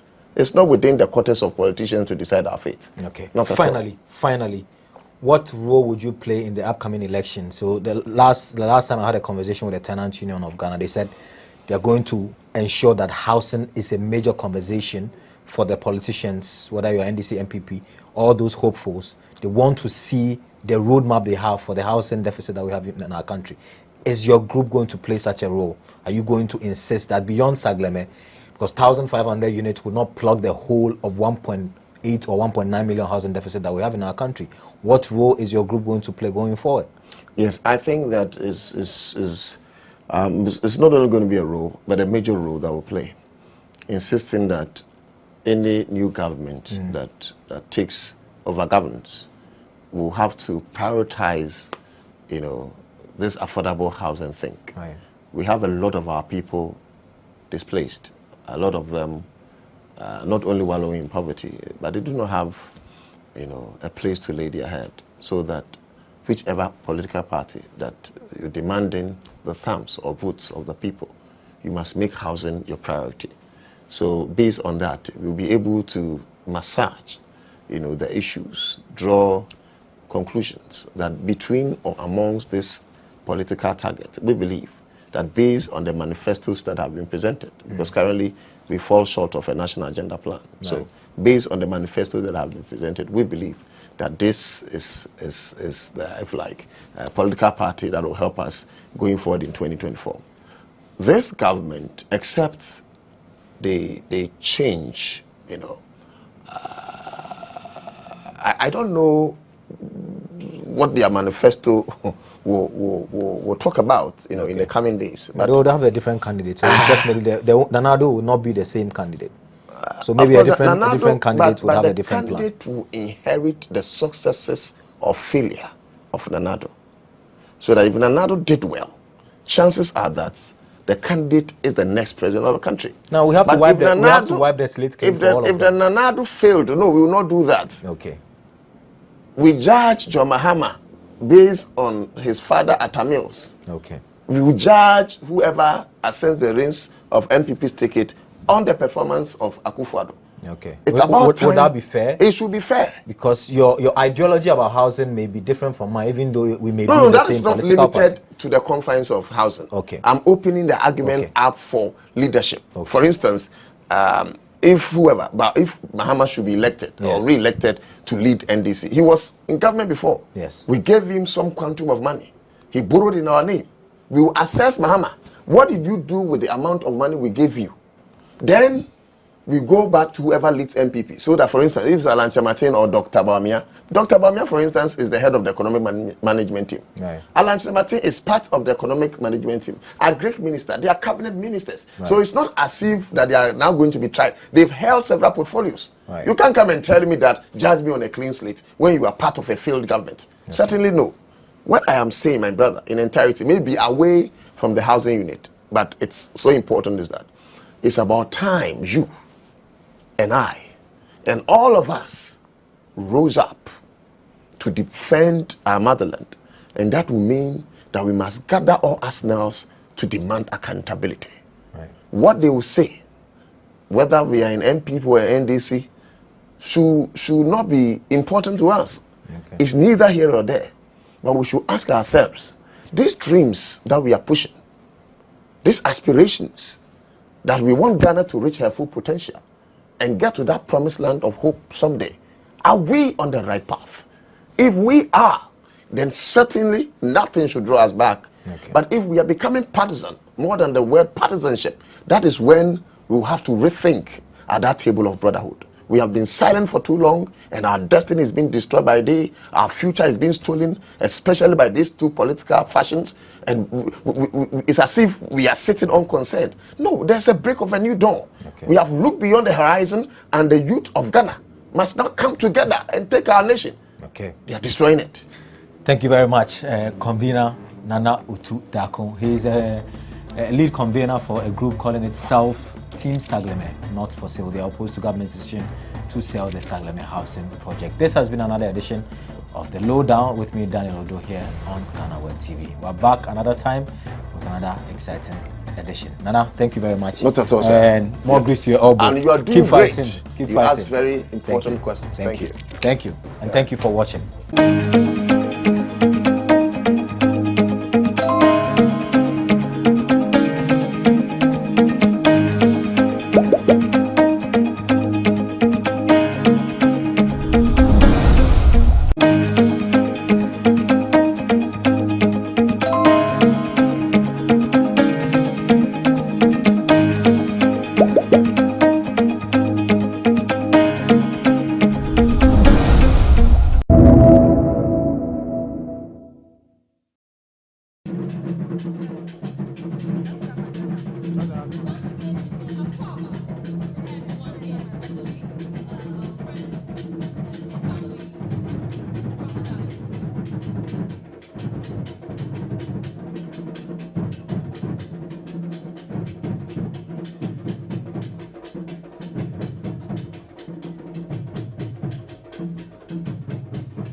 By the Central Regional Minister, Justine Registrar here at the Maritime Palace, Mr. Ruben Maxwell Bannerman.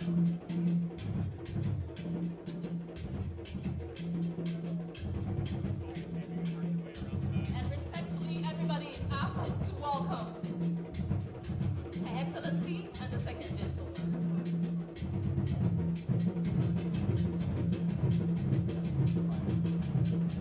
And there she is, greeting your man in Osabere Mapisiata the second.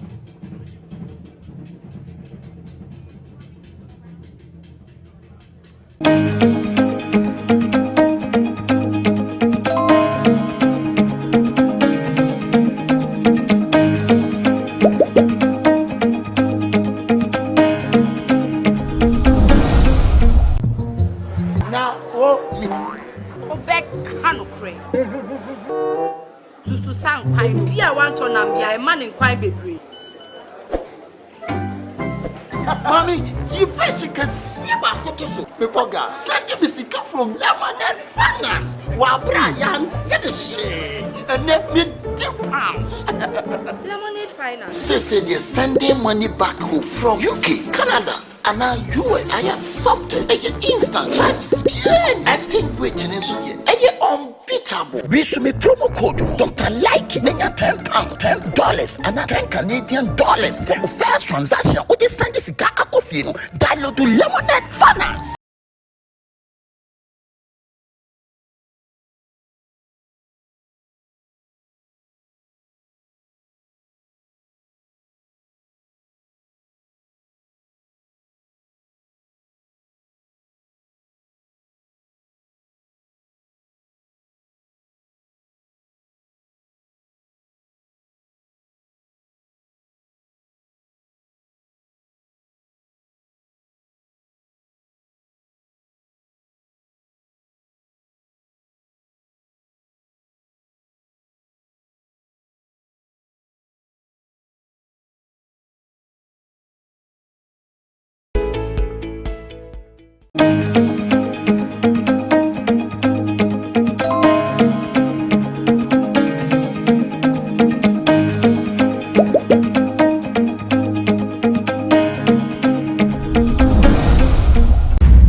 Prior to even our wedding, we discussed how long it will take for us to introduce a third person into the family. I like that.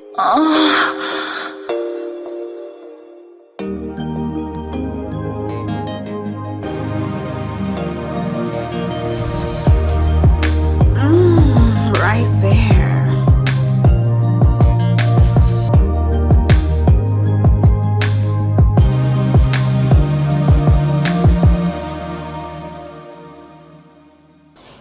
there's a lot of marriages collapse because of childlessness. Husbands, wives, mocked for what they term as their inability to have children. So I asked the question, are children the ultimate prize in marriages? So here among St. Cuddles, we discuss how to handle childlessness, and also in the cases where you find yourself in what they term as an unplanned pregnancy, how best do you handle the situation? And I have here with me the right guest to do the discussion. So Thomas Duke Labig Amankwado, he's a doctoral research fellow at the University of Oslo, Norway. Yes, and he's also a former University of Oxford scholar, and he is the author of historic fiction book, The Half Moon. And also, he's a coach. Thomas, you're welcome. Thank you very much, Paula. It's a pleasure to have you here. I'm honored to be here. Yeah, he's very popular on Facebook, so you should check out all the amazing things that he does. We're not doing this alone. We also have Smart Techi Nixon. He's an author, a broadcast journalist, a public relations officer. So when we talk, event hosting, when you're looking for someone to train you in public speaking, when we talk about creative writing and anything that has got to do with stage play production, we say Smart Techi Nixon. Gentlemen, you're welcome. Thank you, Paula. Thank you. Later on, we're going to discuss all the amazing things that you do. That's why we call you the proud sons of the land, guys. So, but today is a big deal in our part of the world where we find ourselves. And they say children are a gift from God, and when you don't have children in a marriage, trust me, they're going to come after you. So I just want to find out, are children the ultimate prize in marriage?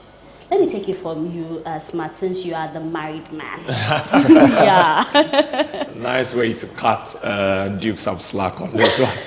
But interestingly, I think that one of the fascinating things that I've heard about marriage is a marriage without a child is still a marriage. And so if you're a couple and you're going into marriage, it is one of the things that you should have at the back of your mind, that a marriage without a child is still a marriage. It doesn't nullify the status of the marriage. Okay, and that is one of the things that people do not come to accept. Because if you take a look at our part of the world, and I'm quite glad that you mentioned our part of the world, when you marry an individual, you are marrying a family. You are not marrying just a person. So at the weddings, you see it manifest. You see expectations of people being projected on you. And after the marriage as well, you would hear these expectations. Because sometimes you would go and visit your in-laws, and some of them will pass very funny comments. Like, hey, it's been a year since you guys got married. What's happening? We all know the intent of that particular statement. It is an indirect way to tell you that you guys are really delaying when it comes to childbirth. And you hear these comments coming from the mothers especially. I want to hold my grandchild. I want to hold my grandchild. But on a broader spectrum, if you really want to take a look at childbirth and the importance of it in marriage, there are a lot of things that stops or prevents a couple from having a child. Let's even move away from the medical condition. I personally believe that there is nothing like there is this funny saying we have in Ghana. People tell you, oh, you just give birth, God will take care of it. But I don't know how much baby food, pampers, diapers, all those things. Precisely. They have no idea. Precisely. But Smart, I'll come to you. Thomas, we know that family pressure can be very worse. So how best can a couple handle an in-law who is always on your door knocking, when are the children going to come? When are the children going to come? And usually it's the women who suffer this. So as a loving husband, how best can you tame them? Well, thank you very much for the question. And I'm not a loving husband yet, so it's a bit tricky. But that being said, I think that children are indeed a blessing to every couple. And when we look at this from a cultural perspective, from a cultural dimension, you would understand that it's not just about having a child for just having a child for that sake, but it is a way of sort of bringing the two families together in ways that probably would be impossible by just signing a document in court or exchanging vows. This sort of it carves this union between the two families in a very spectacular way, and that is why families always, place a lot of worth on children. But then again, you're not your own creator, and you sometimes it might. I mean, you try and you're not getting it. But how to handle this is a very tricky question that I don't think we can unravel, get to an answer. But what I can say is that it all comes down to understanding between the families. Why are we not having a child? Is there a medical explanation to this? Is there something we can do medically to improve our chances of getting a baby? If not, then what's the next best option to having a baby? I think that it comes down to just communication between the families and getting to find the best alternative. Okay. Yeah. People place a lot of emphasis when it comes to, you mentioned the medical aspect of it, then you realize that other people are also putting a lot of pressure on the spiritual aspect of it. Yes. So, a couple finds themselves in a quagmire where someone says, okay, forget about the doctors, let's go and see this pastor. Yeah. I Before think that you realize you've been all over the place. Yeah. But then I just want to find out, because I'm the woman, let me speak for the women. Okay. In a marriage where there's no kids, childlessness, the first person that people blame, the woman. Yeah. Oh, you can't have children. You're a barren woman. The list goes on and on. Why are people quick to, put the blame on women? Meanwhile, there are men who got low sperm count, impotent, if that's the word, it's not too hard. But then people are quick to do. Is it that the women love to take the blame because they don't want people know, oh, my husband, his performance is just, why? Women are the bearers of life. Okay. Women are the bearers of life. Every life on this planet Earth came from a woman. Every single life. There is nothing that walks on the surface of this earth that didn't come from a woman. I mean, aside the man's contribution, it is the women that we see produce. It is the women we see deliver. It is the woman we are expecting to bring the child into the family. But what they forget is what you also pointed out, is that it's two people that put the woman in that particular condition before she can deliver. However, our families are designed in such a way that whenever people get married, at the end of the day, people have this mindset that, okay, the moment I am expecting something from your family or from the couple and I am not getting it, the first intent is to change the woman and not to change the man. The pressure is that, oh, she's not fertile enough. We should have done a background check on her family. We should have asked more questions. Do you know whether she has done any abortions? And so there is too much of expectations, especially on the side of the woman. And I've always maintained this position that it takes a man of strong mind to stand and tell his own parents in the face that stop the noise. Stop putting the woman through that pressure. Because there are things in life you just cannot control. And it's also one of the hardest truths that people can accept. There are things you can control. There are couples today, there is nothing medically wrong with them. Exactly. There is nothing spiritually wrong with them. It is not coming. So I would borrow the words of Duke. It comes down to understanding. Do you even understand? These people are in a space where they are doing everything for the first time. The marriage is their first marriage. They are even finding ways of navigating it. And you are here putting pressure of childbirth on them. And so you must have a man. If the man weakens in his mind to kowtow to, let's say, whatever family is saying, that is where the woman feels a lot of pressure on herself because she feels like she doesn't have anybody to lean on. Exactly. But if you are the man and you step forward, stand up for her, and you are able to tell even your own parents, not just the lady's parents, your own parents that, hey, because we say you are the, you are the head of the house. And you are the neck. Exactly. The woman is the neck. So you tell them, this is my home, this is how things are going to be run. But then, Duke, in our part of the world, because we prioritize children a lot. Yeah. In the cases when they are not coming, people want to try everything possible. They want to know that they've exhausted all means possible. But one thing that people don't love to go for is surrogacy or adoption. Yeah. Why is it a big this is a very tricky question, you know. It comes down to Ghana's social structure, our cultural social structure.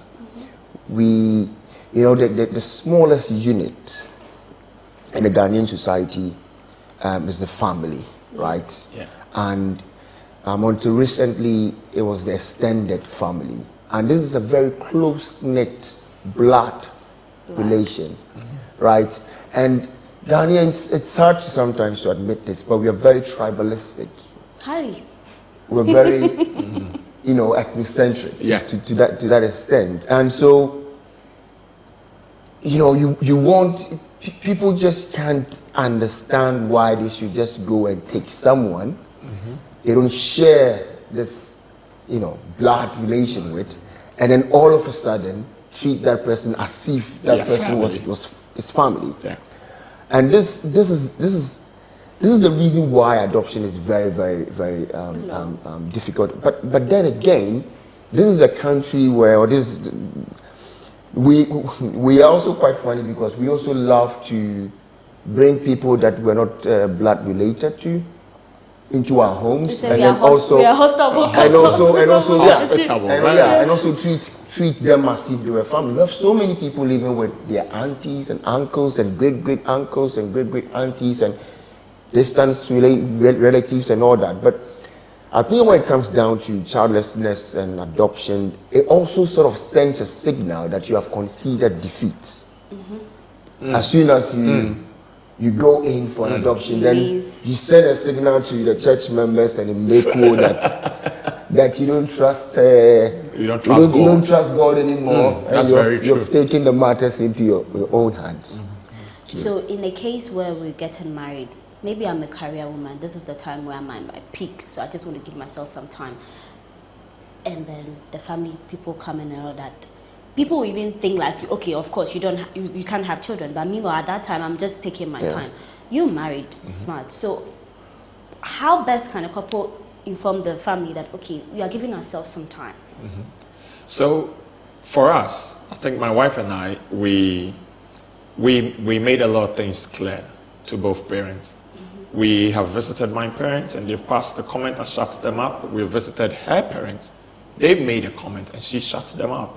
Because prior to even our wedding, we discussed how long it will take for us to introduce a third person into the family. I like that. You understand? Yeah.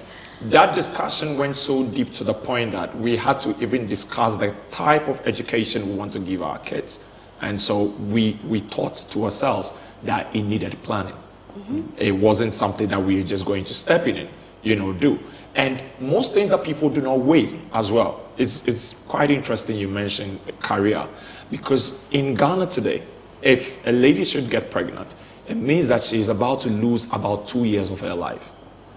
And if most men are fully aware in terms of consciousness of the place in which you're going to put the woman, they will think twice about how they bring kids into, because there are, I know a friend who the wife gave birth, the first one, and the second one followed very quickly, like 6 months later. The wife had taken seed again. And so now this lady, who probably may be supporting you at home with other stuff in terms of payment of bills and all that, is going to be out of work for the next 3 to 4 years. And if we do not manage these things, and I really agree with you, because now you must ask yourself, why are we bringing the kids? Is it just we enjoy having kids? or we really want to give them the best of life, or it is just nice to have an addition in the family to the, to the extended family. But before we wrap up on this particular discussion, I just want to ask you how important it is to plan your children, because in Ghana we're talking about economy, things are hard, but people just want to give birth, and there are a lot of children on the streets who are just under the sun selling and all that. If you know you are not ready, God will take care. Paula, let's face the fact. It's very difficult to plan in Ghana. It's not like people don't want to plan, or people just are just careless. It's just difficult to plan anything in Ghana. People plan their education, and university lecturers go on strike, and all of a sudden your plan is thrown ajar. It's very difficult. We live in a country where almost everything is based on contingency. You can't even plan a trip that would take 1 hour. You end up spending 3 hours. Contingency must. Yes, you say I can't stay by plan. Wow. So that's the fact of this life in this country. You can't just plan. Yeah. That doesn't mean that you should not plan.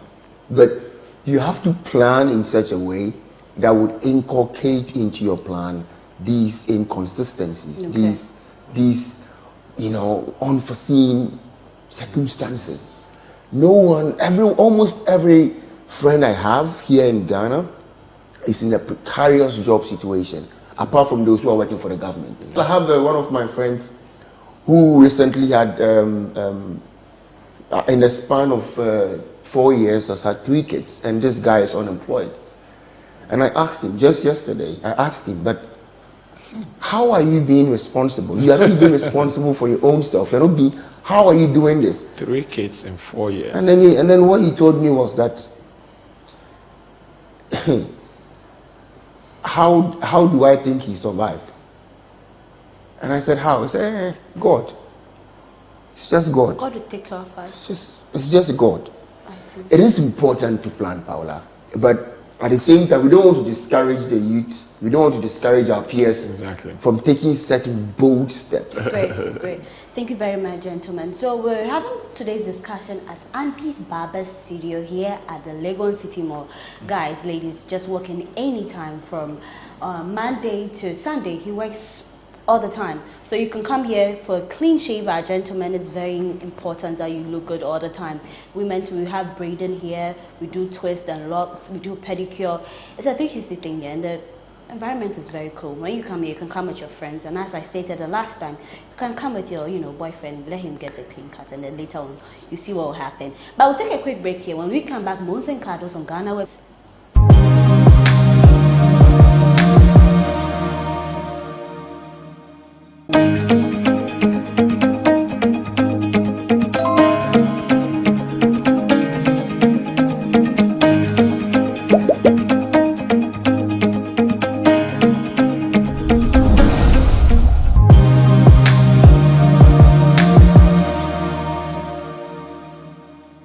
Welcome back. This is Mons and Cardos on GhanaWeb TV. I am Paula Amabroni. Now for the second part, we're doing something interesting.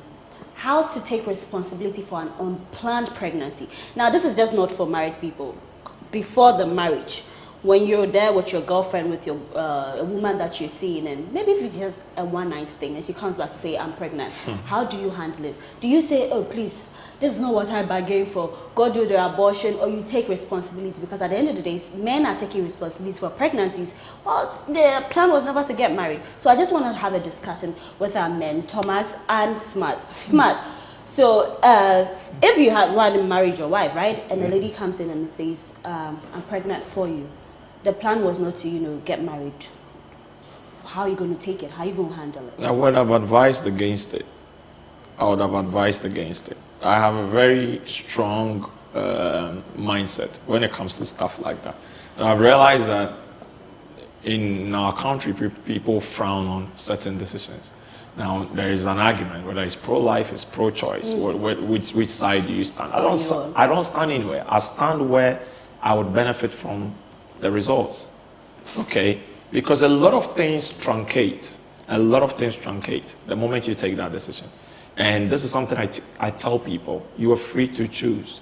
You are never free from the consequences of your choice. Because the moment something just happens, everything about your life changes. A lady comes to you, she tells you, probably someone you've been dating for a year or two, she tells you, I'm pregnant. What's going to happen now? That means you are going to assume a particular role. Daddy. A daddy role. And a daddy role comes with a lot of, responsibilities. And probably, like Duke was saying, you are not even fully in that space, or you don't even have the potential to take care of yourself. You cannot tell us that you are not ready. Exactly. So that is where the choice comes in, like I mentioned. What do you want? What do you have with your partners? Or you mentioned even one night stand and stuff like that. People do it once, and I'm pregnant. The funny part is the bad boys do it consistently, and one good boy tries it once, one time. Then everything is... That's so painful. So, in as much as it is very difficult for you to decide, the two of you must sit down. The two of you must sit down and ask yourself, do we need this? Okay. Can we handle this? Because what we normally say is, maybe if we take this away, we might not get one anymore. Do you know how many women are stuck in the hospital because their men or boyfriends or husbands cannot pay for them to be discharged? It's just there, numerous of them. So you ask yourself, you can't even pay for your partner to be discharged. What will you feed the children with? What will you? So planning is key. All right. And communication is also key because you must talk about I want to do a quick one on. Okay. Thomas, as a woman, I want to understand, why do some men, emphasis on some men, switch up? We're having a loving relationship. The moment the lady says, I'm pregnant, then you switch up. Then you are showing us your true colors. Why do you do that? It's because, if you, let's face the fact, some people have sex for recreational purposes and not for family making purposes. It was nothing serious. So assuming you go into some sort of a social contract, right? That you're having sex and you're very much aware that a friendly match, right? It's for recreational purposes. Then the lady turns up and says, well, there is a lifelong commitment that has been, as a result of of course you would flip. I will flip. I would. If I'm being honest, because that wasn't the point. That wasn't the social contract. That wasn't unless, of course, there was some sort of consensus that if this, results in pregnancy, we could consider it, right? But if there isn't anything of that sort, then I think that Thomas, a man can talk about, we're going to have a happy kids and stuff like that. So some men actually talk about having kids until you tell them there's a kid on the way. But then you talk about a man having to flip because that was not part of his plan.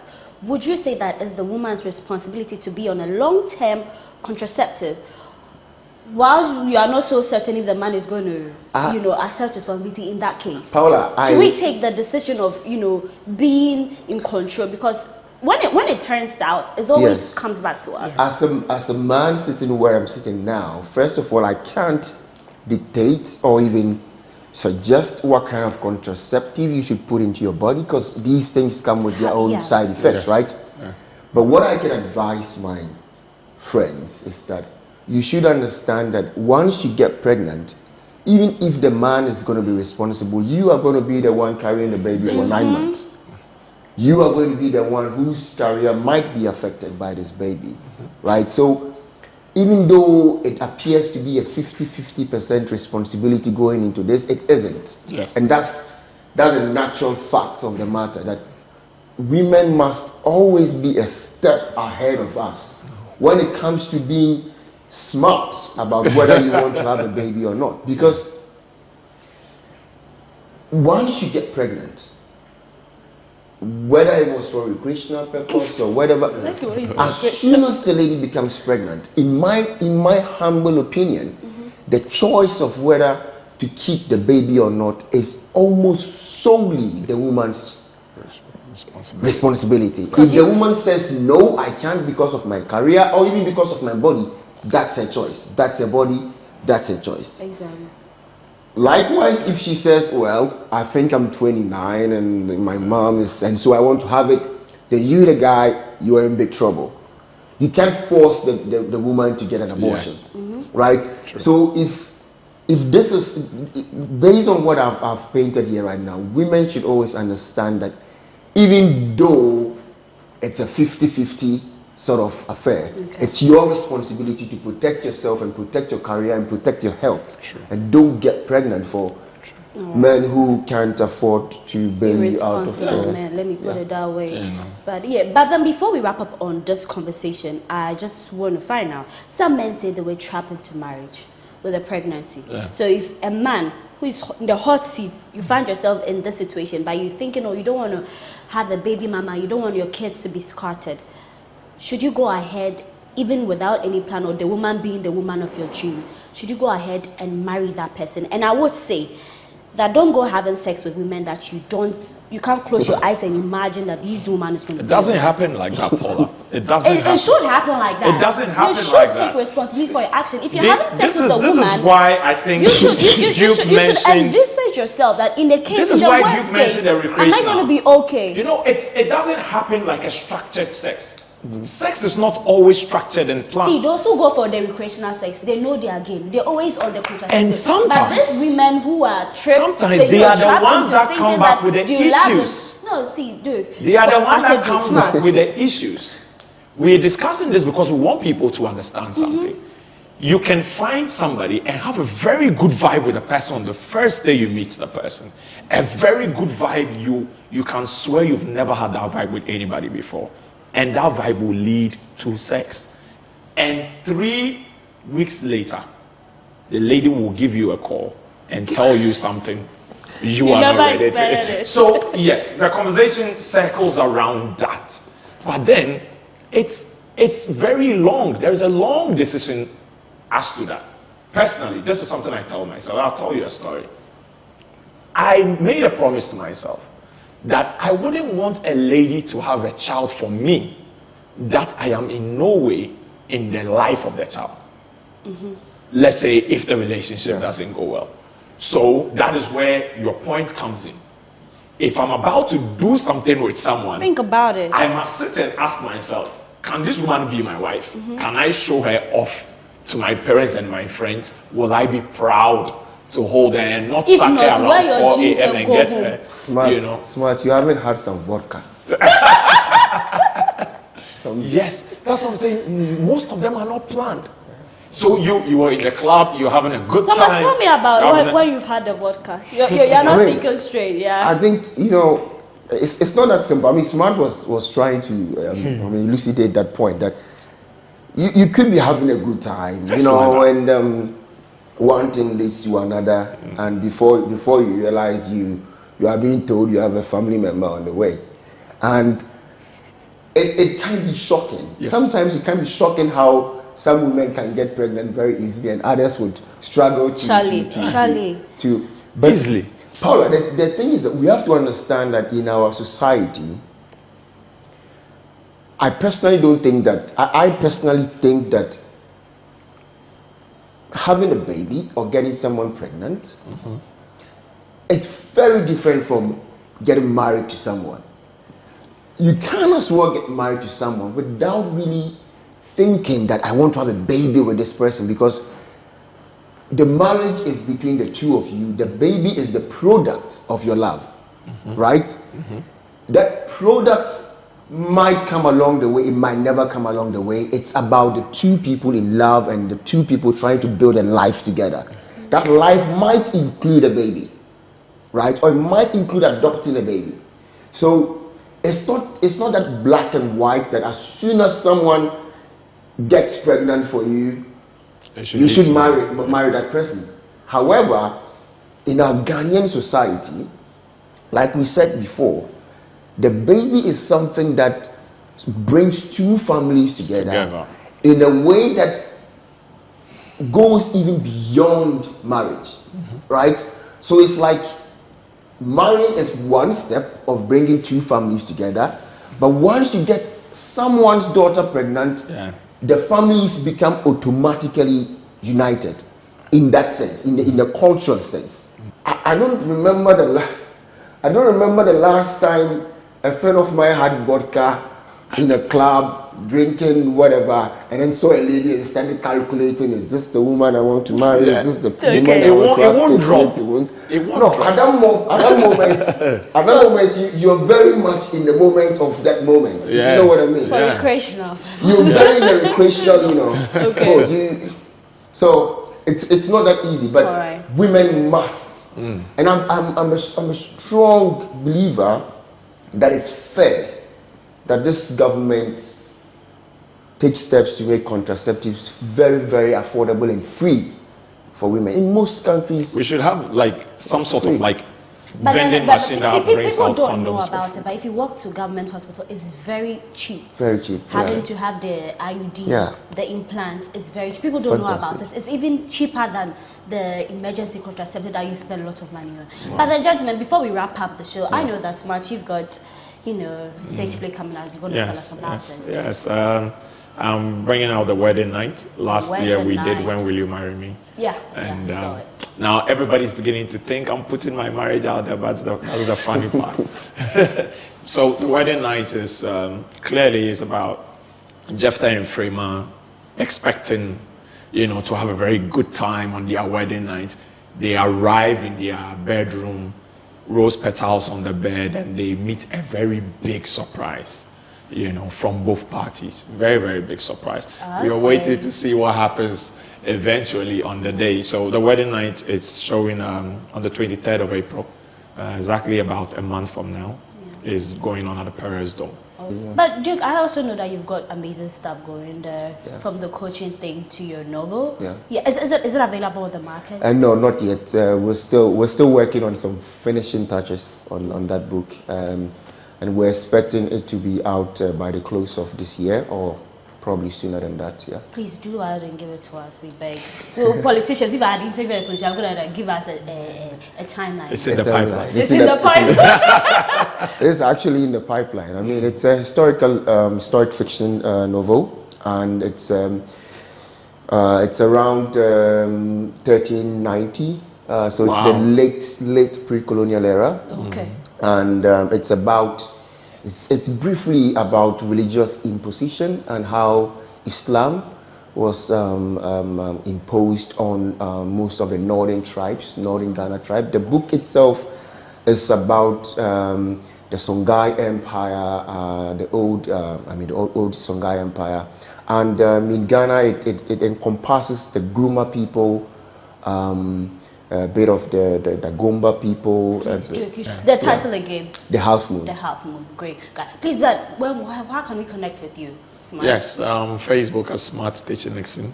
Okay. And almost all my social media channels, Smart Stitching Nixon. All right. Duke? Yes, it's Thomas Duke Labeka Mankwando on all my social media platforms. Okay, great. Thank you very much, gentlemen. I must say I love the conversation and all that. So, for my ladies who listen, you should take a cue, especially the part where they're talking about the unplanned pregnancy. The vodka in the other time. Anyway, it's always a pleasure coming your way with Mons and Cuddles. And as I always say here, we find ways to spice up your relationship. So, whatever we put out here, you should, take a cue and, move forward with it. Thank you very much for watching. We'll be back with the next episode of Mons and Cuddles. I am Paula Amabreni.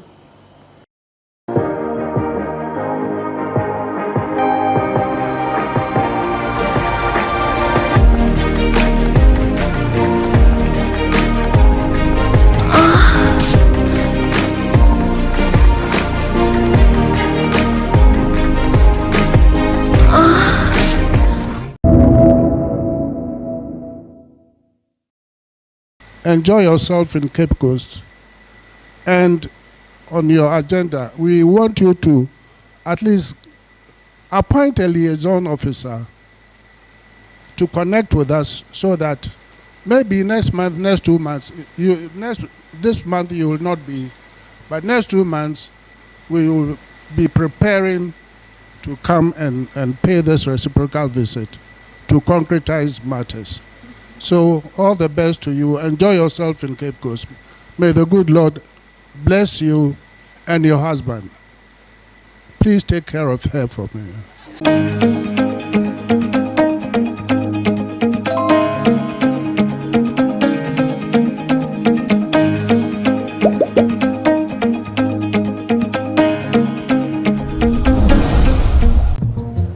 Now, oh, me. Obek Hanokre. Susu sang pine. Pia want to nambia a man in quite bebre. Mommy, you first can see about Kotoso. People got sending me sick from Lemonade Finance. While Brian did the shit and let me £2. Lemonade Finance. Say they're sending money back home from UK, Canada, and now US. I accepted a instant charges. Extinguishing in Suya. Unbeatable. We should me promo code Dr. Like Nanya £10, $10, and $10 Canadian dollars for the first transaction. With this Sunday cigar coffee, download to Lemonade Finance.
Now, oh, me. Obek Hanokre. Susu sang pine. Pia want to nambia a man in quite bebre. Mommy, you first can see about Kotoso. People got sending me sick from Lemonade Finance. While Brian did the shit and let me £2. Lemonade Finance. Say they're sending money back home from UK, Canada, and now US. I accepted a instant charges. Extinguishing in Suya. Unbeatable. We should me promo code Dr. Like Nanya £10, $10, and $10 Canadian dollars for the first transaction. With this Sunday cigar coffee, download to Lemonade Finance. Enjoy yourself in Cape Coast. And on your agenda, we want you to at least appoint a liaison officer to connect with us so that maybe next month, next 2 months, this month you will not be, but next 2 months we will be preparing to come and pay this reciprocal visit to concretize matters. So all the best to you. Enjoy yourself in Cape Coast. May the good Lord bless you and your husband. Please take care of her for me.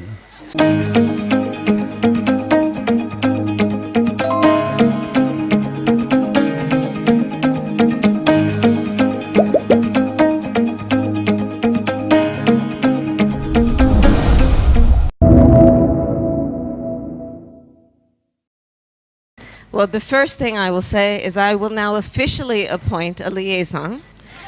The ambassador to Ghana, who is here with us, I have now appointed you, Madam Ambassador, to be an official liaison to His Highness and to this extraordinary group of global leaders, and then let us figure out the next steps. But I do appreciate the points that you have made. And there is an unmistakable tie and bond, and all relationships that are good relationships are founded on trust and consistency and reciprocity. And so I appreciate the points you have made, and we will follow up with your request. How could I deny a request from my host? I've been raised properly, you know. But it is my honor, and with my husband and our delegation, to be here. And I appreciate the accommodations and the effort that you have made to welcome us so warmly. I too believe that we must remember history for many reasons, especially in the face of, at times, those who would attempt to deny it. And we must teach it, but teach it also with an understanding that it should teach us not only about our past, but about our destiny and our future. That we must learn from it in a way that we make the ancestors proud and understand the broad shoulders upon which we stand. So I thank you for the spirit with which you have welcomed me and my husband and our delegation. I request your ability for me to see the lands that you oversee and to visit the place that you have not mentioned, but the place I will go next. And I must say that there is so much that you, Minister, and Your Highness have mentioned about Ghana and by extension the continent that gives me an incredible sense of optimism. And the work that you have done here in terms of prioritizing and having such success with education is something that in my own country of the United States and around the globe we know must be a greater priority for all of us. And that includes using that education as a way to help people around the globe understand the connections and the interconnections and the interdependence by extension. So I am honored to be here and to be with you, and I look forward, as you greeted me, to saying this will not be the last time we meet or speak.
Yes, ewo komo ho ba GhanaWeb TV de hu se hu ama boni dia na je se nu so wa be bo nkomode celebrity news gist social media trends and a big beer cost je se it's a 360 show based affairs ni na me de komo ni na ba be bro na no wo twi de in some de draw so bi po ho no ma ya sefem but Black Stars for match wa on Angola match ye kosu emu nchemu nyam da be bro but we de ye nsem rekwa ye ntwa ye ho na ye ko ban komo ni na ma be shegu amam Mesan so ma wakọ aba na watwi the assignments ne eye ba akopɛ me pese me bo nkomode ne emu ye hwam all the big stories me din nyina ebro na ye hya ase de a eye Miss Bell ene efia Schwarzenegger na watwi de ye hu nsem papa yan so atensem bebre e wo yasum na obeka ya eye Zion Felix interview ye efia Schwarzenegger na chese Miss Bell si nsem bi efia na platform no so kan ni enje nti ehu nsem na chese akbobobobaba besinne a chese eye efia Schwarzenegger chema obeka in 2017 ena eye Ministerial no sanso eye osofo ewo ICGC Dogza Temple ai eye Reverend Josh Lai obonwuma kasa emre sisa emre dia dane aha onu de wabebo hit bebre enye onye eneba wesimu old time na eye efia chema 2017 over 6 years nia eye Miss Bell allergy etwa ntro kese mu odru egu papa yiso se wato no na rape bi o se papa yato no na ma sorry ni chema wo ye nhwehwemu nti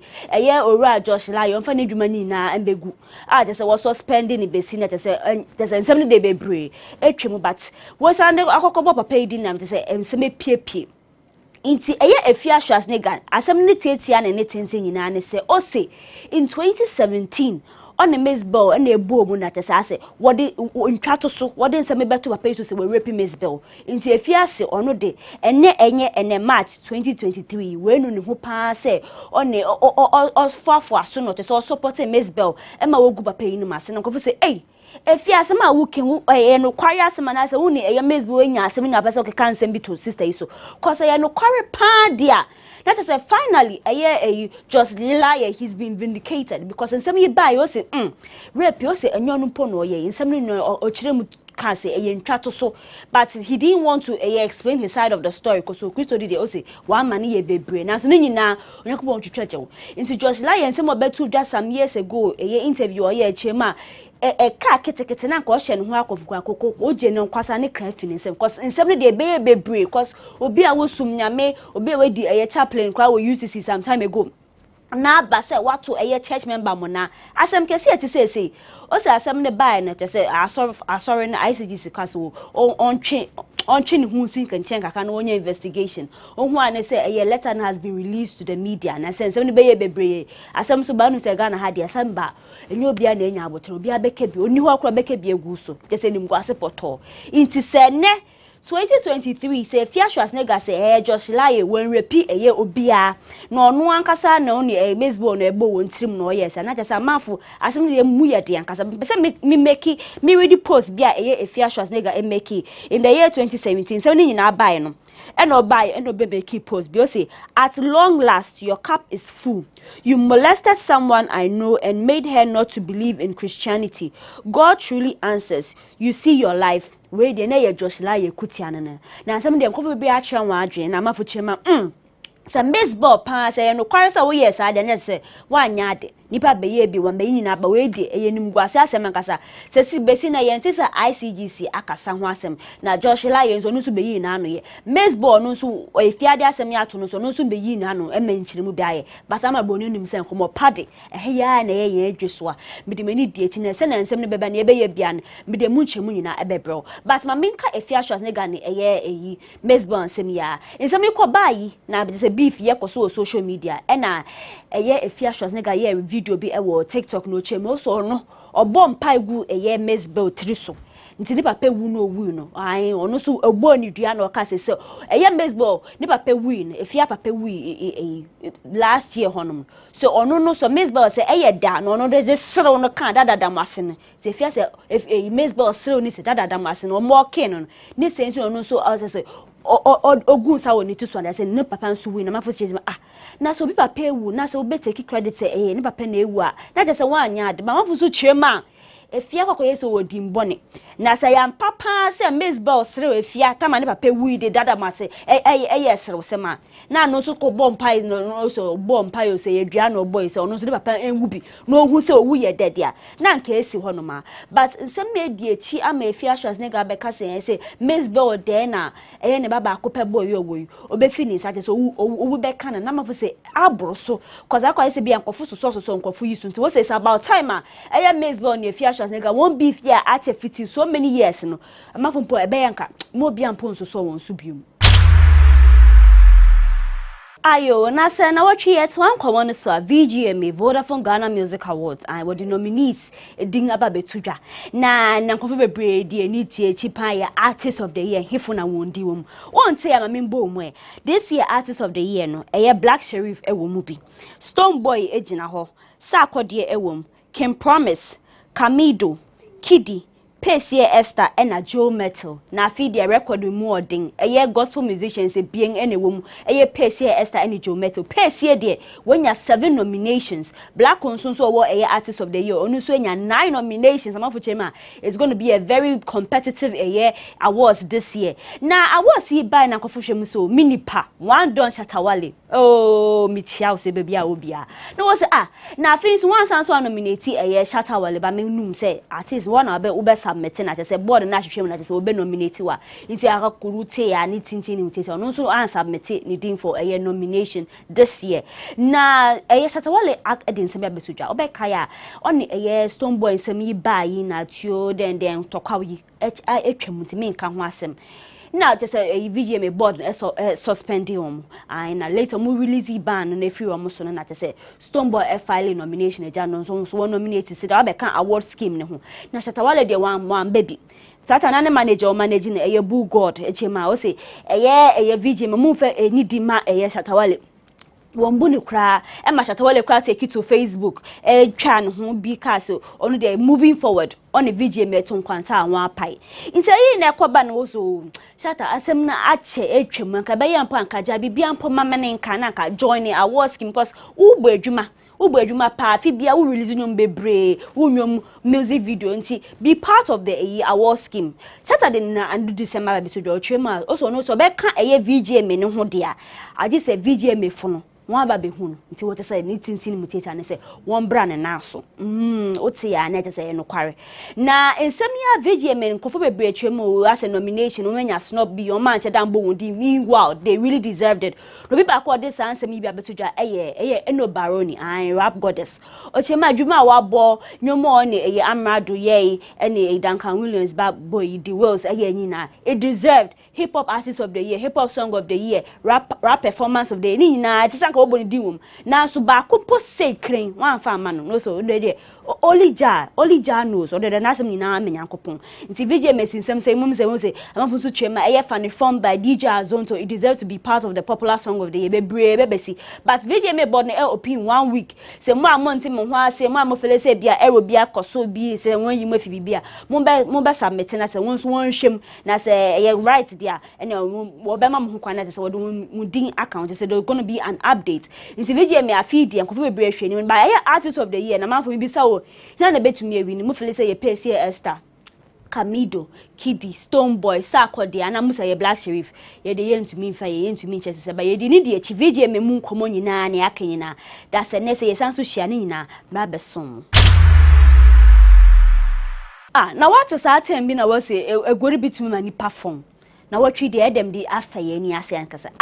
Yo hono man na dem take it to Twitter posti as a flyer bi nanim man na as NDC primary see be ya say what pay for okokototo one ba wo constituency na say when you won for obedi anim for member of parliament position na akwakoye to say flyer na dem de betu dwa na as opeso NDC primary see be no so sir NDC for the that cause mo wodom cause entertainment industry friend Nuama Kobi I don't do melo Kobi baba Sadiq nso Kobi MPP side nso makokwe komanti so no so be Kobi later me dem mun komo baba bram na cha se me ba no mo so wo congratulate Adam so Adam wo de oyenim se wo adwi mu do ankasa ye kasa ye problem na be ye adwuma na ene ye wa betumi ayenti we di anka enchiri su bia wo ma full support wo ate se fans fu nyina na egbevu nation wo so we de wo support but Adam and fan tuja so standing NDC primaries no ko partaking in election na constituency burn and called the obeko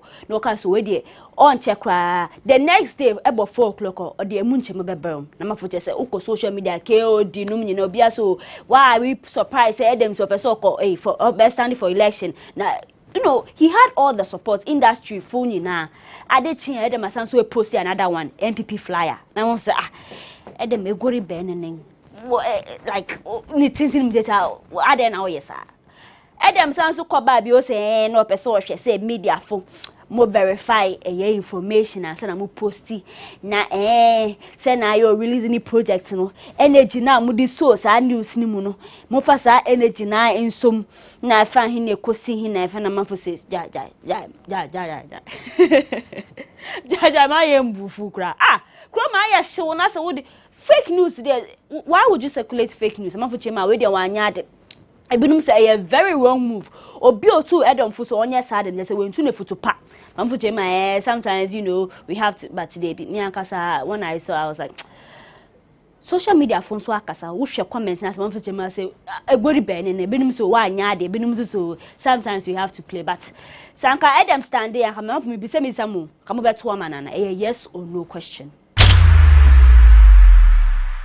Ayo yento aso dia ene na watwe a Doreen Abanma Abaya GhanaWeb ni papa fine girl yi only Wanlov the kubolo interview be or talk attainment na just obisa ne nsem na Wanlov buy so no chema also Ghana has say akwakwa say LGBTQ unim so ye LGBTQ or more activists o say kofi one was say we lesbian one was say we gay transgender juma wodi affect you bi aye e say bia wo government mu na say we waste corruption bi one na wode won ho na we say we bia won merima na ebe ye mia na so be ye anka fam ben enye mo adi diska also odem mo ade bia maye mo ho say witch hunting na say mudi nkofo ye chi say mudi wonya say one pass a bill na one criminalize on more activity wo krom ha say dey na wa ye o say mo am say we find nekosin won kire bi potia wo ya je say o man na mo na mo ka say mo say o man kire won na wo ye osanso the two justice bodies na say one pair LGBTQ for asem no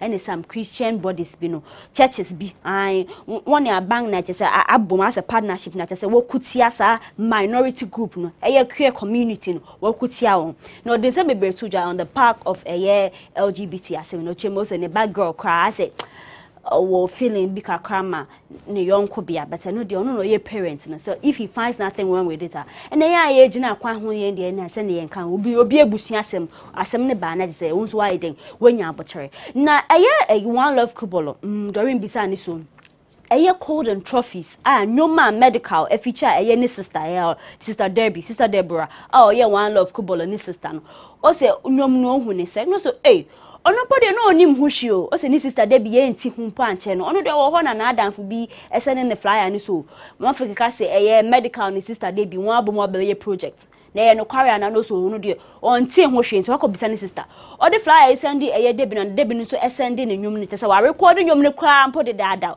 no chemo se Debbie super independent woman o ye bibia she doesn't take permission on person announcing next move be wan say why o se wo ye mo friend na sa na ote so no de anya ne surprise but chemo se nwum no ye okay good ara so ma for mo amunya medical cold and trophies featuring sister Debbie is off the planning and plotting album na one de anwa pebina tese wa na interview no available on GhanaWeb TV ko YouTube ubenye bia she Wanlov kubolo ka bibia about neck music career ne family LGBTQ ni nyina upebitia ubenye munsem nyina na muma yengina ways ne yen twa ho kakra mama yen ko break kakra na say e ko bansem ne de se de bia meka choma etie theater bank situation ma besan nyina ego amamo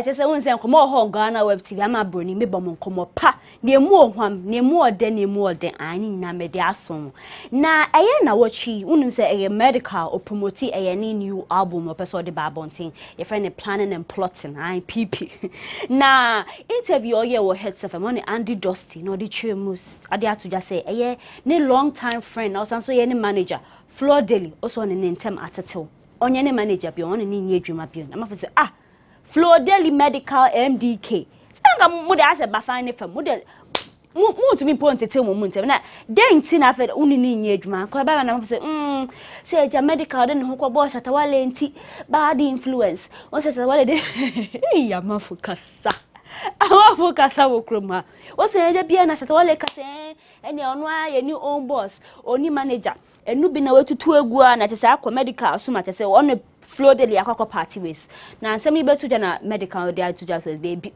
Shatawale influence when you want so a very good influence. Nti sama amokeka say na flow daily na fa na kosi no Shatawa na course e say nya sanete. Shatawale na nkasa o say what the asem to so na one count side of the story. That is what do kwani.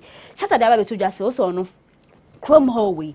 Say ekoba ne se na anu susumi na so say sebi.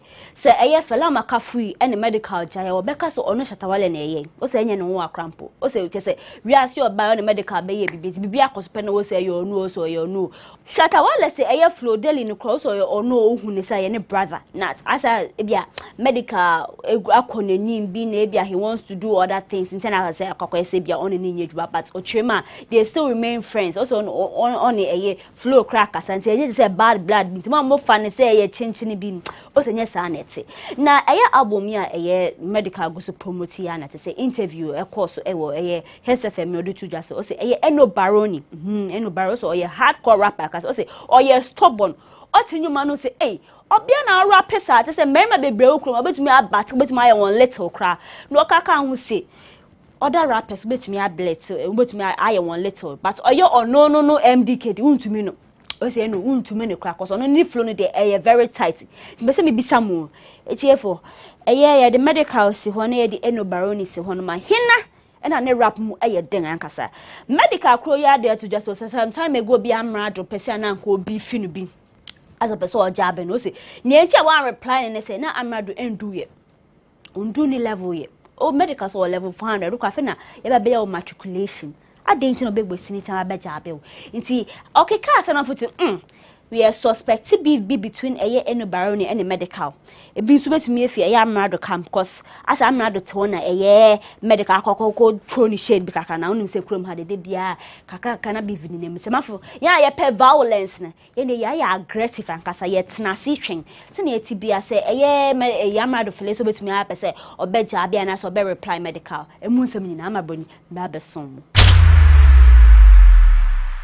ayo na ya to aso dia battle because of social media between Osebo the Zara man and Osofo Ajagraja Block Nation president or no na say was a combination fashion is a calculation it's just a combination combination and kasa is a calculation a mood term na there say ko bisa Osebo na Ajagraja chemo so no ne drip very tight Osebo say mafoka say o dress ni ade but o rento no Ajagraja so de to so sesi a say sa say miantari bi ni ade na say gown no so no kwa na starting na o say we be hu no be copy no so un dan level cra na we say fashionista Osebo the Zara man that is all person on the press na Osebo so reply no o man so was one man na atare ni kakra as a designer combination is a calculation so atem no from ko fefifa also the amana I ask so some say dey bia nyese bibia na say yawo na say is filthy harsh comments dey be fear cause they are very friendly amama for jechi so ye hwe say for the DJ woni but just dressing na just amama for you to so dey won say baby bebe twegu wan so dressing say u rate between Ajagraja and Osebo hina pa na beka say any drip very tight say to aso the obeka say me dey betu dwa say Nanama McBrown na first no ye host of United Showbiz UTV so the adwuma di ni ba begu Despite Media so the ni atre media general aba fu chema say management say media general chema akodi ni dwuma Onua TV na say me betu dwa mko bebre de wan dwe betu dwa na ohima wo ye che radio presenter with over 20 years experience in radio onu so ba de ordinary abetu so no dey what say queen of Despite Media if say a station one say ne ho papa cause one so that so be feel but ochirima personal decision inti aya so because so fi one man any colleagues be say waja be no di na say as sabotage be say ni nyina say mfata also no kofi multimedia Angel Broadcasting Network say na wode ye no keka ne ho ansem saa na fa ne kosi so wode biadin odi bie di na kasa o se engine ho okọ ikwankofo edidi na se sabotage bi eye ohima wo ye je na ese o kire ma edu sometime ko no be so je adwuma no enye adwuma pahina ne kasa ko jai kra ma asafo no timesem so mesra mu media ni ma ya na focus mu didi nkofo wa nye media fo nko na eye o ha baby esi nti bia wo kwa adwuma bi wo so bi obọ ne homodin won so a wo nye adwuma bi ko ye so ada na mukra mutisa yo ima wo ye jensem ye de betu ya no che mo se Ghana ha de ensem ebre koso but ono no sa ya ota oni country ha so de ni chairman no ne o se o hwese na systems ni work here Ghana ha se o se akakakra pa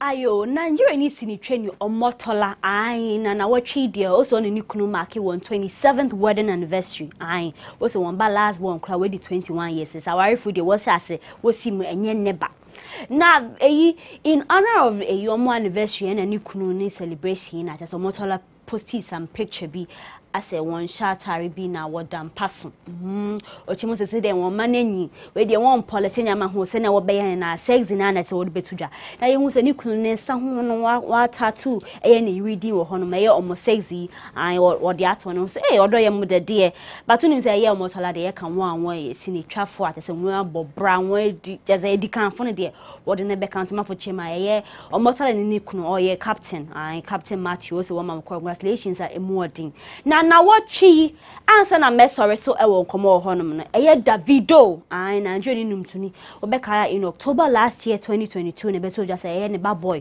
we lose no just say drowning me kai mo ya swimming pool incident on the Choma Bay before fi mo ya ayi numtuni ode ne ho kote wo kakra no mbo shows ne nyama just say shows akasa obe no cancel ni nyina because we say obi di yawa yes o man kwan no di yam also say there or be coming out busumi ya match ya last day of the match or be release album be what in timeless and also there's a time to grieve, there's a time to cry, and there's a time to what heal. It's a form of encouragement. I also just say na focus say hey David work could break for this long months so who drop project he just say album we do betu and then album bianca them is going to be a very massive hit and only the David the fans there was supporting him more there and but I some David betu jam fanye in transcendence say be uko ya mu if you've lost a parent, if you lost a loved one say be a kunu wo yiro say na tibia na ye pamucho usu yesusu kra ye den ye ja him to find strength because one ma weni anya den areho na bedi uso be wan say so it will lead you to early grave yes ramara mo amukwa ye oha mo ateti ma ya mu ntwa so kakra na watwe die nkomo GhanaWeb TV ama broni me di mu nsem na ebrem na won say me she me just dan it was in support of the Ghana Black Stars me the me number one supporter every day papa mo boni mu me ne Black Stars na newu it say na ye kan say ye new coach ye crazy ye we show the very best na bomodian na te say till ye nim afcon ye bomodian na ye qualify na ye nkọ na nso ye nkọje afcon cause ye je bia che papa na world cup so the next one and then so say there say bia ye mbo e quarter final and then the semi final ye pese ye je world cup ni bi so time is up nti na watchi say na ko buy ni nyina celebrity news, social media trends, 360 showbiz entertainment news and I'm doing na baba som nti ye nche kra ye besan so atwan ye ho I'm some few days na what trade day nim minimo san so ehia amabroni makram.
Now, oh, me. Obek Hanokre. Susu sang pine. Be a want to Nambia, a man in quite bebre. Mommy, you first can see about Kotoso. Pepoga, send me sick from Lemonade Finance. While Brian did the shade and let me £2. Lemonade Finance. Say they're sending money back home from UK, Canada, and now US. I accepted a instant charges. Extinguishing in Suya. Unbeatable. We should be promo code Dr. Like in £10, $10, and $10 Canadian for the first transaction. With this send this guy download to Lemonade Finance. Enjoy yourself in Cape Coast, and on your agenda, we want you to at least appoint a liaison officer to connect with us so that maybe next month, next 2 months, this month you will not be, but next 2 months we will be preparing to come and pay this reciprocal visit to concretize matters. So all the best to you. Enjoy yourself in Cape Coast. May the good Lord bless you and your husband. Please take care of her for me.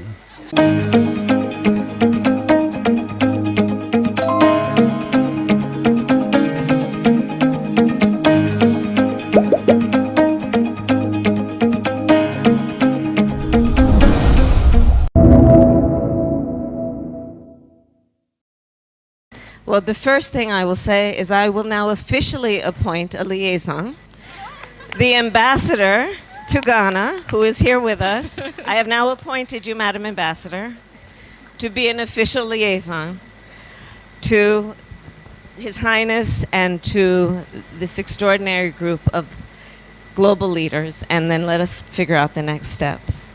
But I do appreciate the points that you have made. And there is an unmistakable tie and bond, and all relationships that are good relationships are founded on trust and consistency and reciprocity. And so I appreciate the points you have made, and we will follow up with your request. How could I deny a request from my host? I've been raised properly, you know. But it is my honor, and with my husband and our delegation, to be here. And I appreciate the accommodations and the effort that you have made to welcome us so warmly. I too believe that we must remember history for many reasons, especially in the face of, at times, those who would attempt to deny it. And we must teach it, but teach it also with an understanding that it should teach us not only about our past, but about our destiny and our future. That we must learn from it in a way that we make the ancestors proud and understand the broad shoulders upon which we stand. So I thank you for the spirit with which you have welcomed me and my husband and our delegation. I request your ability for me to see the lands that you oversee and to visit the place that you have not mentioned, but the place I will go next. And I must say that there is so much that you, Minister, and Your Highness have mentioned about Ghana, and by extension the continent, that gives me an incredible sense of optimism. And the work that you have done here in terms of prioritizing and having such success with education is something that in my own country of the United States and around the globe we know must be a greater priority for all of us. And that includes using that education as a way to help people around the globe understand the connections and the interconnections and the interdependence by extension. So I am honored to be here and to be with you, and I look forward, as you greeted me, to saying this will not be the last time we meet or speak.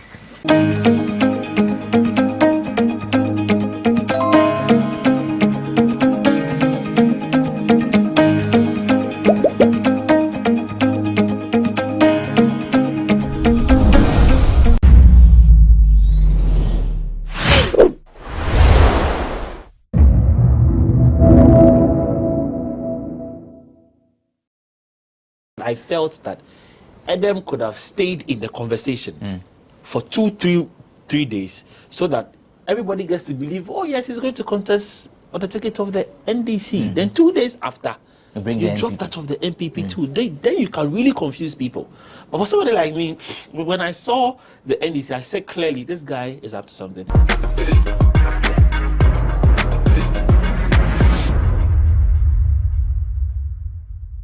It feels good to be back again. Hello and welcome to eForum on GhanaWeb TV, where we discuss issues relating to the arts and entertainment. My name is Abrantipa. Today on the show, I have Nana Romeo.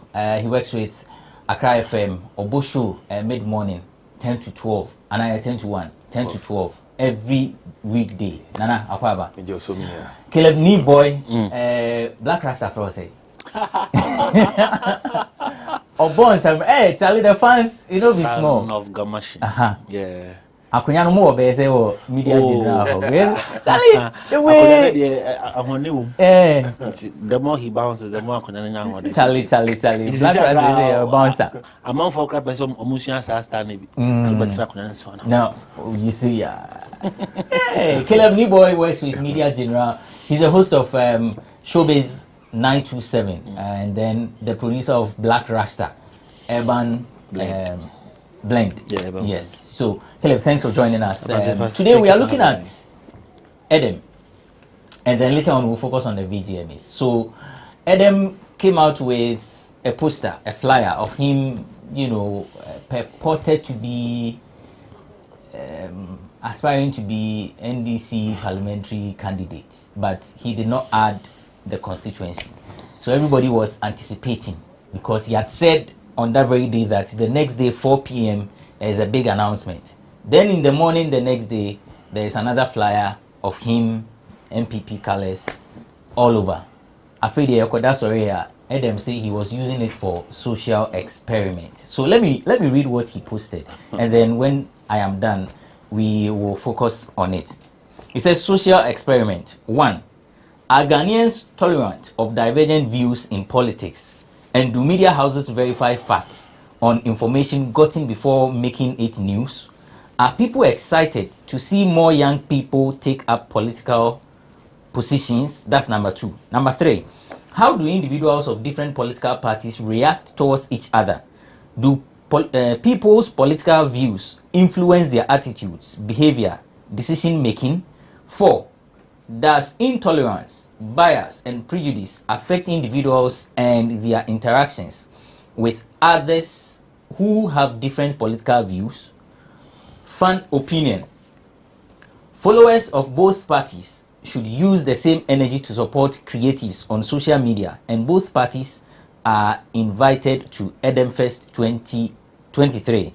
I need same energy for my upcoming songs.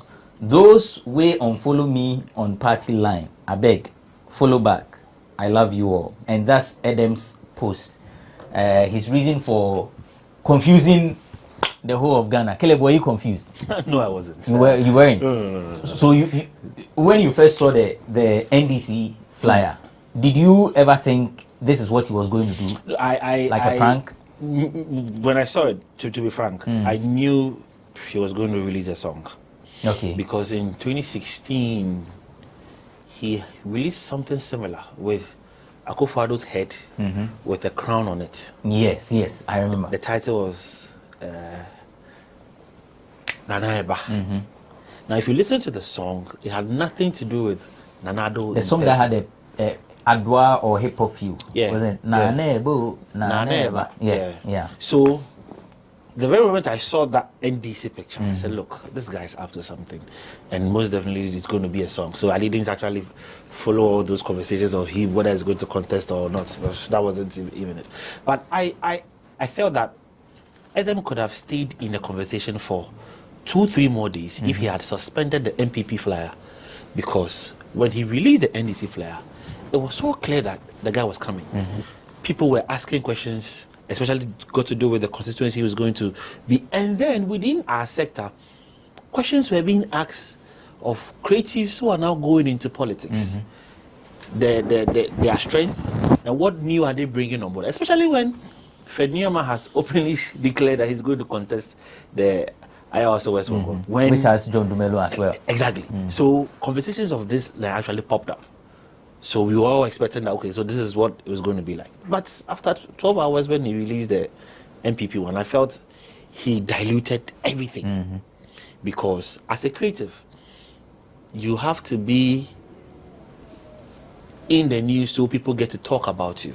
So it is not actually a big deal when he does this. But I felt that Adam could have stayed in the conversation for 2-3 days so that everybody gets to believe, oh yes, he's going to contest on the ticket of the NDC. Then 2 days after, you drop that of the MPP too. Then you can really confuse people. But for somebody like me, when I saw the NDC, I said clearly, this guy is up to something. Initially, I felt he was going to release a song. Because, you know, critics, whenever there's a little opportunity, they want to penetrate and milk this out of it. As of those who have unfollowed him on social media, I beg you, please, go and follow him. Me, I'm a crazy Adam fan. I don't lie. And I don't hide it. And he knows. Because he actually gave me a different perception about Evers. So now I get to relate with them easily more. So please, we are begging you once again, if you followed him, please go and follow him again, because that's get him, go get him. Some see what he did as, for want of a better word, madness. Because I mean, I've read such comments on social media and people say, nah, I didn't know say, now we are say. So in the beginning, when he released the NDC, you know, that was what people were saying. Say, okay, so the first thing was, why is every youth going for NDC? And Kofor say, hey, I didn't know why say. So when he released this one, he say he's confused. Now, if you want hype, this is not how you want hype. Ocean you reason all the man. Does it make sense to you? He's a creative. You see, you being a creative, madness is part of it. You have to look. If you're not able to create something for yourself, then what are you doing as a creative? So about them crown, say it to her. Say we are discussing him. Exactly. I'm sure if on yes, I didn't before, and I'm sure so on other platforms, that conversation but me I'll suspend the MPPDN for some time, so that conversation on creatives or moral politics anymore. And then I'm deba. Because as I see, I know, people actually feel so. Yeah, you work critics, you know, we're not too strong to go into politics. You're too weak. So when you have a conversation, you remember at the time when Dumelo, Obi referred say Parliament were in here for concerts, which I felt was a very bad statement.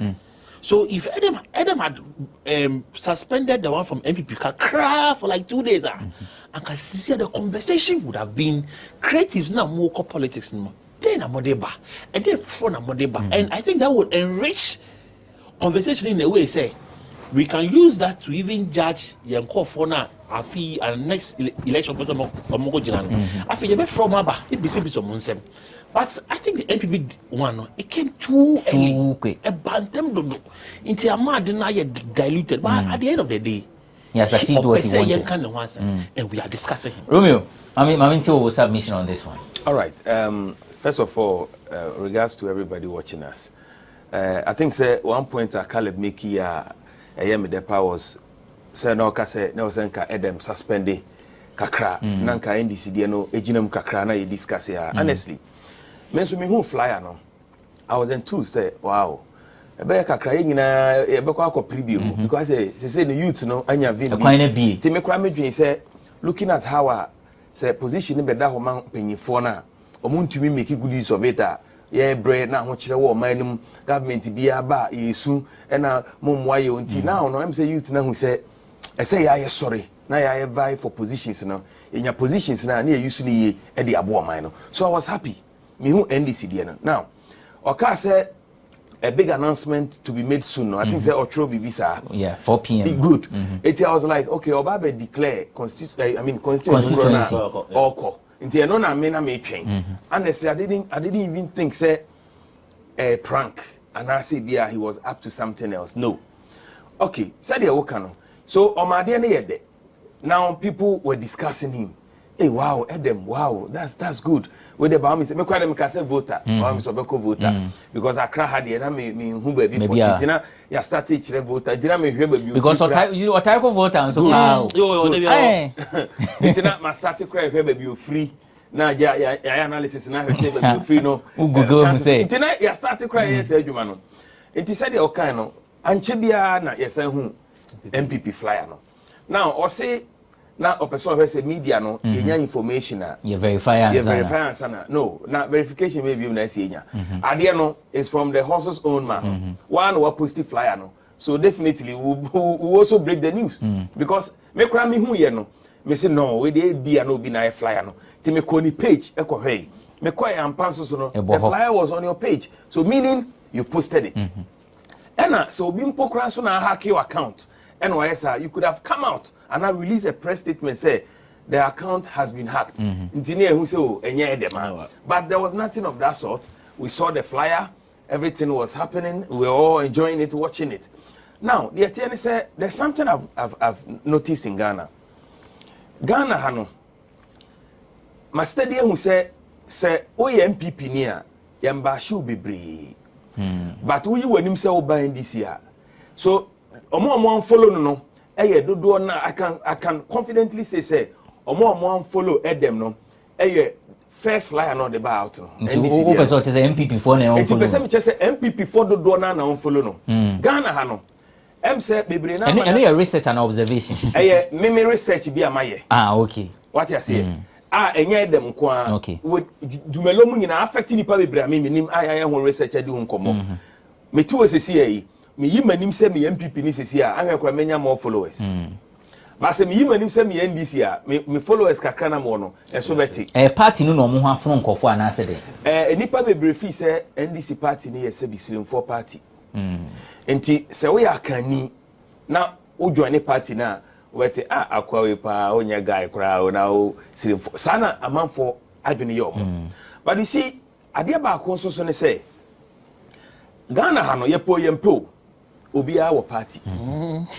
the fact say yenyi ye nimro nkyere say ye ni party me no mienu ye to yi obi a wo bi oto abako there's nothing wrong ti say them crap post say okojina in the name of NDC krana why should somebody even unfollow him I don't even understand that conversation in the first place say because political intolerance yes ningina e Ghana bako and secondly ade na wasa ye nso so no o de adwene di agro nti ebedu ba bi no ete se akwa na owura mu ana otea aboachimi no na yaba ebeba so obi ya fa ni serious bi o nti ebedu ba bi no edem be ye no ma bi a ebi anke hu ya pa ba people think so we o san de adwene be di agro nti one way no ebe affecting kakra and the other way around also so no he has achieved what he wanted because now said the can we are discussing Edem but say also the concept be baba Edem first good it's an annual event said the FBA no but this year I'm so expecting support no more but I'm doubting so benya support no we are intimo supporting no say everyone go for ref you say more short minutes but what they are doing you move them so I doing no memory ni nya short no what they are doing with the agro you get it but all the same no ningi na show business there you get it I don't have anything wrong with your no but say media no bait na maintenance say opeso no media ready bibia happen na ti say bia yetie GhanaWeb for omu story bia they want to verify from if anything the source to be sure and sana my dem publish it say see say bi nyame fa samba ye ka so Romeo ebe ware I don't know why they nyame fa sam me ka so be ka say nyame fa sam ma ti afi na nyame fa sam ma Romeo ebe ware di ase on power here na nyame fa sam ma na second one ana say bia Romeo e de ka akobo bi ana Romeo afọ obi yire nse we nim de nyina nyame fa sam eti yes GhanaWeb 40 say Romeo afọ obi yire na no ma publish no because maybe GhanaWeb for me contact you my friend if you are Romeo whole story be about you mumbo ngunya no kre you get it but when Romeo na be post say wakofo bi yire identity say GhanaWeb for investigation eti well I think say it's good but there Caleb Kayano, let's go suspend the NDC for some time. MPP. Sorry, NDC no, MPP good. Yeah, discuss ya. We are not there. Nanko the winner be but as of preno. But I'm saying now pressure be back. Episode it was clear. Sir, you read from afar. No, because I mean, so Usra or announce say 4 p.m. the next day, and he say Usra. I mean, who saying is running back or release the MPP? You know, Nature say, Suruni say, na man phone follow Ndodo. Say, tell me, cast NDC DNA affecting or no.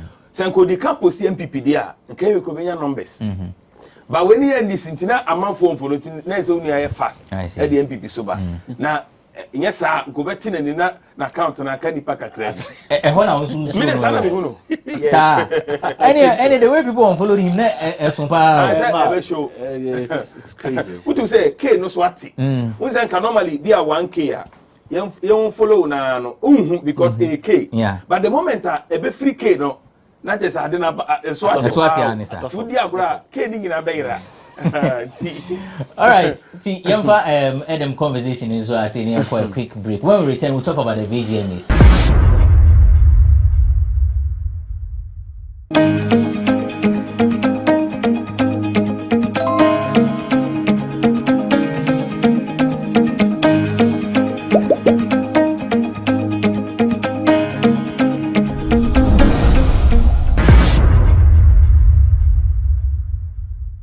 Welcome back. You're still watching E-Forum on GhanaWeb TV. My name is Abrantipa. I'm doing this with Nana Romeo. He works with Accra FM. And then Caleb Niboy is with 3FM Media General. Well, before we went on the break, I was saying we're going to talk about the VGMAs, the 1 week window. So, according to Robert Clark, who is the spokesperson of the...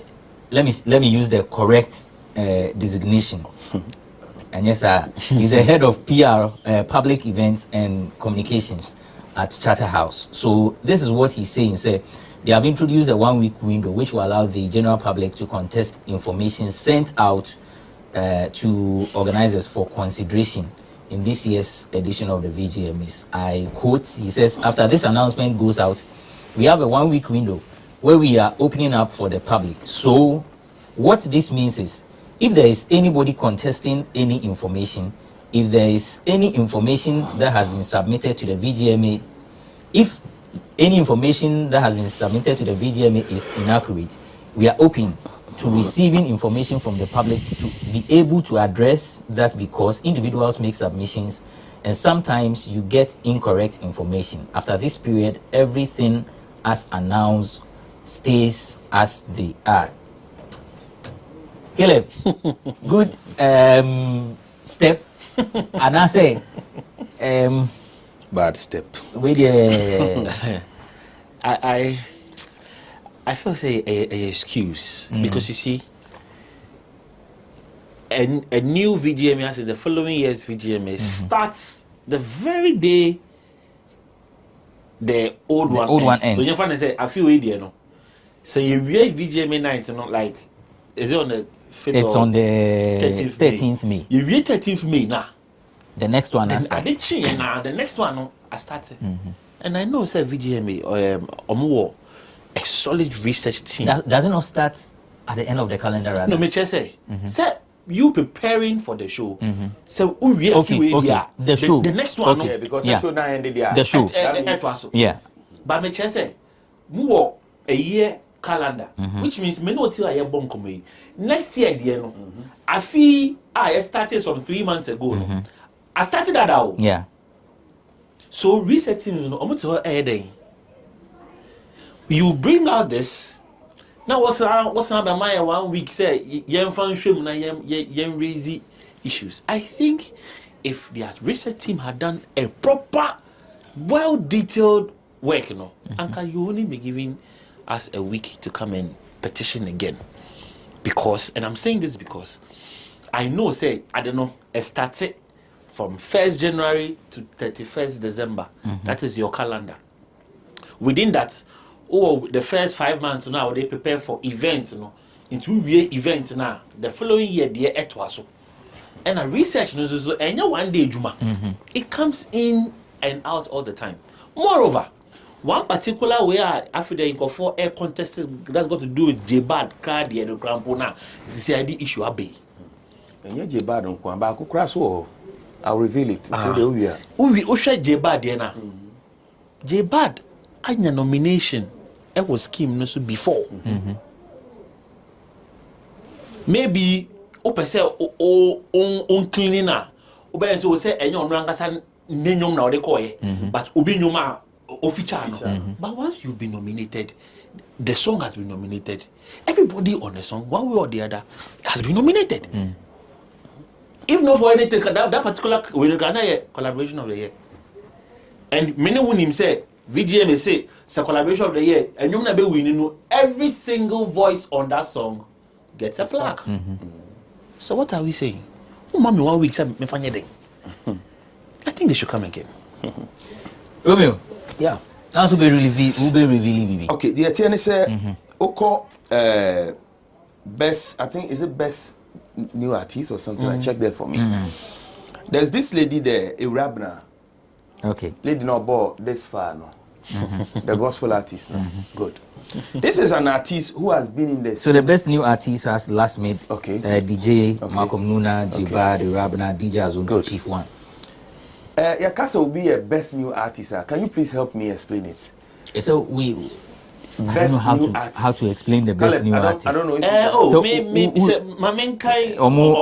Definition. I say it is adjudged by the Academy Board and the general public as the most promising and talented emerging artist.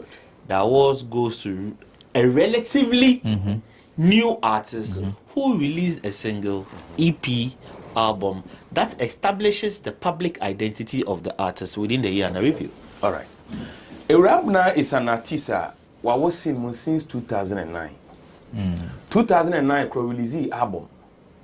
Album no title no Kama. 2009 and the management of Nasi Records. 2009. How can such an artist? 2009. 2009. Yes. You know. Okay. How can such an artist? Artist of the year, now become best new art, part of the best new artist. It be around that time, no one shiny. No, or popular songs be brave. It could be say be a team no and then him no. More research ye. Just because on Ghana or London, they almost say I feel no oba. So that means they failed. You get it? Because a rap na no crampono, they sure say, nominating or Hokobeka say na hina nkofodi mi akoshe ba job anything. But say one submit No, but you will be also you don't submit. Of course. But do you think say if I say black sheriff and black communal there say we omo adaje sa. You nominate them into this obia ne submit here. No. They can pick your work. Yes. The picking works now. Now say you know share nomination name. We will reach out to you say hey, Yafa we know. Would you want to be part of the scheme? Or say yes sir, we are good to go. Wow, okay. Until you need to confirm from the person. Until you see there are a lot of mistakes. Irabna de no kwan pokra de. Madwene wa mentia say how? And I say you nominating Dantino still now. You knew one because we are war since 2009. Now 2009 crying how many years in it? Almost 14 years. You get it? So VJ me ankasano, I think say you be fan say omakwa nipa e na wo hoidie year after year bia say ye nya omo asem ka. So by looks like this year no ankasano de wo hwe adwuma na omaye na negatives near kakra be true. Yeah. To be honest, negatives no so they said previous years no. Until let's at least into 1 week window no here. Oh, we necessary. Now that be now here dey bit. I say be a Rabna dey say obetimi dey akwa catch am say wa wom say say for the artist of the year. Na so what na omo yin free man. Na window near den. The job keke o. Omo dey abakeke but necessary. No, but you release this, media houses are carry, website, blogs are carry. Are you going to release that one? No, no. Whose time are you nothing will change, bro. But the only said, I mean, cry Romeo, I mean, coca, near you get in free. Then go ahead, 7 I'm in the bronze. But because you discuss a quarantine, I can come. You see, VGM media, to be honest, I do my but only nipa. Into yet there. But honestly, it looks like this year the controversies are low. Very low. It's not like very low. Was it 3 years ago or so? So when they release the thing, they say, wait, you release it, I don't know. Be as a complaint, be a more doesn't mean say my juma. They are learning. They are learning. No, but so what I did for 23 years. Yeah. What do you expect? It should get better. So if this year we have less complaints, it means previous years, and we hope that conversations like this will have an effect on next year. The number. Category being our shout to say, wait there, it's spot on. Nobody should be out. Nobody should be in again. Yeah. Like what you said, this category is. Ultimate question, I say. What do you like? I be beer, yeah, which means say yes. This category beer. Okay. Caleb, you are not member. Yeah, for 5 minutes anyway. Yeah, because me so far no. Anami Musa category I want to say category when our person can once. Oh. Say kuyu say very tight for you. So say very open. Me try compare two. Okay. Right. High Life Song of the Year and High Life Artist of the Year. Oshe sa two we now. There are 4 each. Categories. We know. Apart from Kofi Kinata, Ninyum appear or High Life Song nim. And now ono ankasa enya High Life Artist no. Omo amaka nyina no. So Bamenfa High Life Artist in the person. The 3 other musicians are more High Life artists no. Their songs are not in the High Life Song of the Year. Okay. So I think this conversation I think is about that. Kwame Eugene wo Abiana so wo and I think so best High Life artist Kofi Kinata Akwabua Kwame Eugene and Abiana. Then you High Life song. Okay, sorry. Best High Life song episode Atia Fishing Kwabena AK Songstress My Proposal Adina Adi Dede Kwesi Arthur Adom Kelvin Boy Down Flat Kofi Kinata Have Mercy. Good. So last time BBC by I don't know, I think either George Kwe and Nancy will be and I can't say your song may not be in the song category. But as an artist what born who in the year under review even though single now release the song will not get to be in the song category, but artists the where you are. No. How do you measure a Juma na artist like? How do you measure it? Maybe our boss show. Show bang. So shows.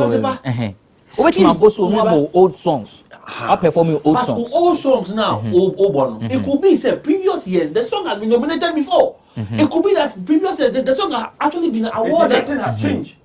Onye Bibi Fufrobia. Oh, Bibi Fufro performance, no. That's the artist. I am saying, so one nominating will be for Artist of the Year. On what basis? A Juma Bang and a Wujina so, and they are nominating the panel for that particular category. First of all, there's only a single. They are the reviewer. Thank you. So all things being equal. It was a single, no. That single now, original somebody nominated, no. That single should be up showing in the High Life Song itself. Okay. Because and also a bit original at the amount nomination. Share Kwame Eugene. Last year, share me High Life number Kwame Eugene release here. When they were playing the High Life artists, we know. No more Kwame Eugene. That song was released in 2021. Now we Kumasi and I branch and the promo. Mene Slim. Yeah. Over here promo Radio 1. So a young bang. Dear Suno Mujina and artist, High Life Artist of the Year. Okay. Nana. I mean, I think say Nanka a Hoana me but say Caleb Akohodia Mamefa Artist of the Year. No. Okay. Rasku Kubusa say na Joe Metal no. VGM no. Okamuana. Oh God. Rasku say the problem we are seeing now say Joe Metal no omumbra out to my announcement say ye na ye adwuma nti wada kra da because all the Joe Metal ever artist of the year Edian party na the Joe Metal abesha artist of the year and also so question mark one is last year namesake Romeo also had an issue with Joe Metal. Now that I'm dreams are on your dear because when you go to the churches Joe Metal is a big deal and the church is a big constituency like I know they're true. I don't know how and go Joe Metal lie or moving say be one year she amount till and yes I say Adentina Black War na yankasaye Adentina Kamido ho na yankasaye sa akode mu Stoneboy Kim Promise PCS they who can churches here he's the odd one out churches here okay how will I know but they are kanyina PCS star so on so called churches but we saw she was out there we saw her but Joe Metal there no honestly me nim de ntia omde na be ho Ebia 1 week window no Ebia Joe no yebetima yi na fi oya fine but entisadia artist of the year ni there bibia you okay bibia you okay ho Joe pe na menti ase Joe pe na menti ase and most popular song of the year so no me hwe ho no manhu bibi boni bia sa ho no me issue ho Azonto confirm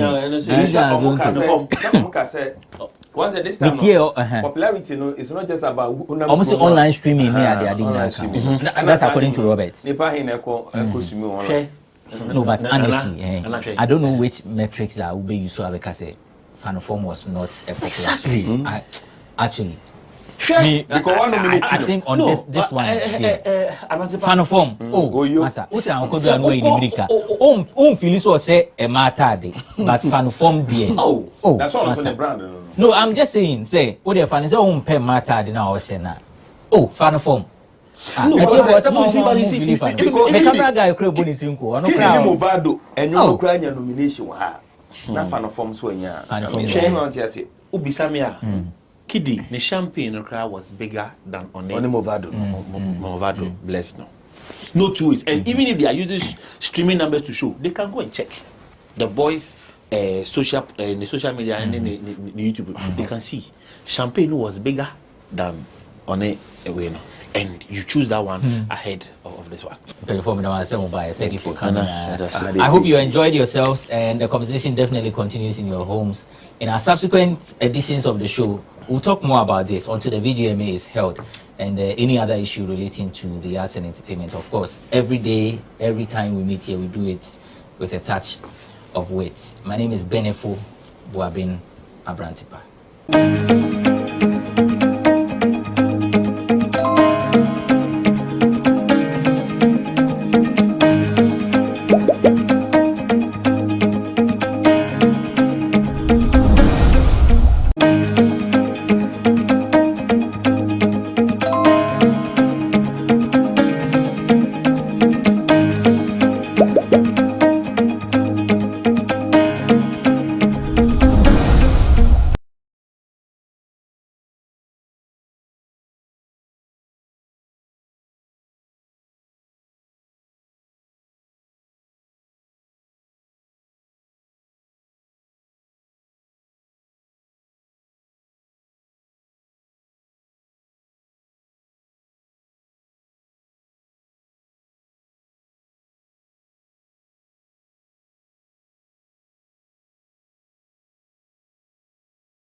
Now, oh, back cano crane. To sound quite be a want to Nambia, a man in quite baby.